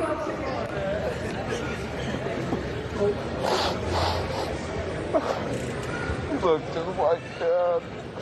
See you. Look just like me. As for what's next... Go have a glass of wine. Yes, yes. A shared family meal, decades in the making, and the chance to make up for lost time. We're cherishing this. Yes. We're very lucky. We've lost quite a few siblings. We have a lot lost of people, siblings, yes. But we have each other. So happy for them. And with the at-home DNA kits becoming more popular, family secrets and unexpected relationships, well, they are also becoming more common. In fact, many services like 23andMe include warnings about the unexpected finds, and they allow people to opt out of connecting with relatives. Not everyone is happy as that pair was. Well, from Beyonce to Taylor Swift and Harry Styles, Live shows are officially back and millions of people are packing stadiums to see those biggest stars. But some concert goers say there's a noticeable difference in the crowds around them, leading to unpleasant or even frightening situations. They're posting their experiences on social media and calling for stricter concert etiquette. NBC News youth and internet culture reporter Callan Rosenblatt joins us now with more. Callan, good morning. So what are you hearing about how some people are behaving at these concerts, and any clues as to what's causing all of this? Good morning. Well, there's tiered behaviors, I would say, at these concerts. The first tier is really, what some have described as mean girl behavior, where some people are competing for either better spots in the crowd, better videos. This is sort of driven by social media. The next tier is stuff we're used to. It's singing, it's screaming, it's dancing, it's holding signs. And there's a lot of debate whether that's okay, and a lot of those criticisms tend to come from people who are going to concerts for the first time and aren't really used to the etiquette that's typical at concerts. The third tier, I would say, is where it gets a little dangerous. That's throwing things at celebrities or performers, that's pushing one another. And we know that that can actually be deadly, that pushing, which can lead to a crush. And so people are essentially saying, you have to be aware of the people who are around you. Concerts are a team sport here. And so what they're asking for is really awareness of the people around you and good behavior. The thought process on this is that, social media has been a driver of this behavior, as well as the fact that people are still sort of learning how to re-socialize post-pandemic. So that's kind of the thinking here on concert etiquette. Yeah, that's true. It's a long road to relearning how to act in those situations. And that last tier you mentioned, Callan, it's actually had a big fallout. We've known several artists, including Taylor Swift, have had to stop their shows to sort of rein people in. Is that something that the artists themselves should get involved with? Yeah, well, we see Taylor Swift, we've seen Billie Eilish, even Tyler, the Creator, either, shouting into the audience to stop pushing people or telling them to stop throwing things. I do think to some degree artists have a responsibility here, and that's the conversation online, is if you see something happening in the crowd, you should say something or help someone who is in trouble. But it's also on the crowd. You have people around you. If someone falls, you help them up. I had one person tell me, if someone's thirsty, offer them water. Again, it's really that crowd mentality. We're all in this together. This is a joyful event. Let's help one another. So, Callan, what are some of the unspoken rules people should be following when they're at a concert, and what can we do so everyone has a good experience? Yeah, well, it all goes back to that team sport mentality, right? Like, these are your teammates when you're at a concert. You should be enjoying yourself and singing, but what I generally hear is try not to scream so that someone can't hear the artist that they paid a lot of money for. Respect the space around you. Don't film people without their consent. I had one person tell me that they filmed a young person who was sitting, and they don't know if that person has a disability or a reason why they're sitting. Be respectful of the people around you, and please don't throw things at the artist because it can be dangerous. And sometimes people holding up their phones and recording the entire show, that drives me crazy. Who's going to watch that? That's what I don't understand. Who would watch that? Callan Rosenblatt, thank you so much. We appreciate it.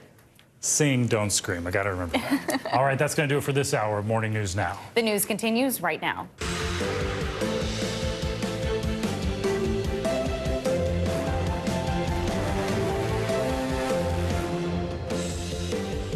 Good Friday morning. I'm Valerie Castro. And I'm Stephen Romo. Joe and Savannah are on assignment. Right now on Morning News Now, a surprise visit. Breaking this morning, Ukrainian President Volodymyr Zelensky set to make an in-person appearance at the G7 summit this weekend. And this morning, he's attending a regional summit meeting in Saudi Arabia. At the G7, a diplomatic split screen will play out with President Biden focusing on threats from Russia and China, while back at home, negotiators are working to reach a deal before time runs out on the debt limit. Can you, as an administration official, guarantee that the U.S. will not default on its debt? What I can guarantee you is that President Biden takes this responsibility extraordinarily seriously. Where things stand this morning as the countdown ticks closer to a potential economic crisis. Warning signs. This morning, prosecutors say the Air National Guardsman behind the biggest U.S. intelligence leak in more than a decade had been caught before, taking notes about classified information. We're digging into the new court filings and why, despite repeated warnings, he was still allowed to access classified information. Pulling the plug this morning, Disney is upping the ante in the ongoing feud with Florida Governor Ron DeSantis, abandoning a planned billion-dollar campus in the Orlando area. What the decision means for the state, as NBC News has learned DeSantis is on the brink of announcing a run for the White House. And making history at a time when most of his peers are still a year away from starting high school, one 13-year-old just graduated from college and in the process became the youngest black college student in Oklahoma history. We'll talk to the teenage prodigy about his jaw-dropping achievements and what he's planning on doing next. I feel like an underachiever now. Already, yes. A great story for your Friday. We do begin, though, this morning with that breaking news out of Saudi Arabia, where Ukrainian President Volodymyr Zelensky just landed in Jeddah to attend the Arab League summit. Right now, he's speaking to members of the league and is expected to meet with officials there, like Saudi Arabia's Crown Prince Mohammed bin Salman. The Crown Prince recently used his relationship with Russian President Vladimir Putin to help with the release of 10 prisoners captured by Russia in Ukraine. From there, he is expected to travel to Japan and attend the G7 summit, where the war in Ukraine has topped the agenda. We have full coverage this morning, beginning in Japan with NBC News Chief White House Correspondent Peter Alexander. At the G7 summit, preparations for a possible surprise, with Ukraine's President Volodymyr Zelensky expected to attend in person this weekend, according to a top Ukrainian official. It would be a daring trip as he tries to secure continued support in the form of arms and aid from the world's most powerful democracies. It would also be the first face-to-face meeting for Biden and Zelensky since the U.S. president's secret visit to Kyiv in February. The news comes as the G7 leaders here unveiled a new round of sanctions against Russia, while vowing to step up enforcement of existing penalties, all designed to further isolate Vladimir Putin. With Putin threatening to use nuclear weapons in Ukraine, here in Hiroshima, President Biden and U.S. allies today visited the Memorial Peace Park, honoring those who lost their lives when an American atomic bomb leveled this city during World War II. The summit, a show of resolve against new obstacles to peace and an effort to counter an increasingly assertive China. What should the consequence be from the U.S. for China? 1, protect ourselves. 2, invest in ourselves. 3, make sure that we're straight and honest with them. The days in which you get to cheat and think that we don't care, those days have come to an end. Also overnight, President Biden receiving updates on the ongoing debt ceiling negotiations back home, with the U.S. now less than 2 weeks away from running out of money to pay its bills, triggering what experts warn would be a catastrophic default. Aides telling the president steady progress is being made, but still no bipartisan deal. Look, we're not there. We haven't agreed to anything yet, but I see the path that we could come to an agreement. One key sticking point remains whether an agreement would include stricter work requirements for public assistance programs like food stamps and Medicaid, a move some Democrats oppose. I would vote no. That was Peter Alexander reporting. President Zelensky is expected to ask for F-16 fighter jets from the United States and its allies while at the G7. President Biden is under increasing pressure from Congress and others to provide those jets, but so far he has resisted, saying he's concerned it could further escalate the conflict. Let's bring in NBC News foreign correspondent Raf Sanchez with more on Zelensky's visit to the Arab League meeting in Saudi Arabia this morning. Hey there, Raf. So what has been going on so far this morning? Valerie, good morning. President Zelensky just wrapped up his remarks at the Arab League summit. He spoke in English, and his message would be familiar to anyone who's been following his diplomacy around the world. He said Ukraine has been a victim of aggression. It is just trying to defend its own territory, and any country that supports freedom and sovereignty should stand with Ukraine. But then, interestingly, Valerie, he tailored his message for his largely Muslim audience at the Arab League. He pointed out that Ukraine has a large Muslim indigenous population, especially among the Crimean Tatars, and they are living right now under Russian occupation. He said he brought one of the community leaders with him to Saudi Arabia. Now, he flew this morning on a secret trip from Poland to Saudi Arabia on a French government jet, and then he's going to make his way from this meeting with, frankly, largely autocratic leaders to Japan, where he will be standing with President Biden and leaders of the world's foremost democracies later in the day. Guys. And we know Bashar al-Assad, the leader of Syria, who's a close ally of Vladimir Putin, he is also expected at the summit. Are we expecting any interaction between him and Zelensky? We don't know if the two men are going to meet, but Valerie, you can imagine that if they do, it is going to be a pretty frosty encounter. Assad is part of that rogues gallery of international leaders from countries like North Korea, like Belarus, like Iran, that have just been in absolute lockstep with Vladimir Putin over the course of the war, echoing his propaganda about Ukraine being run by neo-Nazis. And when people here in the Middle East look at images of Bakhmut in a smoldering ruin, it reminds many people of what happened in Syrian cities like Aleppo, where Vladimir Putin's forces, helping Bashar al-Assad put down the rebellion there, basically flattened large parts of that country. President Zelensky made an oblique reference to Assad's presence. He said, I know that there are people here who don't see the war the same way I do, but he said, I hope that people will take what he called an honest look at what's happening on the ground in Ukraine. Valerie. And finally, Arab states have stayed mostly neutral in the war. Could we see leaders try and broker a peace agreement? So over the course of the war, we have seen different countries try to play the mediator role. Israel in the first couple of weeks, China now. Saudi Arabia has also expressed an interest in trying to be a go-between between Russia and Ukraine. They have had some limited success, as you mentioned earlier, helping to broker a prisoner exchange between the two warring sides. We have seen Saudi Arabia trying to flex its muscle on the diplomatic stage, so we'll see. But it's worth pointing out that up until now, none of these mediation efforts have really led anywhere. Valerie. Okay. Raf, thank you so much. Well, new this morning, we're learning troubling new information about major oversights connected to the 21-year-old airman who was caught leaking classified government information online. NBC News Justice and Intelligence correspondent Ken Delaney joins us now for more on that. Ken, in these court filings, prosecutors say that Jack Teixeira was previously caught with classified information. What do we know about that? Yeah, this is a stunner, Stephen. Good morning.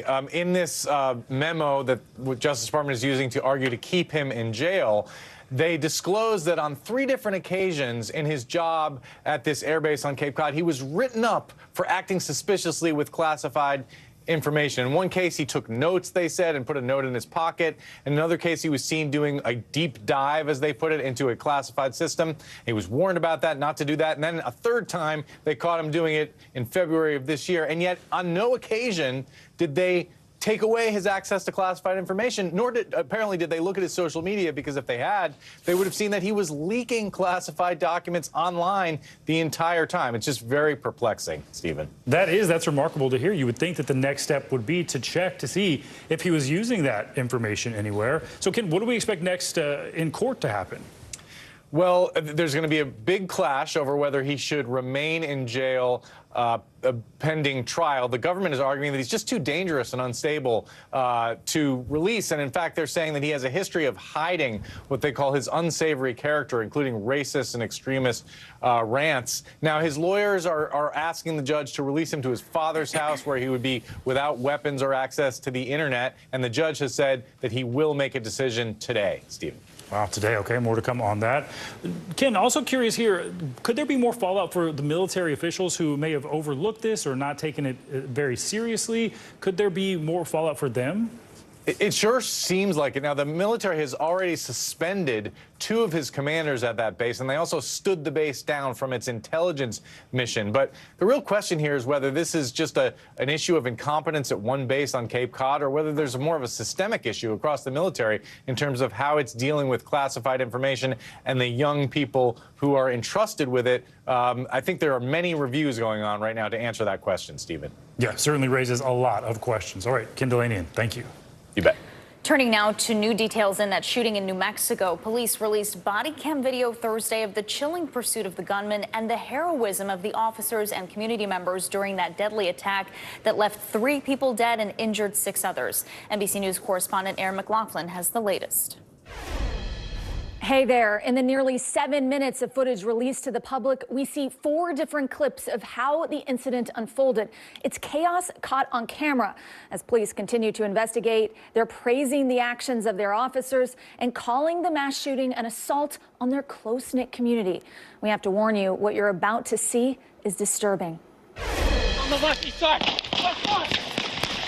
This morning, chilling video of the Monday morning New Mexico mass shooting that left 3 dead. The Farmington Police Department releasing Ring and police body cam footage of the terrifying incident. I'm being told he's got an automatic weapon. In the shooter's own neighborhood, the sound of gunshots ringing out as he fired at random, piercing homes and cars. There were so many shots that it left the impression with some citizens that there were multiple shooters. Officers are seen running towards the danger.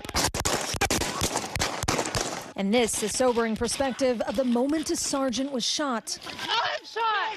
Captured by her own body cam, her colleagues coming to her aid. Subject is down!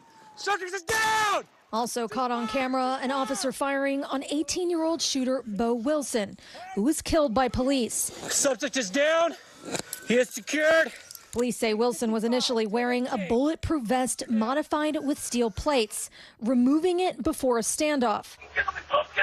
He is yelling on the Ring footage, come kill me. It's my belief that ultimately in his head, he's made a decision that he's going to stand and fight it out until he's killed. Police now say 97-year-old Gwendolyn Schofield and her 73-year-old daughter Melody died trying to save 79-year-old Shirley Voita, who was also killed. According to police, the shooting took place the day before the shooter's high school graduation. Wilson was armed with 3 different guns and with access to around 1,400 rounds of ammunition, firing an AR-15 assault rifle from his home. As of yet, there's no clear motive. Their only clue, this note found on the shooter's body, reading in part, "I'm at the end of the chapter." His family sending their condolences in a statement, writing Wilson was fighting a battle of mental illness that he lost. Another tight-knit community left to make sense of a senseless tragedy. All of the injured who were shot survived and have been released from the hospital. As the investigation continues, police say without the community effort to take down the shooter, this could have been so much worse. Back to you. Okay, Aaron, thanks so much. This morning, there is a new salvo in the war between Disney and Florida Governor Ron DeSantis. Yeah, Disney has announced it's pulling the plug on plans to open a new billion-dollar office complex, a move that will cost the state at least 2,000 jobs. And this news comes just days ahead of Governor Ron DeSantis' plan to announce his run for president. NBC News national correspondent Gabe Gutierrez joins us now with more. Gabe, good morning. Valerie and Stephen, good morning. Now, this Disney drama has been escalating for more than a year now, and it appears CEO Bob Iger was not bluffing about canceling that project. And it comes amid new reporting that Governor DeSantis may be entering the presidential race very soon. This morning, NBC News has learned Florida Governor Ron DeSantis is preparing to formally announce he's running for president next week. That's according to 2 sources close to his political operation. DeSantis, who's already been making trips to critical early voting states like Iowa and New Hampshire, is expected to quickly become a top challenger to the GOP frontrunner, former President Trump. And it all comes as DeSantis is facing new questions over his escalating feud with Disney. We will fight the woke in the legislature. We will fight the woke in corporate America. We will never, ever surrender to the woke mob. The entertainment giant now scrapping plans to build a $1 billion office complex in Florida and relocate 2,000 jobs from California. In a letter to employees, a Disney executive writing, "This was not an easy decision to make, but I believe it is the right one," citing changing business conditions. DeSantis' press secretary firing back. Given the company's financial straits, falling market cap, and declining stock price, it is unsurprising that they would restructure their business operations and cancel unsuccessful ventures. They are the latest grenades in the war of words between DeSantis and Disney, which is also suing Florida for stripping its special self-governing status after the company opposed the state's Parental Rights in Education Act that critics call the Don't Say Gay law. Disney CEO Bob Iger responding last week before the office complex decision was announced. Does the state want us to invest more, employ more people, and pay more taxes, or not? Not just because Disney is Florida's largest single-site employer, but also because DeSantis married his wife Casey at Walt Disney World in 2009. Who would have thought that when we're leaving Disney World as newlyweds, that, a decade and a half later, we'd be staring them down over a fundamental fight about what is appropriate for our kids. DeSantis has repeatedly said Disney should not get any special privileges that other companies don't get. And despite abandoning plans for the office complex, though, Disney does say it plans to invest another $17 billion in Florida over the next decade. But it really goes to show how high stakes this is and how much money is at stake over the coming years. Yeah, this battle not slowing down. All right, Gabe, thank you. Since last week, California Senator Dianne Feinstein has been back on Capitol Hill following that 3-month absence while she recovered from shingles. But this morning, there are still growing concerns about her health and whether she will be able to carry out her duties. It comes after her office confirmed she suffered some serious complications from her illness. NBC News senior congressional correspondent Garrett Haake joins us now for more on her condition. Hey, good morning. Look, Democrats were thrilled to welcome Senator Feinstein back to Washington just last week, but that return has now gotten rocky.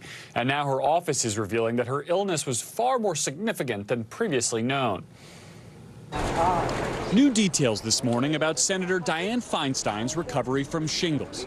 Her office sharing the 89-year-old was also dealing with a number of previously undisclosed complications, including a form of facial paralysis called Ramsay-Hunt syndrome and encephalitis, swelling of the brain. While the encephalitis resolved itself shortly after she was released from the hospital in March, she continues to have complications from Ramsay-Hunt syndrome, her office telling NBC News.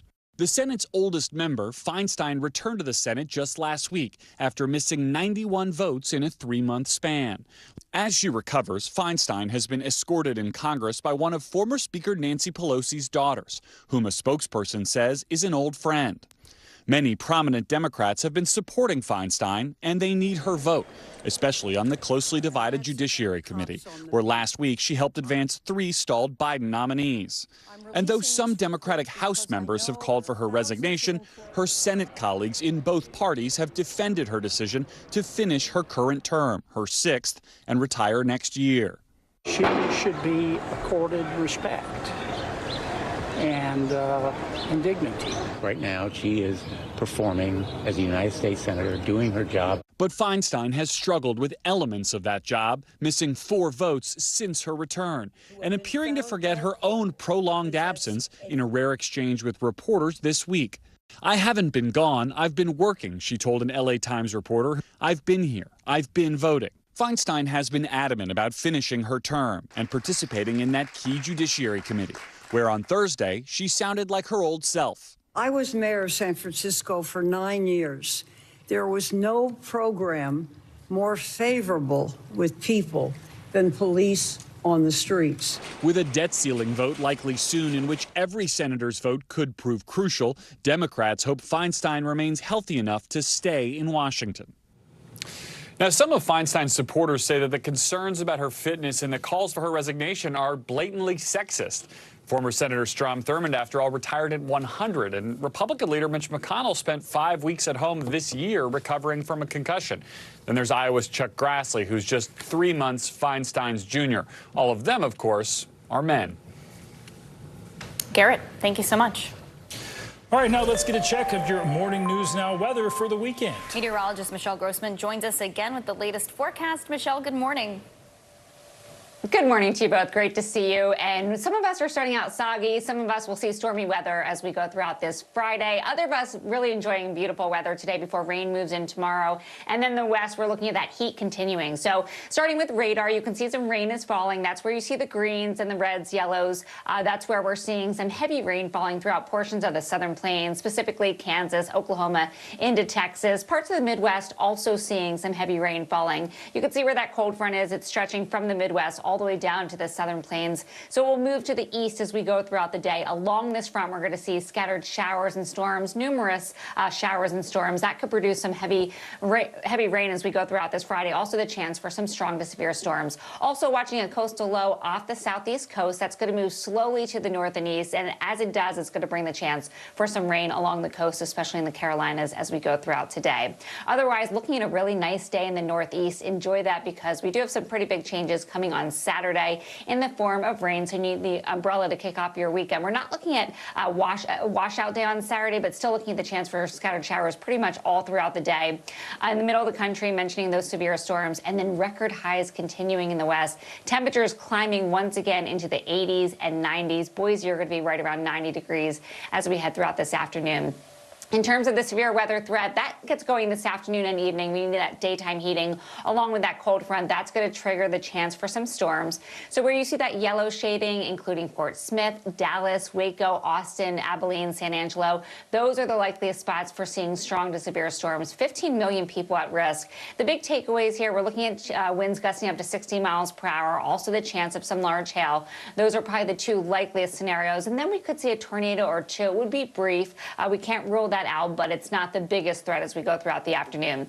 As we go throughout tomorrow, we're looking at a moderate risk or marginal risk, winds gusting up to 60 miles per hour, damaging hail, and also a tornado risk. It's low, but it's still there along the Gulf Coast. So from Louisiana into Alabama, Mississippi, and also Georgia, Atlanta, you are under the threat for severe storms as we go throughout tomorrow afternoon and evening. So in terms of the Saturday, the overall picture showing a spring beauty back behind this cold front. So as it sweeps through, we're looking at a really nice day in the northern plains, the central plains, the Ohio Valley into the Midwest, at least parts of the Ohio Valley. You can see that cold front kind of getting hung up there on Saturday. And then that rain stretching from New England all the way down through the mid-Atlantic, the Tennessee Valley into the southeast. And we could see heavy rain in portions of New England, record highs continuing out west. So what does that mean for Preakness? Well, we are looking at the chance for some scattered showers. So this will be in Baltimore tomorrow afternoon, 4:30. We're looking at clouds, chance for showers, 75. So that track could be a little bit wet as we go throughout the afternoon hours. And then we're looking at heavy rainfall, especially in portions of New England, especially along the coast where you see those brighter colors once again. That's indicating where we could see that heavy rain falling. So the umbrellas will be needed there. As far as today, we're going to need those umbrellas from portions of the Ohio Valley into portions of the southern plains and also the lower Mississippi Valley. And you can see those brighter colors on the tail end of that cold front. That's where we're expecting the chance for some storms. Then tomorrow, that cold front advances towards the east coast. That's why we're expecting the chance for some wet weather. We really need it in the Northeast. We have some really dry conditions. It just comes on to kick off the weekend, so that's not ideal. Notice Boston, we're expecting a lot of heavy rain there, and that cold front extending all the way down to portions of the southeast, and we could see some heavy rain there as well. Then Sunday, conditions improve. We're going to see conditions improving throughout the mid-Atlantic, but guys, we're expecting a little bit of rain extending into the southeast as that cold front kind of gets hung up there. Back to you. I feel like it's every weekend that it happens. We do need that rain, though. I know. All right. Michelle, thank you. Yeah, it does feel like every weekend. You're right. Yeah. Coming up, Got Milk? A historic lawsuit is pitting students against the Department of Agriculture. Yeah, the fight over milk and milk alternatives and why some students say they are being silenced in all this. That's coming up next.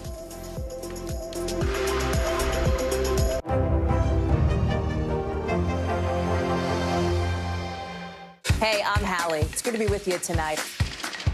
The debt ceiling. Here's why this matters. Please, please don't have your eyeballs glaze over. Here's why this matters. Talk to us about what we're supposed to call this. Is it a bailout? Is it a backstop? There's a difference because it matters whose money is being used to prop up these banks. We think we're getting close to this news conference. I will be honest with people.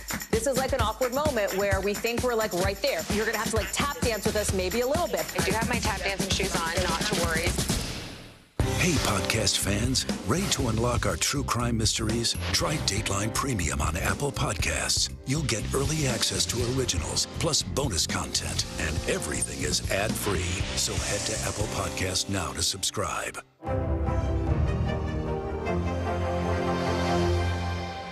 I'm Gotti Schwartz, and here are the stories we're watching tonight. Storms keep coming here in California. Some of the big headlines trending like crazy on social media. This is what my voice sounds like when I clone it. That wasn't me. You gotta see this. Stay tuned now, weeknights on NBC News Now. Hey, I'm Hallie. It's good to be with you tonight. The debt ceiling. Here's why this matters. Please, please don't have your eyeballs glaze over. Here's why this matters. Talk to us about what we're supposed to call this. Is it a bailout? Is it a backstop? There's a difference because it matters whose money is being used to prop up these banks. We think we're getting close to this news conference. I will be honest with people. This is like an awkward moment where we think we're like right there. You're going to have to like tap dance with us maybe a little bit. I do have my tap dancing shoes on, not to worry. Your music is so familiar. What do you think when people start humming back your tunes? with.